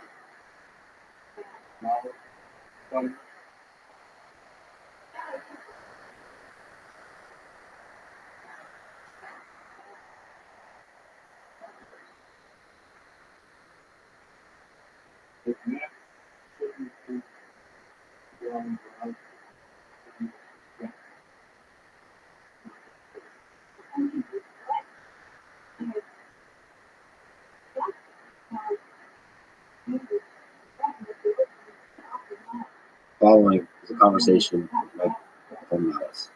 This is a special holiday episode, and it is made extra special because it's announcing the release of Michael's new book called The White Pill, A Tale of Good and Evil. Michael and I disagree on a lot of ideas in politics and philosophy, and we have a lot of fun disagreeing. There's no question that he has a deep love for humanity, puts his heart and soul into his work, especially into this heart-wrenching, deeply personal work. So I asked you to support him by buying it at whitepillbook.com. This should hopefully go to the Amazon page. As always, we each dressed up in a ridiculous outfit without coordinating the chaos that makes life so damn interesting. This episode is full of humor, darkness, and love, which is the best way to celebrate the holidays. This is the Let's Freedom podcast. To support it, please check out our sponsors in the description.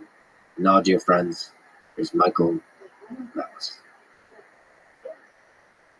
I probably should have coordinated better. Yeah. Have you, since this is a Christmas special, a holiday special, have you been good or a bad boy, Michael? Well, that's interesting. One of the people in the book, Granville Hicks, his autobiography starts with, "I was a good boy," and he wasn't a very good boy. On a scale of 1 to 10. I'm trying to think of what bad things I've done. Okay, there's that. Okay, wait, that's not. That was. That's all right. I would say 9. 9? Yeah, I try to do the right thing. What about you? Is it going to be 1 or 0? Yeah, no, I'm extremely self-critical. I push the 0.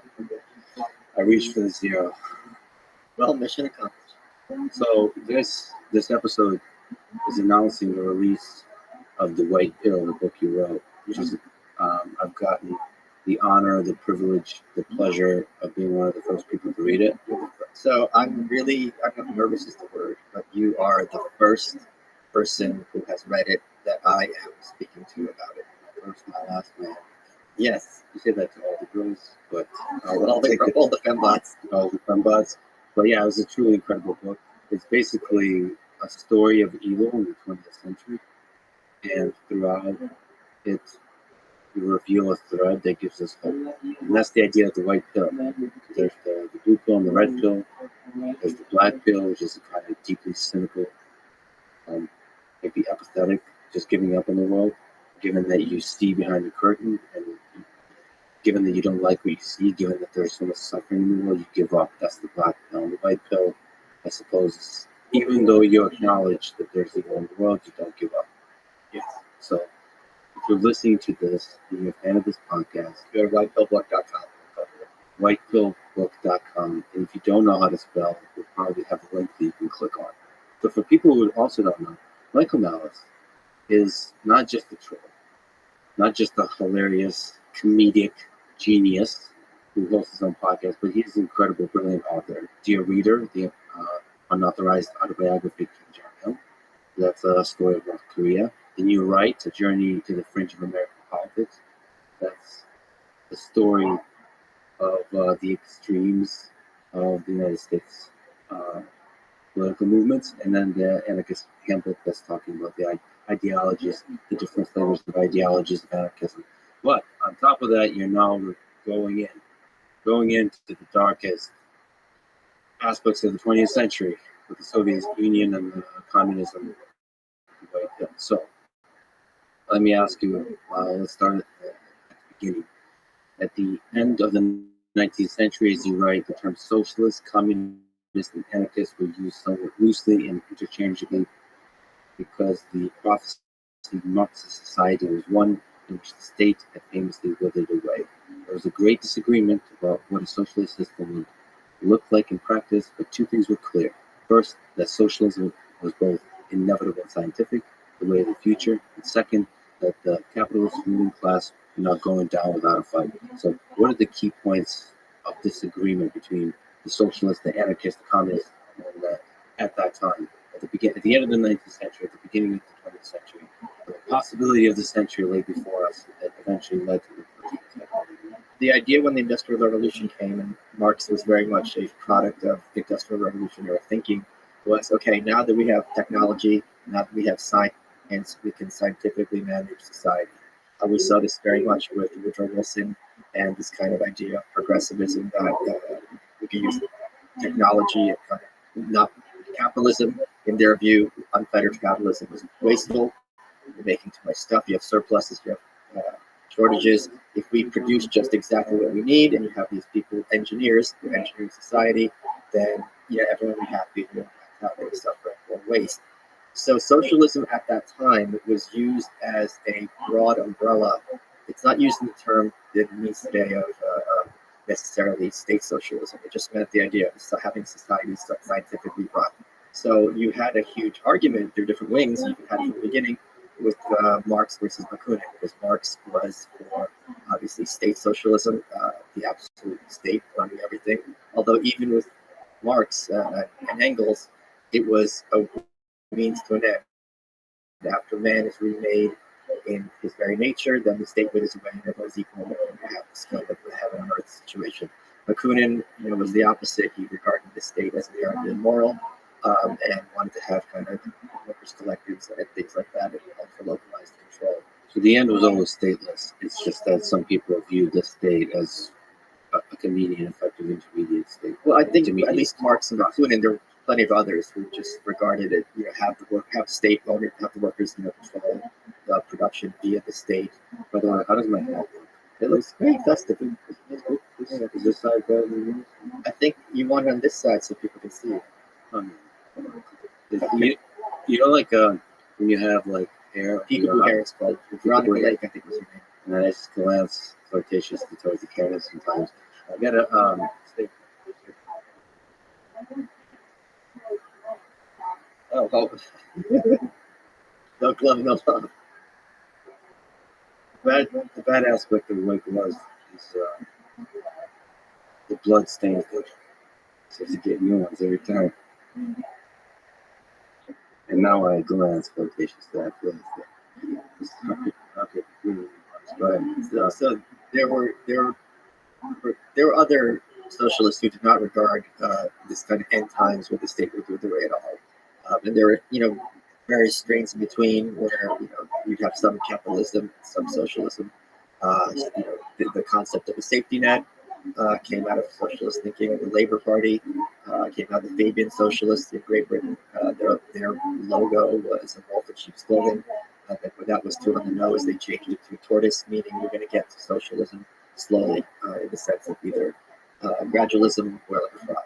And also the big part of this thinking at the time, this is again the late 19th century, is the idea that there's going to be a worldwide workers' revolution. It wasn't going to be that, in one country, it was going to happen and then all the other countries be capitalist. The idea was, all right, like the workers in Germany have more in common with the workers in America than the workers in Germany have with the capitalists in Germany. So the idea is, all right, like the working class all over the world, at one point they're going to be like, we're being exploited. It's getting worse and worse for us. We can't feed our families. We're getting injured and so on and so forth, and there's no compensation for this. We're just going to overthrow our chains and we're going to run everything ourselves. We're the ones running it already anyway. And this was doing all the work. And we're doing all the work. So why shouldn't we be getting all the benefit? What's the role of violence in this?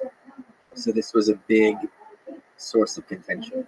So the Fabians, for example, in Britain, were all socialists. They were very heavily of the idea that we could do this through the ballot box.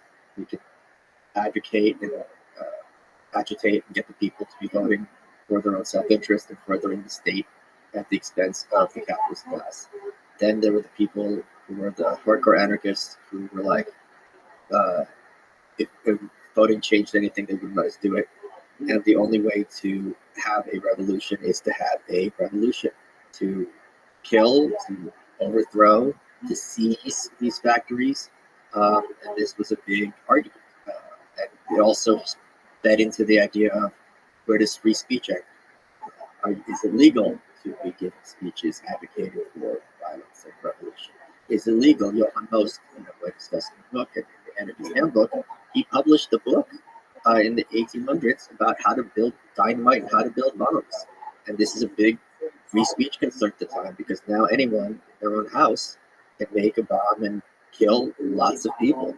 And this is something that was happening with enormous frequency at the time. And people tend to think, because we have these kind of prejudices, or really remember what's happening now. But this was World War I got started with the assassination of the Franz Ferdinand.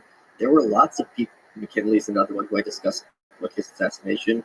There was lots of violence happening very regularly, and with the creation of dynamite, it kind of exponentially became more dangerous and threatening. Even now, on Wall Street, there was a bomb that went off, I think, in the 1920s, and the shards of shrapnel are still in the JP Morgan building, I believe.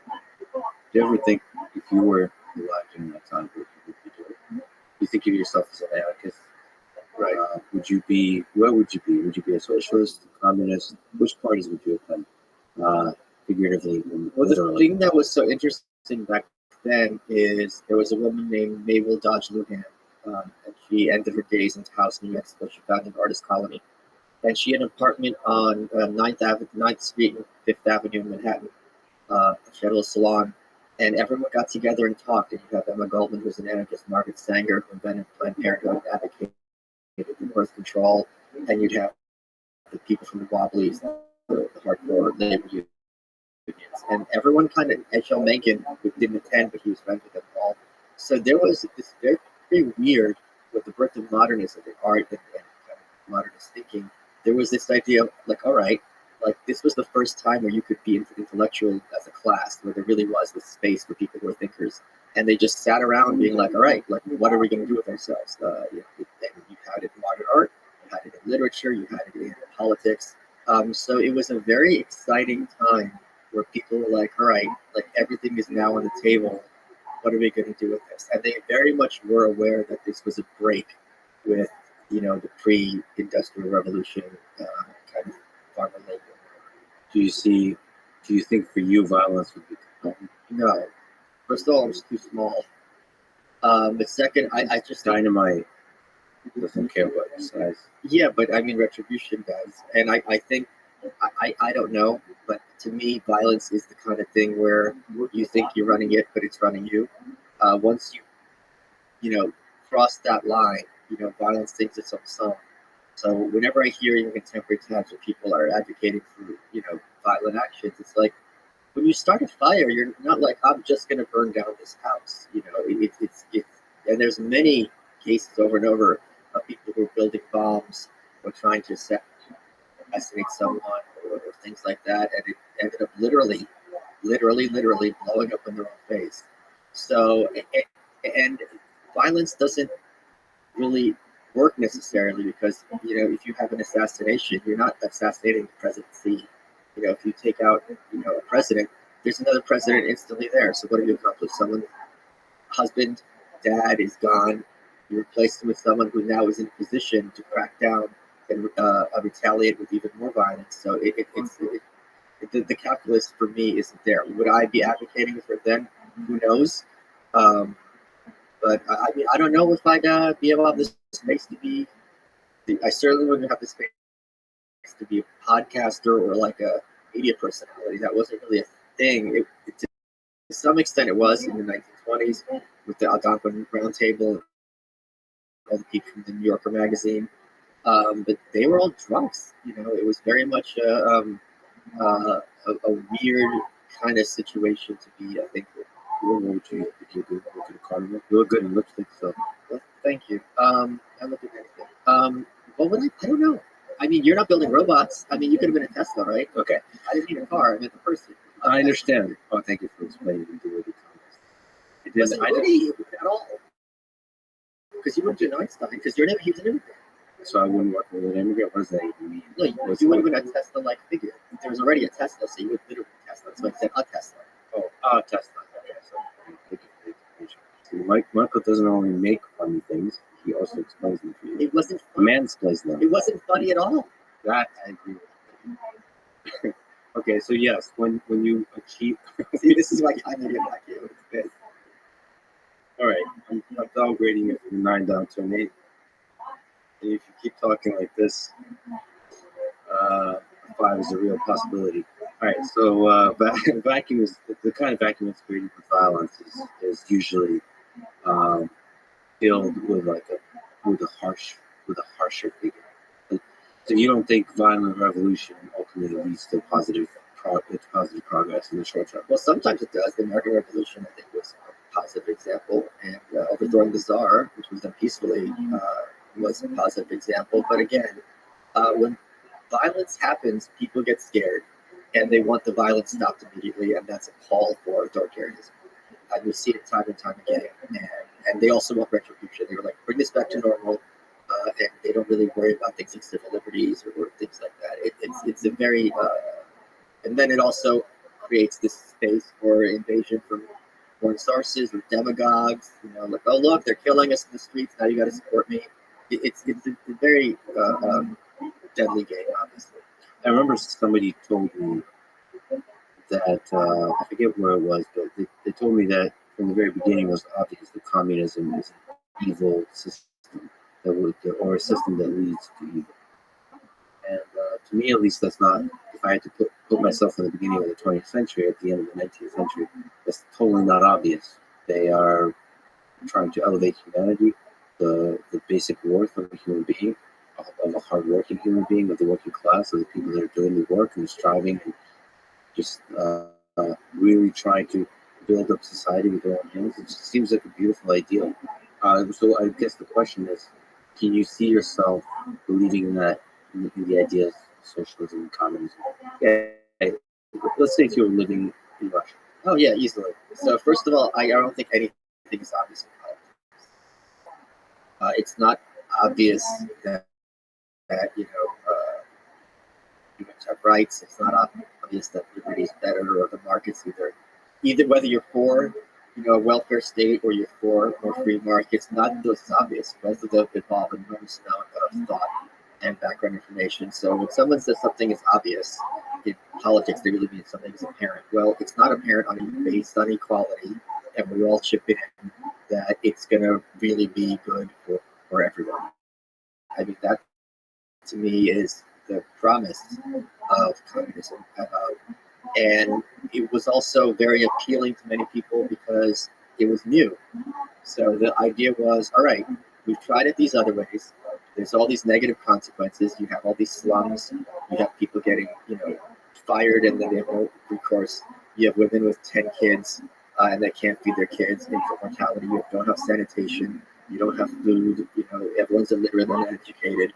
And then you're saying, look, we all chip in together. Everyone will have clothes. Everyone will have food. Everyone will be educated. Everyone will do their part. It's going to be rough in the short period. That's a very compelling case to be made for communism. It's really easy in many ways when something hasn't been tried to make it sound compelling, because you just talk about how great it's going to be, and then no one, people are always arguing about like Venezuela and Sweden, like, oh, you want democratic socialism to be like Sweden, you don't want it to be like Venezuela. The Venezuelans didn't vote for Venezuela; they voted for Sweden. They ended up with Venezuela. So I think, and the thing with communism, especially at that era, it was very much correlated with people who were too smart for their own way, because they had the idea that if we're just put in charge, instead of these like business people or these heirs to great estates, if the people who are smart and get it, like us, I don't mean you and me, the people at the time who were advocating for it, once we're in charge, since we're good people and we want what's best for everyone, we're going to make sure everyone's taken care of. They always talked about how much they cared about the little guy, and so I'm sure some of them meant it a lot. And like, look, if the guy in charge is very much concerned with the little guy, he's not going to slip between the cracks, and it's just going to be absolutely great. And we don't have to worry about, the capitalist class just basically exploiting people and having these huge estates while these people can't even feed their own families. Since we have a little bit of momentum, can you steel man the case for socialism at that time and even today? I don't know if there's a rhyme, similarity those to socialism was implemented at that time and what could possibly be implemented today. But maybe you can dance between the two. The Steelman argument for socialism is if you have everything up to private industry, you do not have a guarantee that someone won't fall between the cracks. And the other concern is, in any other context, if someone is, let's suppose, mentally ill, right, through no fault of their own, and or someone's handicapped, they can't feed themselves or mentally disabled, something like that. If you have everything up to charity, because you see this with the endangered species, right? The species that are cute, species that raise money for them, protect them. Some weird kind of frog somewhere that no one cares about, you can't raise money for it. There's people's interests are what they find interesting. So if someone who's like not socially appealing in some way, whatever capacity, they're going to fall between the cracks and they're screwed. Under socialism, if you have a government taking care of everything, no one is left behind. You are guaranteed that the lowest of the low and the worst of the worst are still going to make sure that they're not starving in the street or just left behind. So that is a big moral case to be made for having the state running everything. In terms of economics, it's a lot harder, but the argument there would be it's not fair. The term does not actually have a meaning, but it's not fair that because you were born a Rockefeller and I was born in Poland, that you never have to worry about food the rest of your life, whereas I have to worry about, paying for a doctor for my kid. Like you won this lottery when you were born, and now I have to be screwed and have to respect all your property. Why? So that is another strong argument to be made for socialism.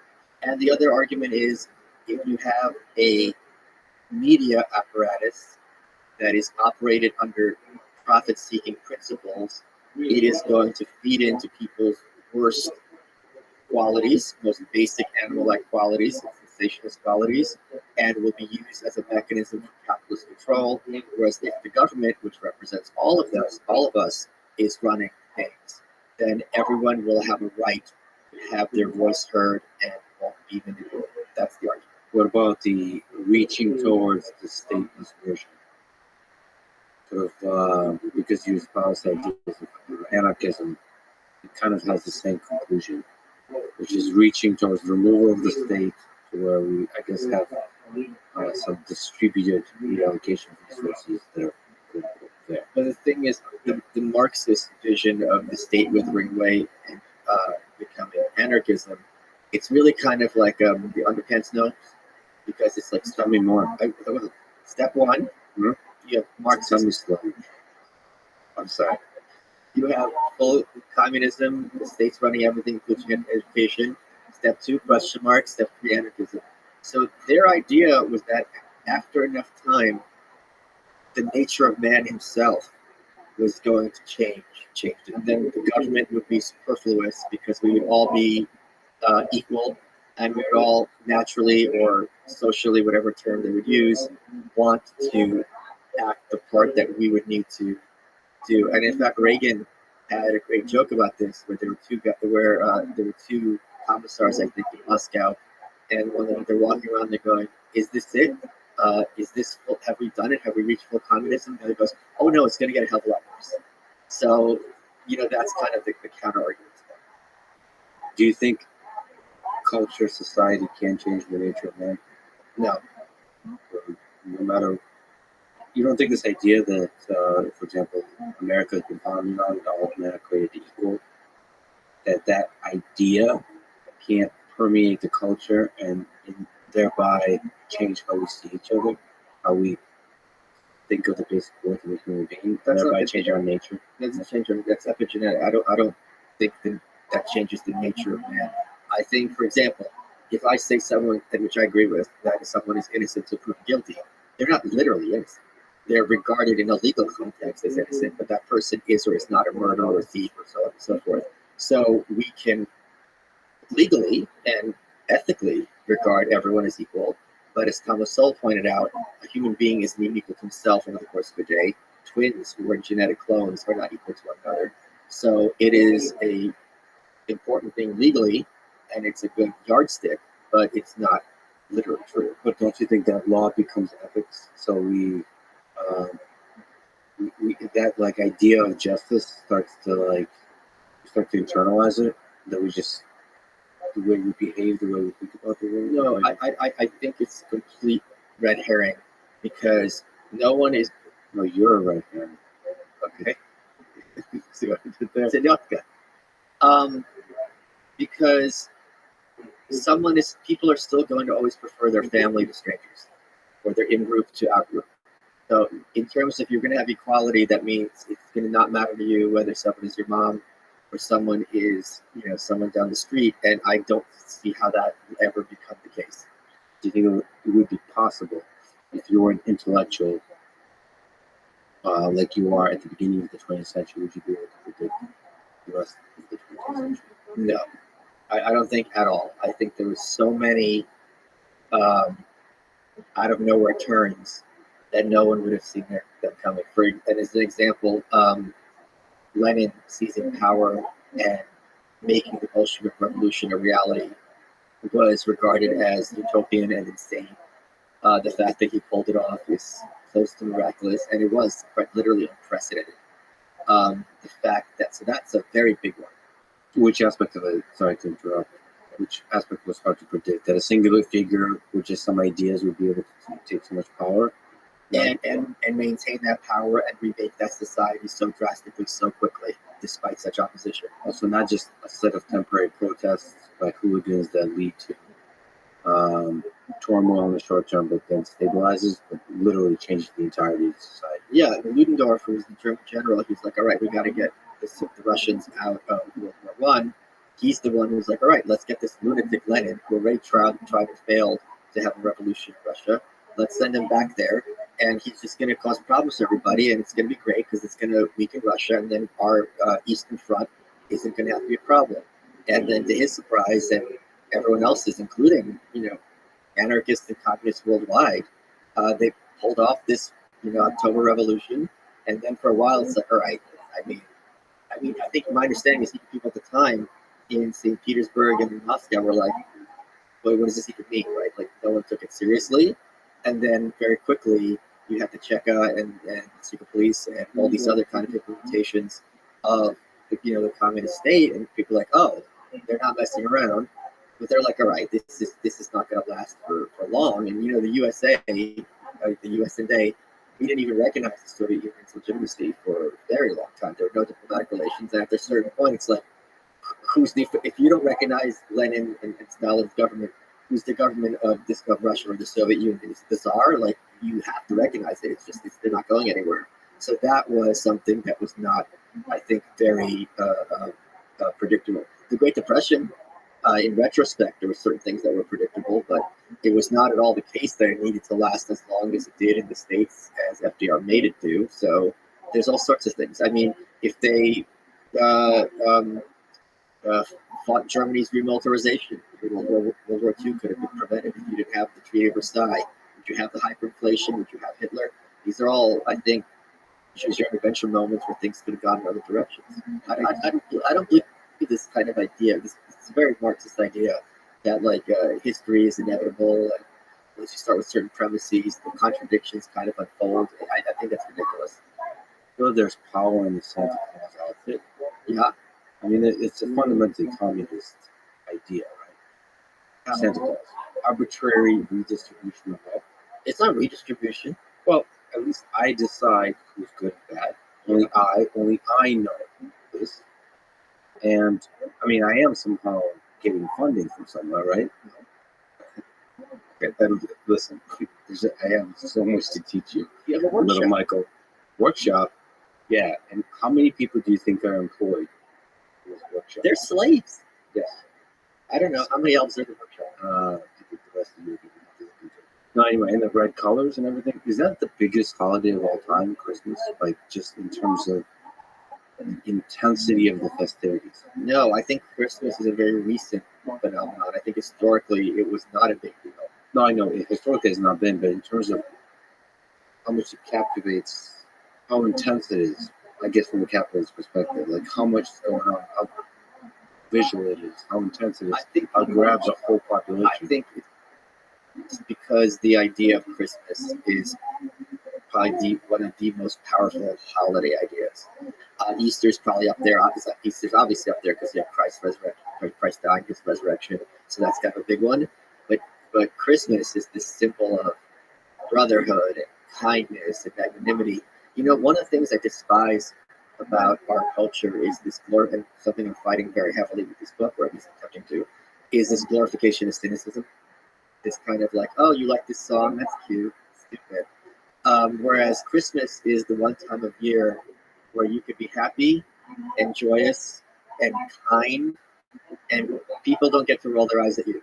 They get to stop being too cool for school, and they get to be like, you know, I enjoy your friendship. You're my sister, my brother, my dad, my mom, whatever. And it's you know, it was Ayn Rand's favorite holiday. I adore it, especially Christmas in New York. And it's just this idea of like, even though we're cold and it's dark outside, you know, it's still this kind of like, it's still cozy. And let's hope the next year is, because with Russians, Ded Moroz, Santa comes on New Year's. So it's kind of like, let's make this next year an even better one. So it's very much the holiday I enjoy. And like love for family, for friendship, And kindness and benevolence. Yeah. and like almost that whole rat race of chasing material possessions and all that gets put on hold for a brief moment. It's all goes quiet. But it's also like giving people material possessions. Like, here, like, I value you. This is something that brings you joy. Yeah. Yeah, you write in the book, which by the way, people should go buy right now. If you support this podcast, or if you support the ridiculous outfits that Michael's wears, the more books you buy, the more outfits he's gonna wear. I've got my next two appearances on the show, assuming I don't burn this bridge. This bridge has been buried for a long time. We've been going across the road by canoe at this point. Next time we're gonna be swimming. How the hell are you going to swim? You're right out of lead. Yeah, it's true. Think to the bottom. Get dragged across by a boat. Okay. You write in the book, cynics like to lie and call themselves realists, hoping for positive outcomes and must be dismissed as being naive or utopian. Can you elaborate on this point, just like you said right now? It seems like I don't know if it's a fundamental characteristic of our society today or just societies throughout history, but there is a cynicism. You write in the Soviet Union, there's a deep cynicism. But there is cynicism today as well, at least in the public discourse. Yes. Why does it happen, and how can we fight it? I think it is easy to be like, everything sucks. You know, I had my friend Lux. She was a blogger. She was an author. She had this great line because, you know, we worked in media, and she's like, if you're ever at a party and someone starts talking about a new app or website, and you don't know anything about it, just say, "Oh, I was on that for a while. It sucked." And that's all you need to say. I'm like, Lux, that's a great line. But I think it is, and especially, I'm sure you experienced this as well with your family. I certainly did with mine. There is this idea, especially in Russian culture, but in American culture to some extent as well, where if you have aspirations, I remember there was this show called Russian Dolls. It was, oh, I just got it with Matryoshka. Okay, I just got it. That's the name. Okay. The show was called Russian Dolls. It was about Brighton Beach, which is the Russian Jewish neighborhood in Brooklyn. It was supposed to be their version of Jersey Shore. It was a Lifetime, and it had no ratings. And I remember the last 4 episodes, they had to burn them, so they just ran it through like 8 a.m. to 10 a.m. a day. And there was this one scene where one of the girls, I forget her name, probably Natalia, and she'd been in college, and she had been wondering what she wanted to major in, right? And this story was so perfect, I'm sure I've told you before. And she took an aptitude test, and she went with her mom to get like mani-pedis or something. And she goes, "Mom, you know, I've had like 80 majors. I didn't know what I wanted to do." And she goes, "I took this aptitude test. It really made sense to me. I am going to go to law school. I want to be a lawyer. And it's something I enjoy." And the first thing out of her mom's mouth is, "How you going to be a lawyer?" And the girl, and I really related, because if you didn't have this Russian upbringing, you watched it, you would think her reaction was completely insane. She just lost it, just screaming. She's like, "People pay for law school all the time. I'll figure out a way. Why is your first reaction to look for a problem? Why is your first response to be like, oh, what, are you sure you've thought this through? I have been struggling with one problem for years, what I wanted to do for a living.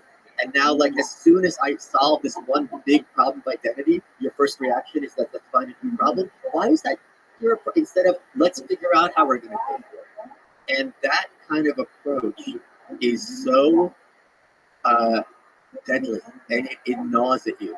And I don't like giving people advice because who the hell am I? And also, if I don't know the context of the problem, I'm not going to give advice. But this is piece of advice that I do for comfort giving. If you are someone who has around you people who, as soon as you have any accomplishment or any hope, that their first reaction is like, well, what about this? You have to get rid of them or sit them down, maybe give them a chance. Because that is something that is so demoralizing and it drains you. And it's like, the example I use all the time. I say, if you want to be an author, right, you can go to any bookstore and look at all the shitty books, like the White Pill. And you could say to yourself, I could be this shitty author. You don't have to be Hemingway. So people should buy your book. It doesn't take much. It really does not take much. Shitty writing is all about. And boring. Yeah, you just pick a random period in history and just write a bunch of crap about it. Yes. And put a pre-stamp on the cover and just go. It was pretty good. Yeah.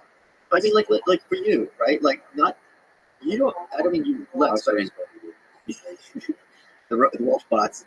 There's lots of stand-up comedians who aren't Jerry Seinfeld, right? If you want to be a podcaster, you don't have to be Joe Rogan. You can be someone who's got a medium audience and are enjoying it. So, like, the idea that, like, something has to be, you have to be a massive superstar or you're a failure is also ridiculous. That's citizen. I mean, you can even be a failed comedian like Dave Smith.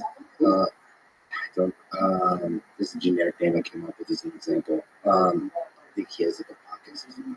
So, yeah, not really funny. I don't know why he would call himself a comedian, but Movies thing don't you think? Yeah, so even that you could do something special. I remember what you did with the movie theater. What's that? I don't. Oh, you continue. Can you explain the jokes? I'm explaining jokes. I'm wearing lipstick. It's not enough. Now I remember what you did to me in the movie theater. You wore lipstick that night too. When I was done. People for sure with it. This feels like a gay porn.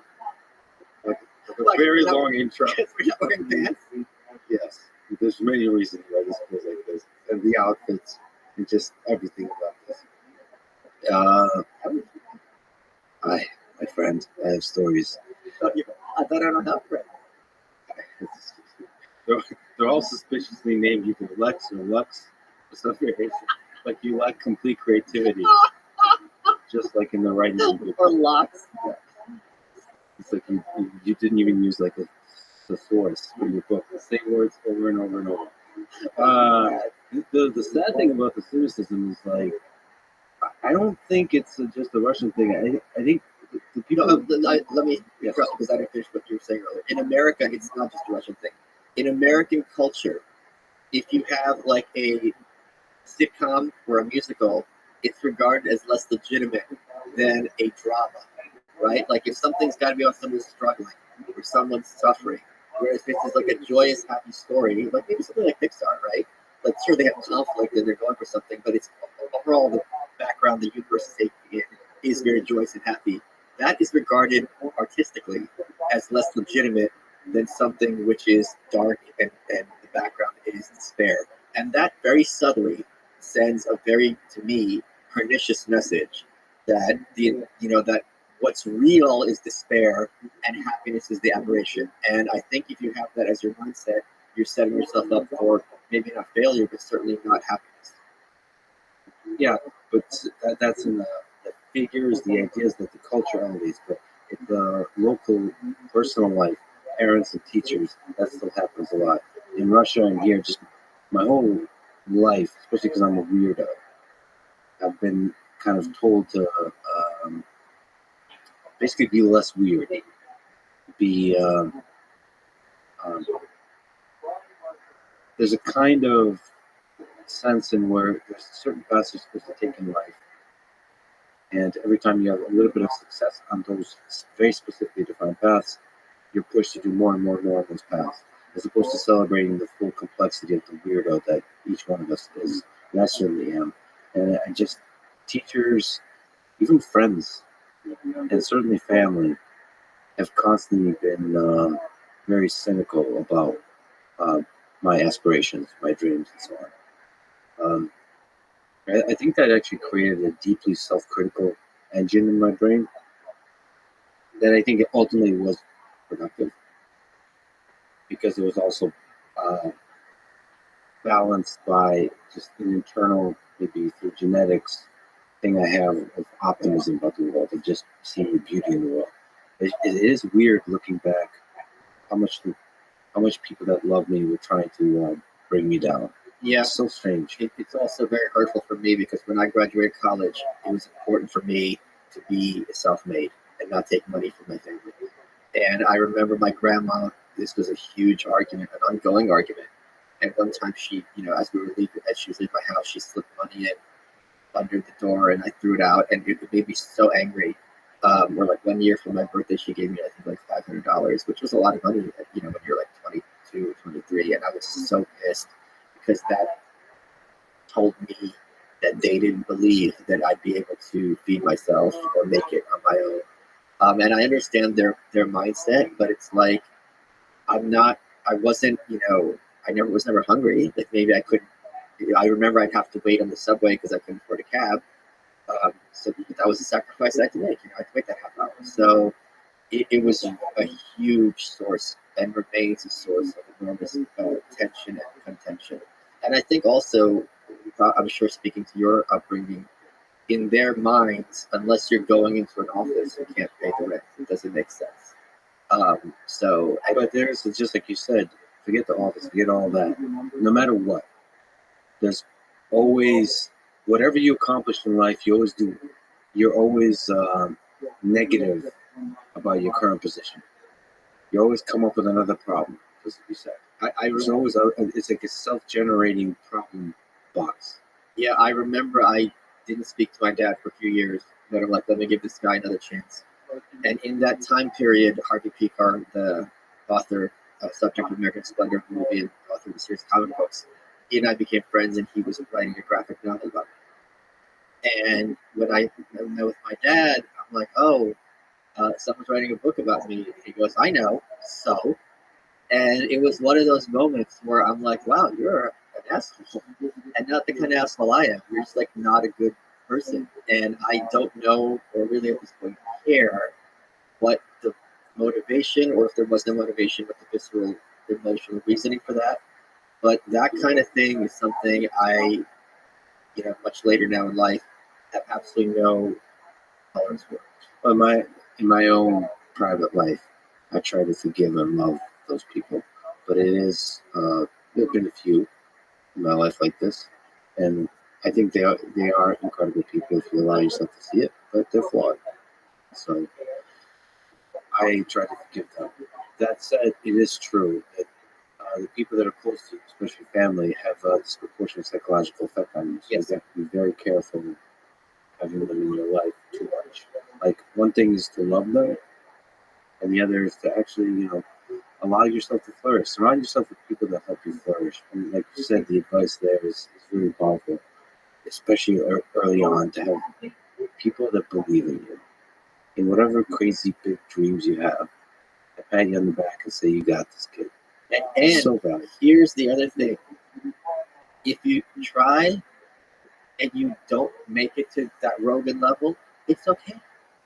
Like, I have several books that I've written that are on my hard drive that have not been published. And there were a lot of work. And it was really disappointing when they went out and no publishers were interested in it. Maybe I'll publish them, maybe I won't. Point being, it's fine. I tried. Is it a romance novel? One is a Gay romance novel? Does it have a guy in a Santa outfit? Please stop asking me to send you gay pornography. He's calling me up all hours of the night. I need more gay porn. I need some ones. I only have zeros. No. Yeah. No. This one almost got a book deal. This would have been 16 years ago. It was a Ladlit novel, Ladlet. It's like the corned beef. The corned beef about a boy. So there was a little mini genre of these books about young men trying to struggle their way through. It's a whole little this whole little series. The Fight Club is adjacent to that. It's not literally Ladlet. I feel like you would write a great Fight Club. You know, Fight Club is much, and Chuck Palahniuk, to my understanding, admitted this. Fight Club is one of the few things where the movie is better than the book. But the movie is so iconic. Yeah, for sure. But still, isn't there a deeply like philosophical, kind of like David Foster Wallace novels? Doesn't Fight Club capture some moment in time that's Well, very kind I of was hanging with Kurt Metzger a couple weeks ago, a comedian, very failed name drop? Yeah, hey Kurt. Watch out. And he had this great story. He was hanging out with Patrice O'Neill, the late comedian. Name drop. The great guys the whole time. And Patrice goes, Kurt was talking about how much he liked the book or the movie Fight Club. And Patrice like, that is the whitest book on earth. He goes, your problem in life is you don't have enough violence. Your problem in life, you need someone to beat you up. That's not a problem for me.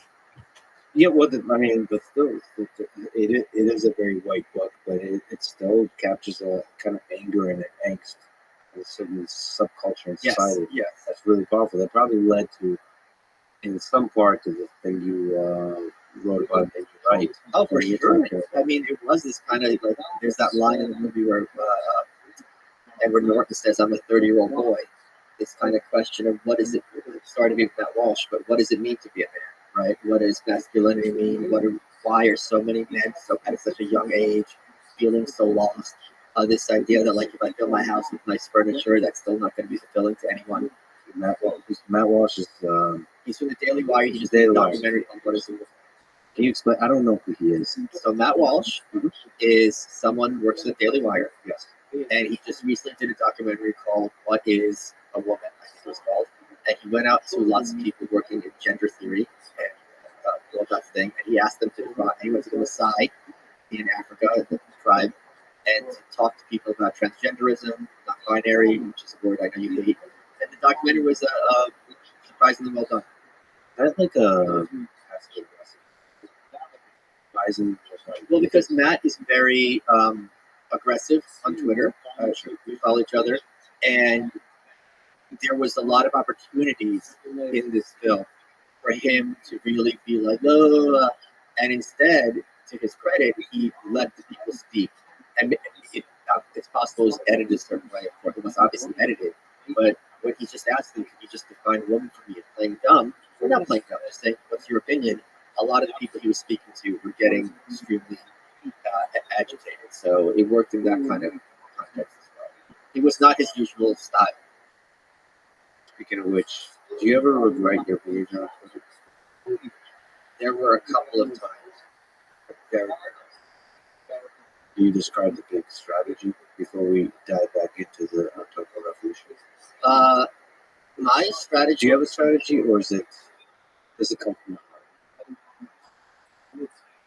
It comes from I want to have fun. That's literally what it comes down to. It's like this is all.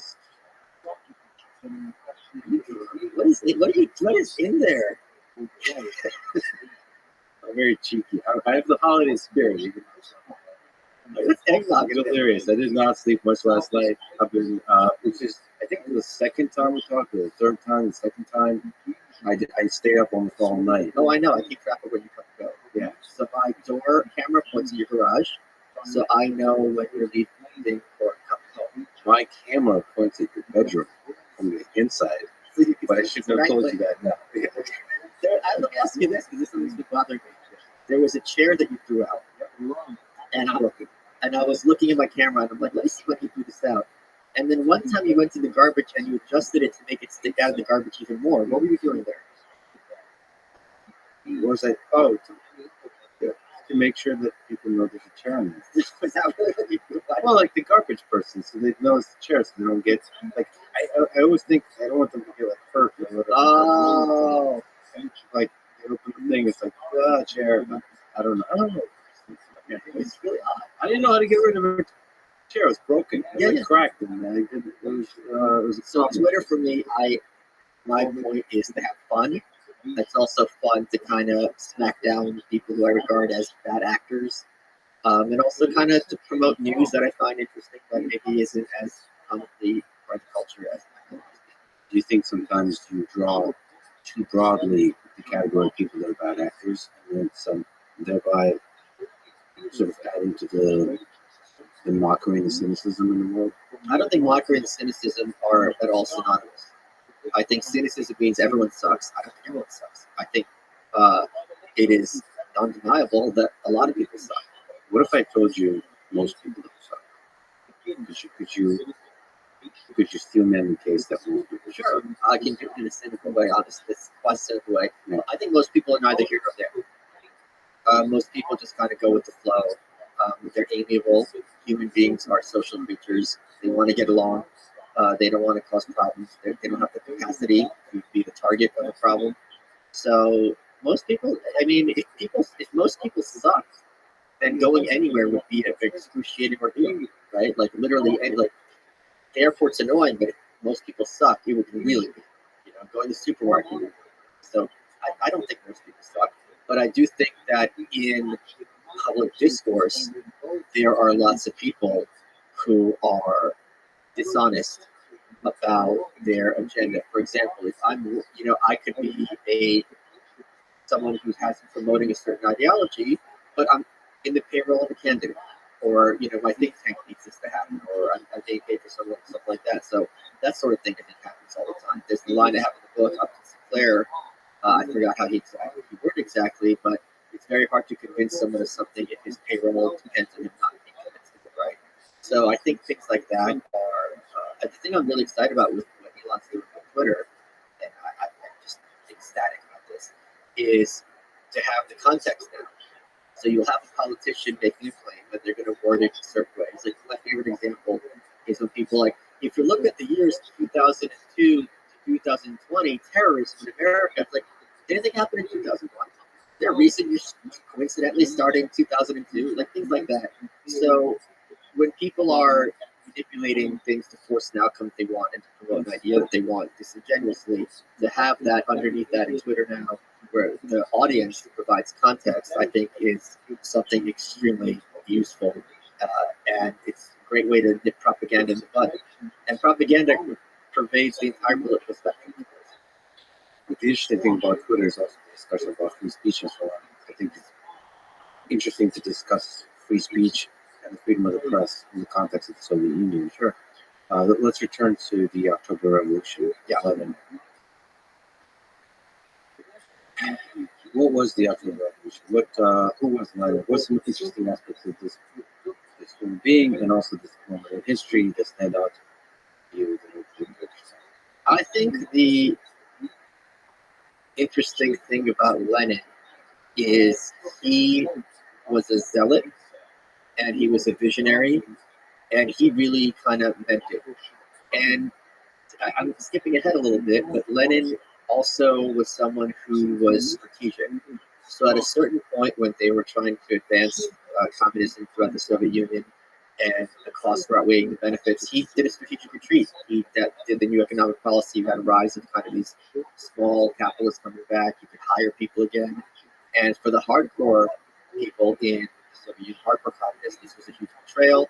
It's a step back. He didn't do it because he was some kind of crypto capitalist. He did it because he said, all right, we know where we got to get to, but we have to go at a certain pace. We have to adjust as we go along. So to have someone who is that much of an ideologue and that much of a visionary, but still to have any element of pragmatism to him is, I think, a very rare combination. And that pragmatism, do you think that's ultimately where things go wrong? Sort of, that's where you sacrifice the ideas. Pragmatism in this case was good because by taking a step back, he kind of gave himself some breathing room to allow the revolution to continue, to win the Civil War. There was a big moment where Germany, there's lots of funny anecdotes that I learned while researching this book. So, they were, Germany and Russia, they were negotiating a ceasefire. Germany wanted Russia out of the war. And basically Germany was like, all right, we'll let you leave, but you have to sign this treaty and basically hand over all this land that we're currently occupying.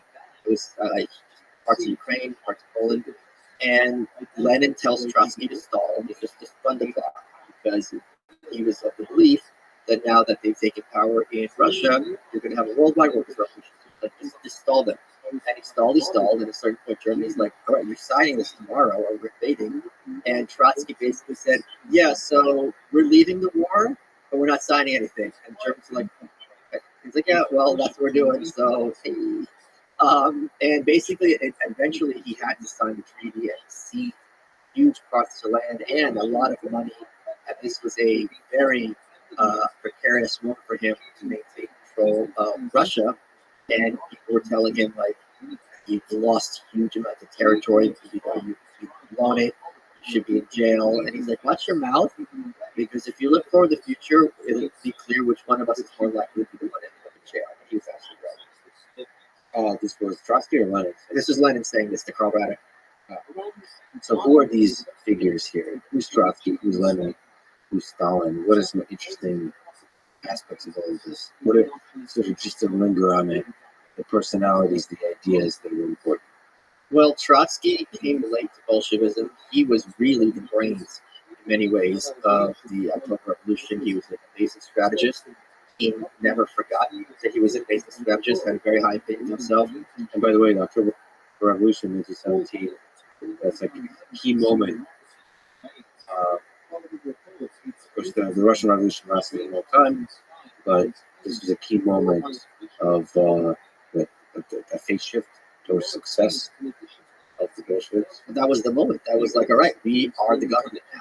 And now we have to make, like Thomas Jefferson said, I think it was Thomas Jefferson, Ben Franklin, a republic, if you can keep it. It's like, all right, we've made our own kind of government if we can keep it, because that was the big question. You had international blockade, you had the white armies, the Tsar's forces who wanted to restore Tsarism, or at least the parliament from right before Lenin took over. So this was a big kind of, no one's, was, in some ways, it was like the 2016 election. It's like, all right, we voted in Trump.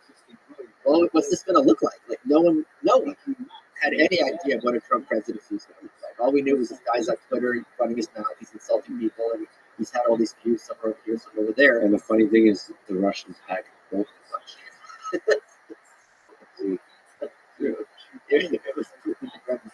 So Trotsky was, Lenin's right-hand man, and he was, enormous. And to this day, he remains this kind of figure who is supposedly a less authoritarian, anti-Stalinist version of communism that people can endorse. And Stalin, of course, was Lenin's successor. At first, there was a triumvirate running Russia as Lenin was recuperating from strokes.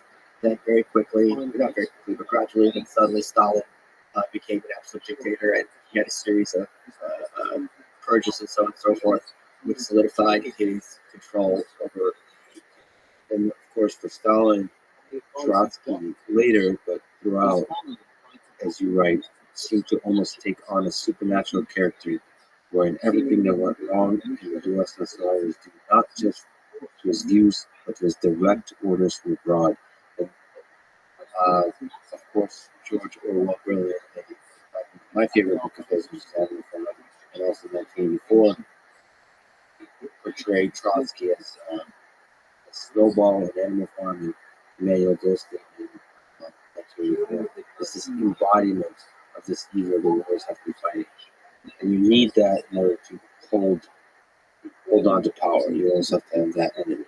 Right. So that's something I talk about in my book as well. When things start going wrong, they always have to have scapegoats, right? And there's this Russian thought, what the Russians like to do is you can't say things out loud, but if you make jokes, you can say unspeakable truths. And there's this one thought where there's a Russian leader and things are going bad, and he looks in his drawer, and there were 2 letters from his predecessor. And he opens the first letter in panic, and the letter says advice, and the letter says blame everything on me. So he goes out there and he's like, oh, my predecessor sucked, he was terrible, blah, blah, it's his fault. And everyone's like, okay. And then there's a calamity again. And he's like, crap.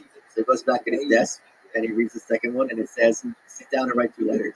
So when things start going wrong, as they constantly did throughout the history of the Soviet Union, or any totalitarian authoritarian country, someone has to be the blame. Since we know that our ideology is true and scientifically true, if it's not working in reality, given the perfection of the ideology, someone must be intentionally undermining it and causing a disconnect between thought and reality. And in the Soviet Union, there was the kulaks at one point, then it was the wreckers, the doctors. It was just there was always someone. And Trotsky, who was called a fascist, that was accused of plotting with Hitler and all that sort of stuff. And you also write the problem with communism is eventually you run out of possible scapegoats. Scapegoats. Scapegoats. You run out of boats. You do run out of boats. Who's going to carry them? Eventually you run out of possible scapegoats. It's my second language. This English thing. I'm a failed podcaster. I'm a failure.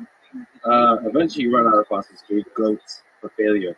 At which point, acknowledging, even noticing that something is wrong itself becomes a important thing. Yeah.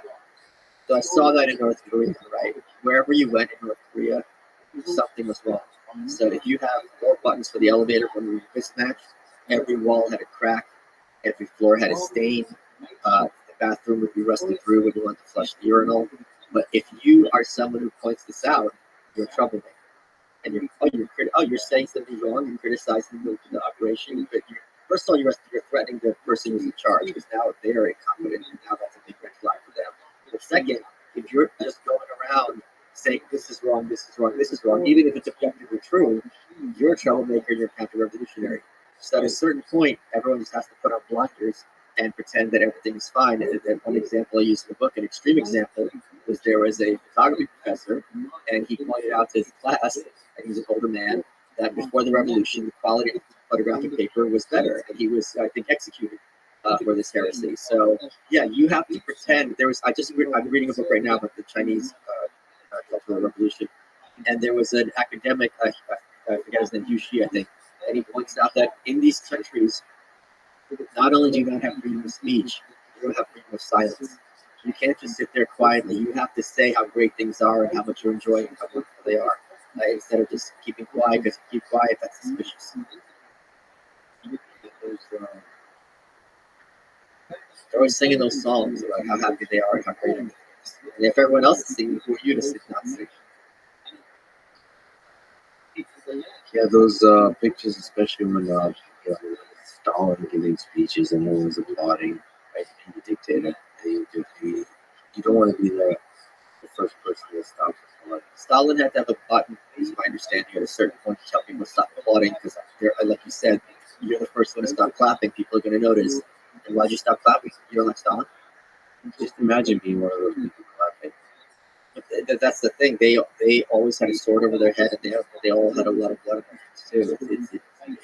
It's a very, very precarious life. But there's also, 1984 does a good job of this. What is that, like 2 minutes of hate? Yes. You like lose yourself in hysteria. There's some level of which, at first, it's sacrificing your basic individualistic ability to think, but then you get lost in this kind of wave of emotion and you give into it. You allow yourself. It's like a mix of fear and then anger, and you direct that anger towards like Snowball or Trotsky or whoever. Like, what is that? And you're also losing yourself in the crowd. Yeah, you're losing. Because you're like, it's not just I'm angry. Everyone I know, we're all angry together. So you really are becoming a part of something bigger than yourself, and having this kind of communal, very primal, emotional experience. It's like the opposite of Christmas, right? Christmas, we're all together. Everyone's sharing their joy. Everyone's sharing their love. This is the opposite, literally the opposite. Like everyone's together sharing their hate and anger and rage, but you're all kind of having a fight. But I wonder what it's like to be an independent thinker in those moments. Like, allow yourself to think. Well, we know, because there were a lot of them, and they were all punished enormously. They can be noticed. You can notice them. Oh yeah, you can notice it in America. America's a big country, but when people start asking you questions, it's like, where are you going with this? Like if you're in an office, even in a corporate setting, You're a troublemaker. You're just, you're making problems for everyone. Why can't you be normal? Why can't you be just like everybody else? So people do not like having to be made to think, and they certainly despise having to be made to justify themselves, because that's a threat to their status and to their power. And this applies in totalitarianism. It applies to, Dunder Mifflin. Still can't believe you're wearing lipstick. I'm not. Goes to show you can lipstick. Yes, no ball.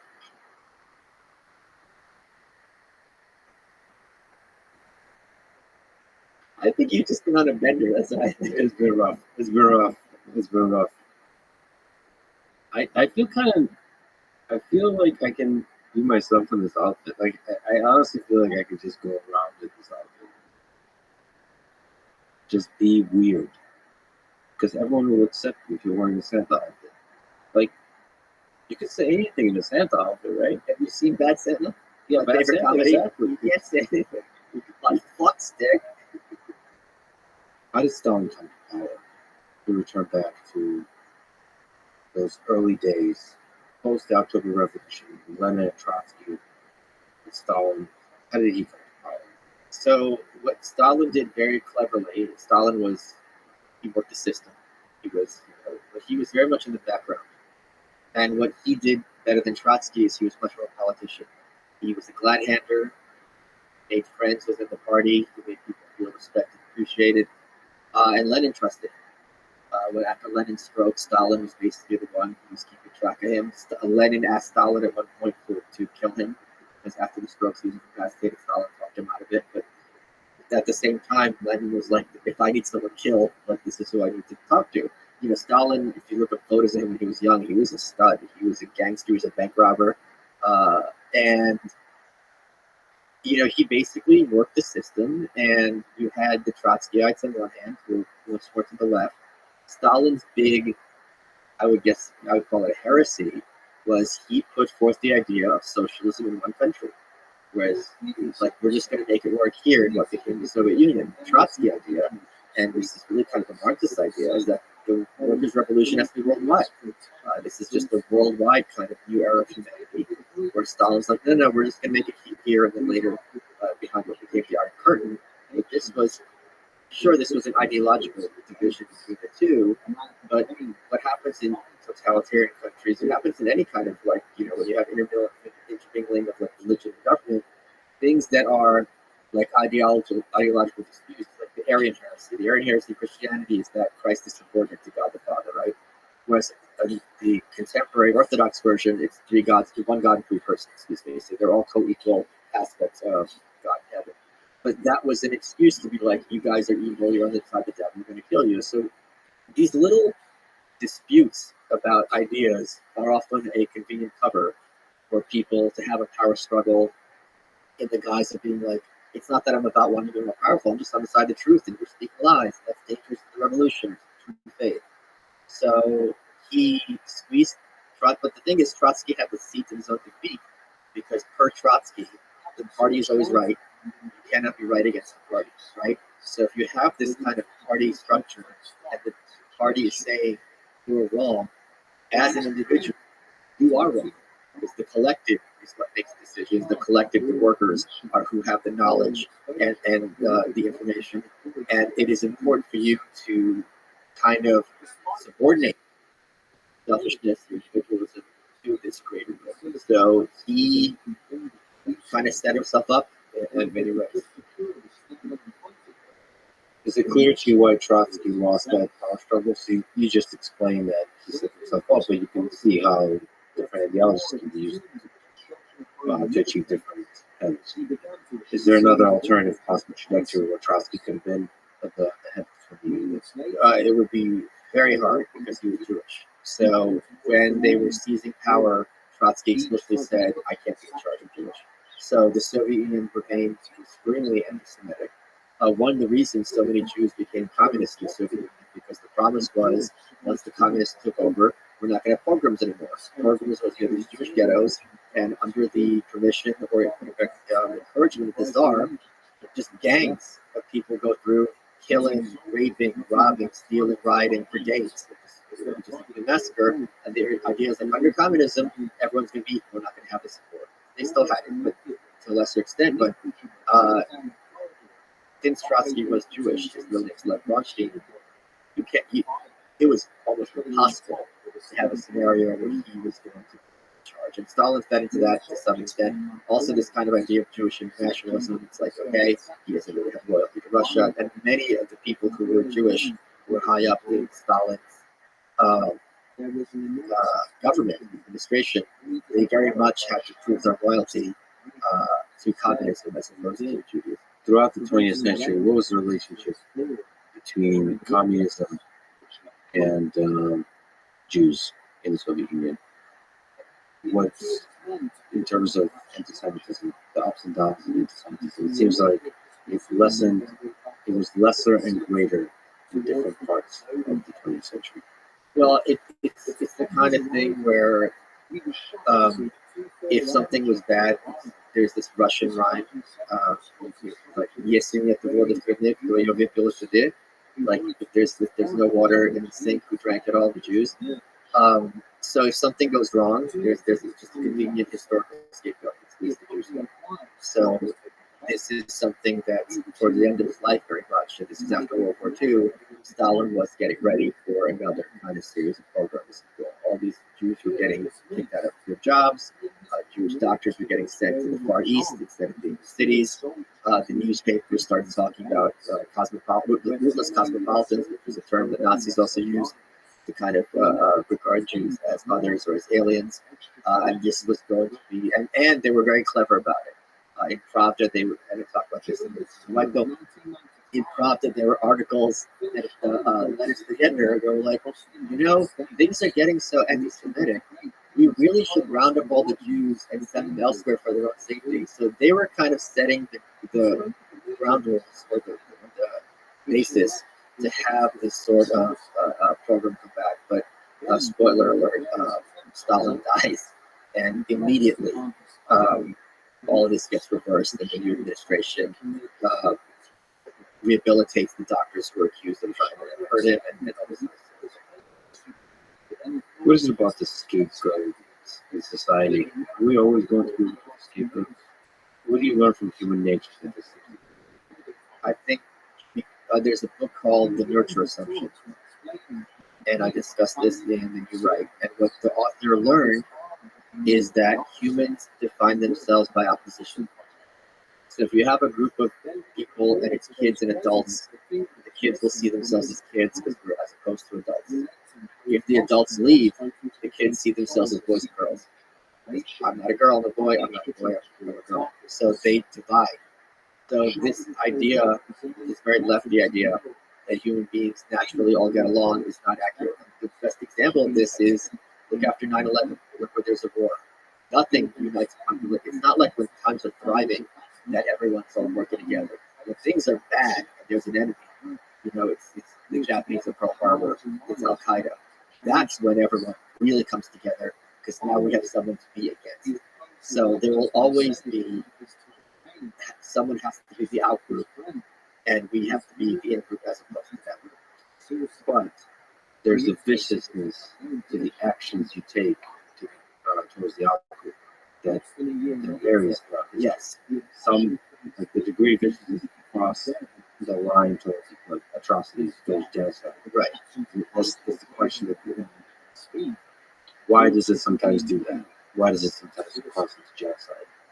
I understand it's a useful thing to have the other to blame as well, especially when times are rough. But why does that sometimes lead to sort of action that says, I'm going to murder, I'm going to torture the other? The question really is why sometimes it doesn't.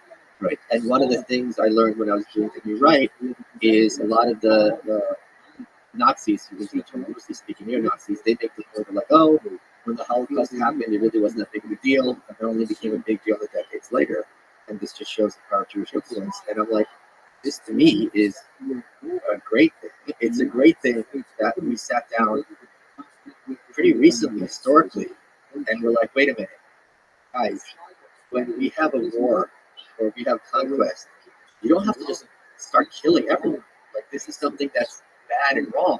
And certainly in the last 60 years, 70 years, this is something people have come to take for granted. But that wasn't the case before. It would always be, well, not always, but often, if you conquer, you just go wild and just start slaughtering masses of people. It's who's the guy from Harvard? And he, Steven Pinker, I'm sorry, I forgot his name. So he just talks about like, we know this is one of the reasons also why there was so much skepticism when the Holocaust started, because this was regarded as something that was barbaric. This is from the Middle Ages, from biblical times. We don't do this anymore. We're civilized now. So genocide is historically the norm. I think it's also harder to pull it off emotionally when you have the visuals and when you have the audio and when you have the voices of the people being slaughtered. You don't know, this was 2,000 years ago and people, in the Bible, they go kill this group, go kill that group. We don't have their names, we don't have their visuals, we don't have anything. But when you see someone being like, there's a book about, I think, the Rwanda genocide, and the title is, "We regret to inform you that tomorrow we will be executed with all of our families in a telegram." And like when you get a telegram like this, it's very different than reading some history book about the Assyrians killed the Phoenicians. It's like, I don't know who this is, I don't know who that is, right? So I think this is something that has changed very recently. It's this kind of interesting moment just that speaks to the way technology has liberated people from violence. Kristallnacht, which was a moment in the lead up to the Holocaust, where basically, with Hitler's blessing, you had a nationwide burning of Jewish businesses and synagogues burnt down. And Kaiser Wilhelm, the Kaiser, he said, "For the first time in my life, I embarrassed to be German." But that was a moment where worldwide, even plenty of people who did not think very highly of Jewish people were like, this is Iraq. This is a complete nightmare.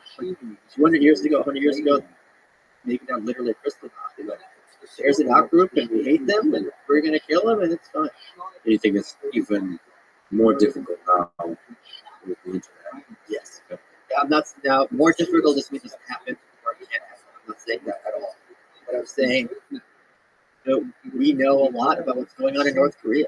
Probably the most secret country on earth. There's a lot of atrocities in Eritrea, which is not good. So I think it's also like, if you think about it, you're how many years ago, 300 years ago, you only know the people in your village, and they're all probably going to look like you, so on and so forth. Whereas now, if I'm on social media and there's someone from any country, and maybe the picture looks a little different, they use the same picture as somebody else, but they're putting forth their ideas, you do see the humanity in them, and you do see a sense of familiarity and familial bond with them.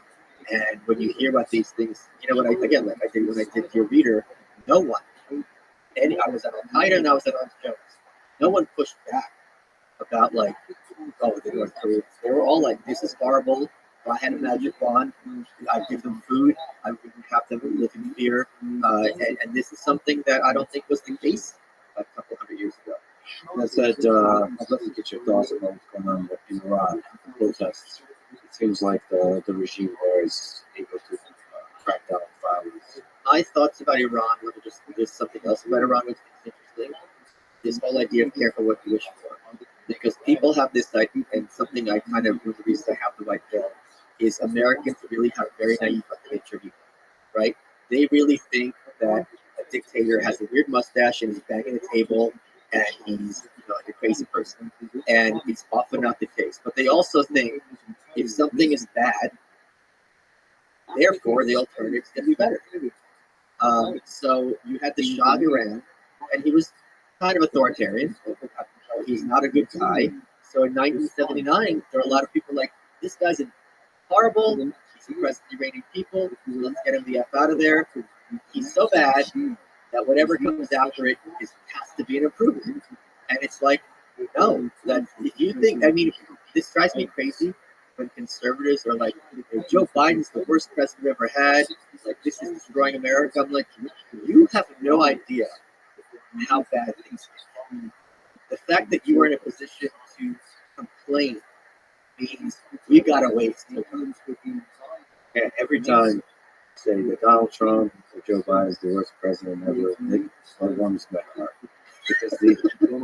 because you're allowed to say that. Yes, yeah. It's like I just let it. It's like music because you're allowed to be pretty in response to a president's tweet. Yeah, yeah. And it still lives there, and nobody arrests you. Yeah. Which is a rare thing in history. Yes. It's still a rare thing in the world. It means it does seem that Iran, the current regime, is able to crack down on education channels. It's still, it's surprising to me how much power government can have. Like they could use violence to control the population, Right. and nobody's going to do anything. The The rest of the world just watches. But here's the thing, right? Because if the rest of the world starts doing too much, then they have a justification to crack down even more. This protests are legitimate. This happened constantly. So these are four provocateurs. This is meddling in our country. Curfew, lockdown. It's mandatory searches. Everyone's a spy. So that narrative is a very convenient one for people who are authoritarian. I know a lot of people who are Persian, as I'm sure you do as well. Very hardworking, very bright, great people, and all you could do is hope for a peaceful liberalization of it. Here's the people don't realize how liberal Iran used to be. Andy Warhol used to be friends with the Shah, and if you read his diaries, he talks about how he knew things were going well with the Shah because they had less caviar at the table. But like he was really kind of there's I think a more understanding in America, and I'm not sure why, of what these liberal Muslim countries are like. I gave a talk in Bodrum, Turkey, which is a resort town in Turkey, and I had thought previous to that, or I had suspected, if push comes to shove and they have to choose people in Turkey between the West and like Al Qaeda, not Al Qaeda, but like hardcore Islam, they're going to choose hardcore Islam. You go there, and you're like, oh, this is like Los Angeles. Like, these people are so liberal, and they're the first to be killed. They're the first target. People like that in Iran are who my thoughts are. And I gotta tell you, like, nothing makes me more of a feminist than seeing the women in countries like this fight for the right to education, the right to dress as they please. Maybe we don't need them driving, that's okay. There he is, with that characteristic brilliant humor that you're so loved for. Should probably be banned for on Twitter. I'm doing my best every time you tweet. I just report. Please stop this man. You don't have a script. This is exactly what actually. You know I do. But I don't abuse my power. I wear the ring when I photo. I respect it. It's not what your mom said last night. She said you're hungry. I'm not going down that road with you. I'm not holding hands another time. I learned my fool me once. Okay. My club sounds the farthest from Iran. Oh wow, okay. And I talked a lot. I wanted to go to Iran. It's so far away. I can see it from my house, my friend. I would love to take that trip, even though it's just culturally, so all the different pockets of local cultures that make up Iran. I just heard so many amazing things. Yeah, my friend Paul lived there. He had an amazing time. He absolutely loved it. He loved the people were awesome. It was so interesting, very developed. Just like Tehran is the history. Tehran is insane. Yeah. I would really love to visit. Now we return back. Let us stroll back to Stalin taking power. What role did suppression, censorship, suppression of the freedom of the press have? Lenin, Trotsky, Well, it was a very useful mechanism to direct public opinion and inform public perspectives and everything. So first of all, there was a lot of news about how great things were, bumper crop here, grains never better. There's another anecdote where President Clinton is talking about how on Karl Marx Street in Kharkiv, there's all sorts of new skyscrapers being built, and it's just absolutely amazing. And some of the audience gets up and goes, "Comrade, I work on Karl Marx Street. I walk there every day. There's a skyscraper." And it goes, "See, that's your problem. You're trusting your eyes instead of reading something and learning. See the papers." So there was this kind of disconnect between, I forget, you probably know the joke of Pravda and Pravda. Like Pravda means truth, but there's no truth to be had. Pravda is that kind of Russian line. Point is, it very much, and the other thing is, my mom wasn't politically motivated, but she talked about how you didn't have to be smart to realize how dishonest it was, because one day someone is the great hero of the Soviet people, and the next week he's been a traitor and a classic enemy of the worst, and then sometimes they reverted, and it's like, okay, like they couldn't even keep their story straight. And in fact, at a certain point when they, Gorbachev liberalized, they had to cancel tests because the history books had to be rewritten so quickly. And the thing that also with these newspapers is it was very monotonous, because you had the same message over and over. A lot of these papers were about kind of speaking to the lowest common denominator. Stalin's great, everything's great, overseas bad. So it very much was about not informing but creating a certain perspective in public at large. And also, you were educated as a citizen on what you're supposed to think and say. So you have a lot of this was this kind of private truth, public lies situation. So you could read the paper at your factory, and you could be like, "Oh my God, this guy Carl Radek's great." It's like, "Oh my God, yeah, he's amazing." You knew what to talk about, and you knew how to look at it as well. And then when you get home, you could just be more honest. Yeah. But the question is, to which degree does this propaganda and this ideology infiltrate your actual thinking? You give examples of some scientists infiltrated science. Oh yeah. So basically, Lysenko is the textbook example. Lysenko is biology. So because Marxism is materialist, they didn't like the idea that genes pass on, for generations. So Lysenkoism kind of was a rejection of Mendel and that kind of genetics.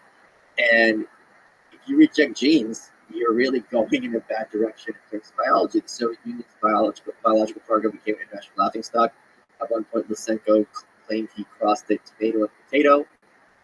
You have things where they said they had nuclear, we have fission, but they said they invented fusion or heavy water, hard whatever it was. Point being, in cultures like this, your way to achieve status wasn't necessarily about your accomplishments, but about your loyalty to orthodoxy. So if you were saying things that got to a result that was congruent with the broader ideology as a whole, that was much better as a means of furthering yourself in the arts or the sciences than if you had something that was innovative. Because if you're innovative, it's like, well, how do I fit this in with the broader ideology? The problem with totalitarianism, one of the many problems, is everything, literally everything, has to be perceived through the lens of ideology. So, and that is, there were scientists who were arrested or at least fired because of their theories about sunspot developments, because it was regarded as un-Marxist. There was an epidemic, and all these horses got sick, and because the vaccine didn't work on the horses, the bacteriologists were arrested because they were regarded as wreckers. Like, we gave you a job, you didn't do it, you're undermining the socialist state. So it's kind of a backward series of incentives, and it's designed to maintain at all costs the ruling ideological superstructure. But you draw a small distinction between the ideology and the ideological superstructure and the propaganda. Aren't those kind of mixed together? Well, the ideology was like in the sciences and what's true in genetics or what's true in astronomy, that doesn't really percolate out to the masses, right? So the Pravda is not, it may be covering this scientist is great or these discoveries are great, but it's not necessarily the same as day to day or glorifying political leaders. But Pravda is a manifestation of the idea that truth can be conjured up. Yes. It can be constructed and it can be altered quickly, and then I wonder to 1984 caricatures that I wonder to what degree it really could control who you think. That like how many people it affected. I can give you an example, a very easy one. So again, with regarding North Korea, the great leader Kim Il Sung, who's the founder of North Korea, had a tumor on the back of his neck, and it was too close to the skull, the spinal column, so they couldn't operate on it, and throughout his life it got bigger and bigger.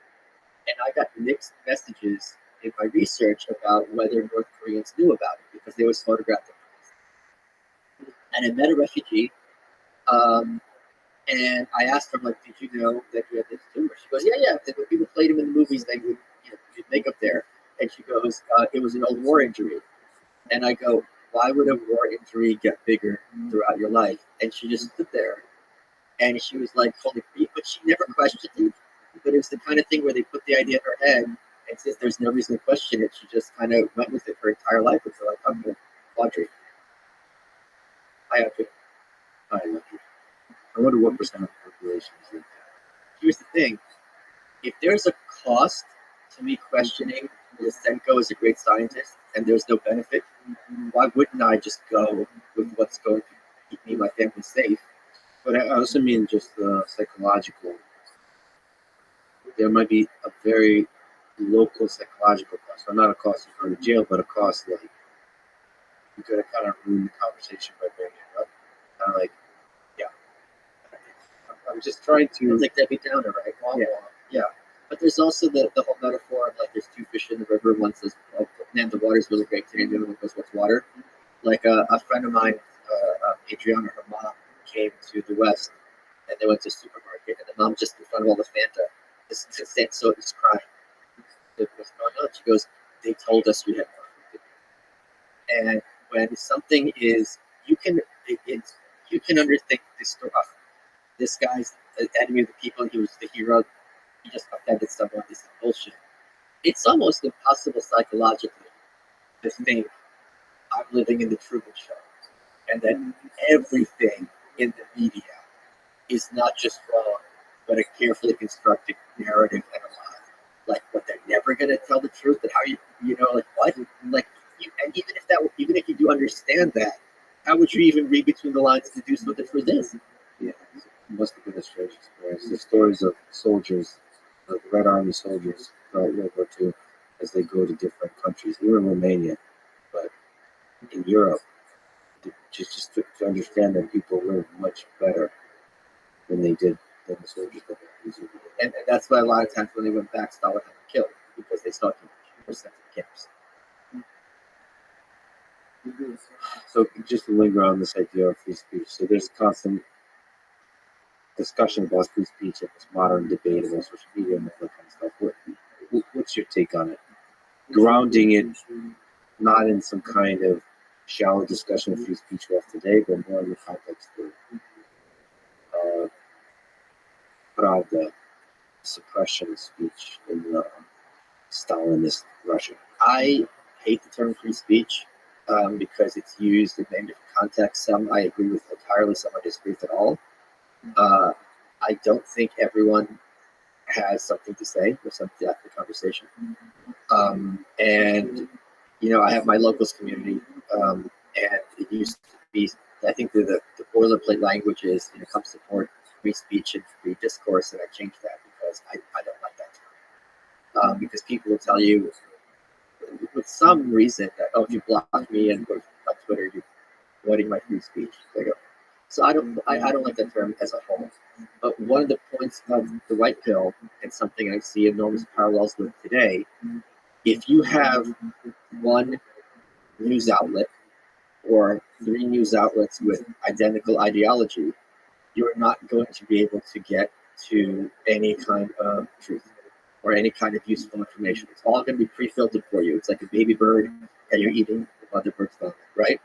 But if you have what we have increasingly now, the technology, if you have a world where everyone has a camera, if you have a world where anyone can put their ideas out there, maybe they're banned from certain outlets, but they're not literally vanished like they were in the USSR.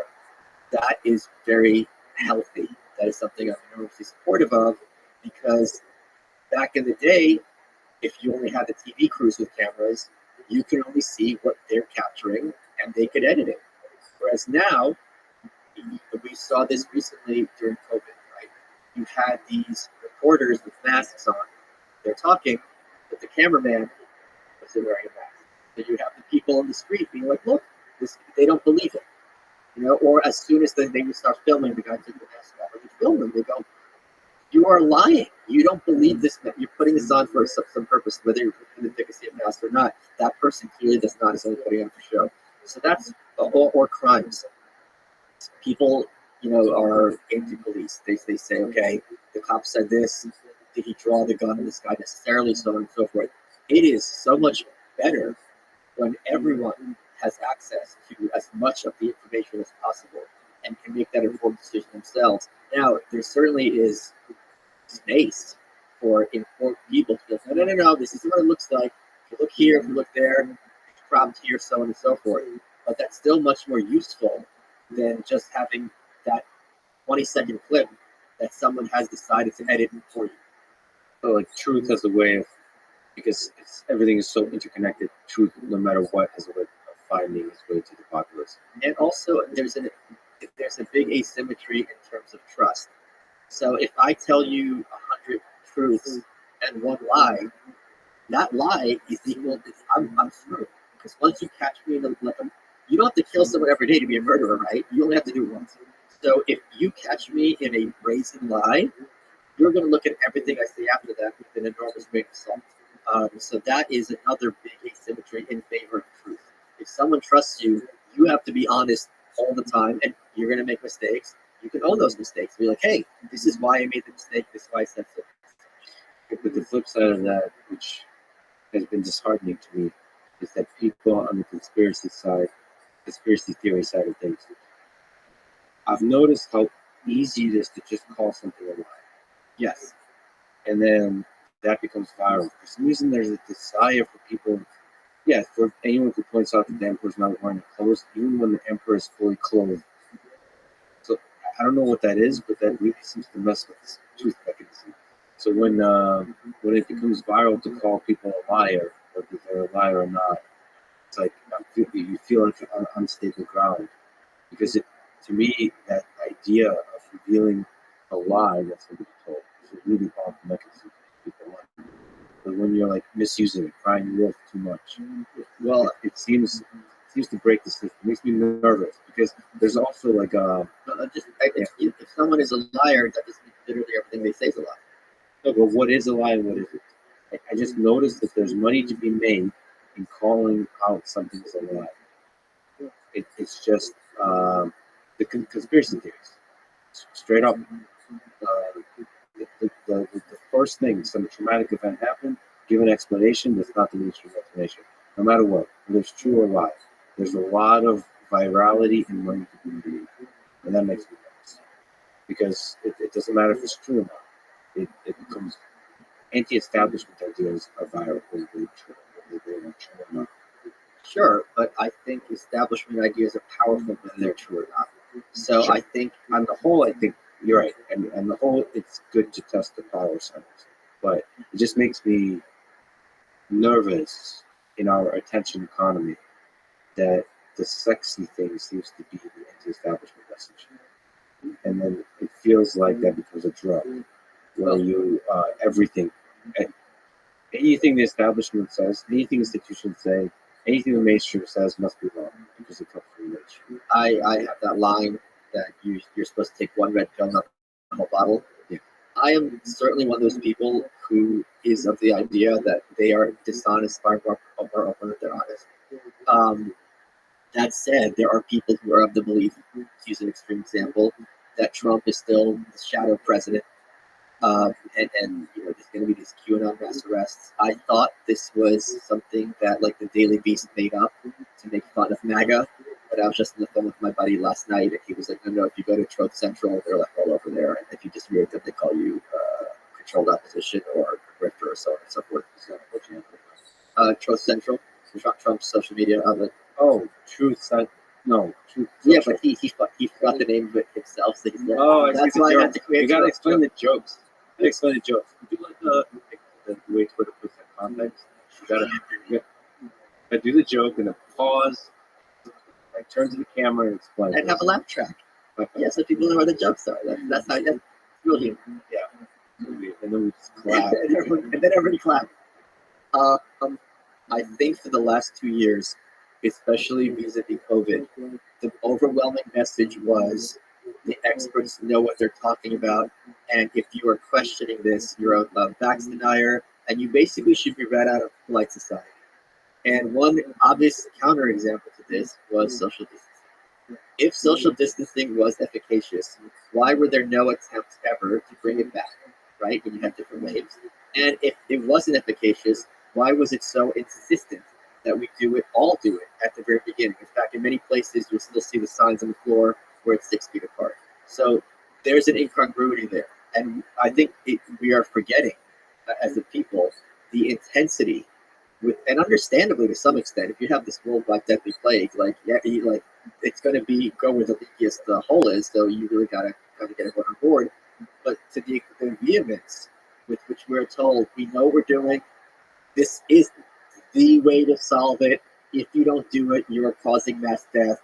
That, I think, fed in very heavily to people's enormous sense of skepticism toward establishment sources. Speaking of the plague, you open the book with that quote from Camus.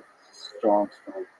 Camus brings me to tears. And it's funny because I reread The Myth of Sisyphus, which I've been recommending to people. I'm like, this book isn't that good. But he's got his ethos is my favorite of all the philosophers. It sounds like the myth of Sisyphus is a myth. He says, Abstract.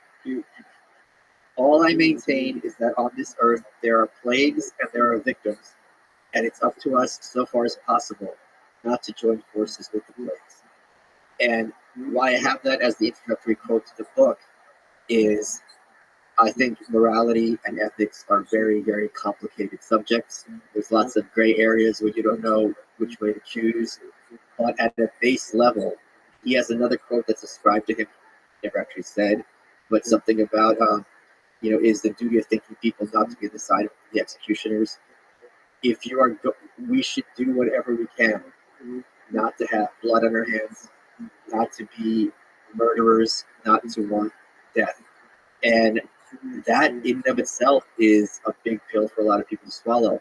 We're all brought up, taught that war is a last resort.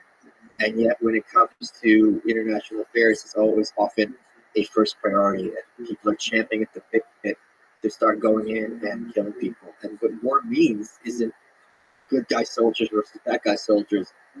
My concern is always with the civilians, with the kids who become orphans, with the wives who become widows, and things like that, and then the communities which are, ruined forever. So I love that quote of his. I think the book started. It was going to be a recontextualization of Camus' thought. I was going to rip off my old buddy Ryan Holiday, what he did with the Stoics, and do about Camus. And then when I started rereading Camus, I'm like, I've read more into him than is really there. And then it went a whole other direction. So you wanted to do almost like an existentialist manifesto. So like, one must imagine Sisyphus was happy. Well, more like Camus for today, and what his philosophy can teach us, like Ryan did with his many books about the Stoics. Yeah. And it was going to be called The Point of Tears. Live to the point of tears. Yes, but the title was going to be The Point of Tears. I know. That's a good line, right? He has so many good lines. Maybe it's not Probably about shitty in bed though, right? No, he was a big Lothario. He was pretty good. He got around. Right. What percent of the audience of humans on Earth do you think know the word Lothario? What percent of them have a computer? Look it up. Lothario. It's not some weird term. Lothario. Lothario. Lothario. A man who behaves selfishly and irresponsibly in his sexual relationships with women. They're seduced by a handsome Lothario who gains control of their financial affairs. Oh, I didn't think. I always thought of it more as just that somebody's like a stud. Like a player. But no, Yeah, this- player, yeah. There's a malevolent. Oh, I didn't realize that. Okay. Well, then he's Selfishly, okay. That's not true. irresponsibly, and a man too. Although Ayn Rand would be proud. Selfish. Well, no, What's no, wrong with selfishness? she wouldn't like that kind of selfishness. That's actually Behaves. A man who behaves selfishly and irresponsibly in his sexual relationship with women. Huh. Yeah. Okay. So he was just a player. No, maybe it's a stud. I don't think he was promiscuous particularly. Nietzsche didn't get. He never got laid, right? He had syphilis. He died of syphilis. No, it was like the prostitute. Was it? Okay. Possibly, yeah. I don't. You're asking me like I knew the guy. I had heard it from. He never had a deep, loving, fulfilling relationship. He had a very skewed understanding of the way he wrote about women. Somebody wrote to me and said that's mischaracterization. That he was actually very respectful. Yeah, but he had that line, if you're going for a woman, bring a whip. Wasn't that him? Was that If I were to quote you from your Twitter, I think I could make a very convincing argument that you're sexist, racist, and probably a Nazi. Well, I do own like some of Hitler's stuff. Exactly. I got the. I rest my case. I feel like I'm a Nuremberg. I'm gonna be hung by some tie. This isn't a tie; it's a noose. You should have thought about that. You were saying all those things. Okay. Hey, what do you think of the leak of the Twitter files? I was so happy that Elon gave the information to Matt Taibbi and Barry Weiss, who are both, by any metric, lefties, who are both professional journalists of long standing with great resumes. And overnight now they're doing PR for the world, which whatever the party line was. The fact that you had all these corporate journalists now having to play catch up and not having control of the microphone, to me, was just absolutely amazing. I think transparency is what brought down, in many aspects, the Soviet Union, and what will bring down what negative aspects of the regime we have here. When you see the machinations behind the scenes, and then when you see the rationalizations after the fact, you realize, oh, these people are not acting in good faith. The fact that, for example, the New York Post article about the Hunter Biden laptop, and how the New York Times covered it as well. They didn't mention it in the books. Twitter made it so I couldn't even DM you the link to the New York Post article, which was a tool they had previously used only to prevent child pornography. So that shows to what extent they were willing to put their thumb on the scale. But it also shows that for any layman, when they're looking at this, to realize what you are perceiving as news or information is very much sculpted, edited, and guided by powerful people who have a vested interest in maintaining their power. I think to me the important lesson is it's not a left or right thing. Oh, not at all. Any Power human versus being- powerless, yes. And also the important lesson there, I think at least in the case of Twitter, in our society, it's a slippery slope. You don't get there overnight. You start Right. using the force a little bit, slow down misinformation a little bit. You start sending emails to each other a little bit, and it becomes more and more. You start forming justifications. You start getting more and more comfortable, kind of talking about the stuff. I think there's several ways to fight that. One is having hardcore integrity up front. Don't even open the door. But I think realistically, human nature is what it is. So I think the only way is through transparency. This is why I hate the fact they got politicized. I really hate that the right have run with it. Like, look, the left is planning rig elections and so on. To me, it shouldn't be left or right. It shouldn't be about politics. That transparency is good. Other companies should do the same. Facebook should do the same. And in fact, That transparency will protect Facebook, will protect Google. I Like, rem- look, this is our situation. Tell us what to do, and we'll do our best. I remember when I was writing the new right, Twitter's line was, "We're not going to tell you guys what the metrics are by which we ban or censor people, because then bad actors are going to navigate around them." And it's like, what are you doing? Like, just tell people in any establishment what are the rules for which behavior is permissible. If I go to a store, if I return the sweater, is it cash back, no refunds, or if I get store credit? You know what I mean? So that they were having this place which is presented as a huge international space for public discourse, and they're not telling you ahead of time, this is what we will tolerate, this is what we will warn you about, this is what will kick you out overnight. That to me, crazy and outrageous.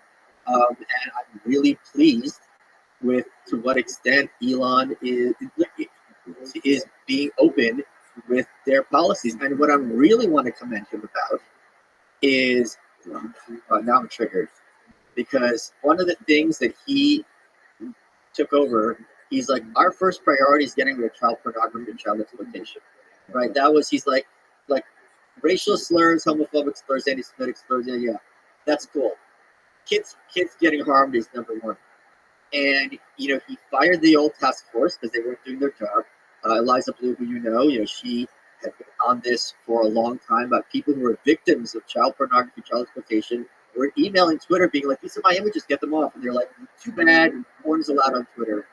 He starts trying to crack down on it. This is a very hard problem because these bad actors have mechanisms to evade being banned. They want to get their, for lack of a better term, product out there.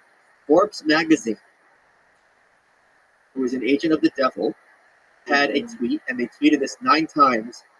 Now that Elon's here, Twitter's child porn nightmare has gotten much worse. They tweeted this 9 times. I looked up. Anyone listening can look up. Look at Forbes and do a search. They never mentioned this problem before. So now that Elon is doing something about it, now it's a problem for you. No, it's a problem. Elon's the problem. It's not the child porn that you guys had a problem with. And that to me is like, yeah, I understand that you think that Elon is a bad guy because he's upset your apple cart. This isn't a political issue. This isn't a gotcha moment. This is, all right, here are some tips. We talked to 10 experts, digital experts, and here are some techniques, Mr. Musk, that you might want to take from us free of charge that will help you solve this. That would be a great argument. And I just want to use this opportunity to say quite clearly and strongly that even though Twitter and other parts of the internet are interpreting some of my statements to mean I'm right, in this case, meaning leaning right wing, and in other cases, leaning left wing, I'm not. I'm apolitical, or at least I try to be in my thinking. Like one issue at a time. I do take an opinion on each issue at a time, but I hate camps. I try to avoid political camps in general. It sucks that promoting transparency in this case, or celebrating transparency, is somehow connected to being right wing. No, it's being made into a supposed euphemism for being right wing. It sucks. It sucks, even though I'm wearing a red suit. And this is weird red themed position. Well, the revolution was the color of blood.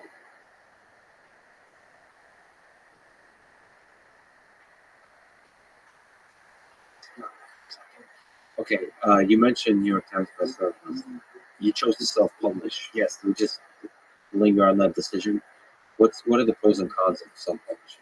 The cons are it is acceptable in our current business climate or cultural climate for corporate media outlets to pretend the book doesn't exist. Yeah. So basically, and there's reason for it. I can make the case then pretty easily.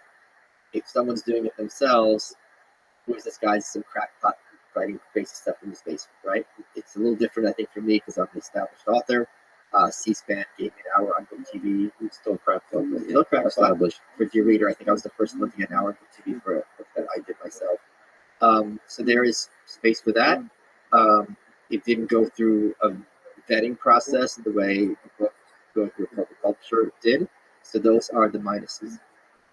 The pros are I can drop it and publish it immediately.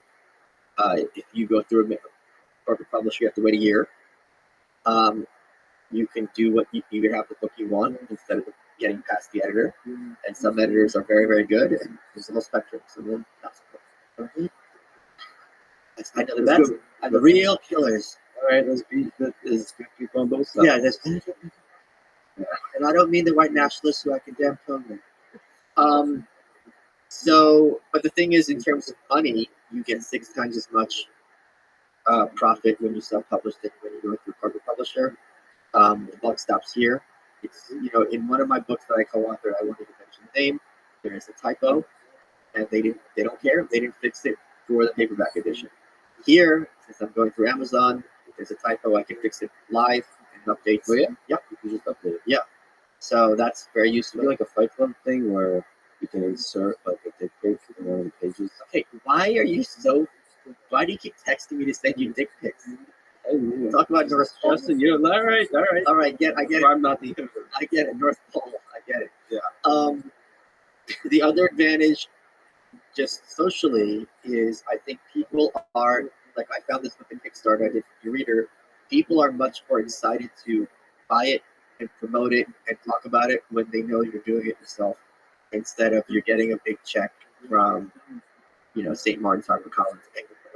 Are you also trying to use some kind of service to get it distributed to bookstores, or you just go to Amazon? No, just Amazon. Yeah. And that's probably where most sales The happen. vast majority, yeah. So it's not going to be bookstores. So how difficult is the process of getting it?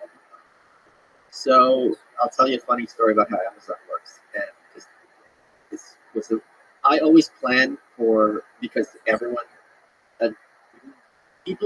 here's another piece of advice I will give people.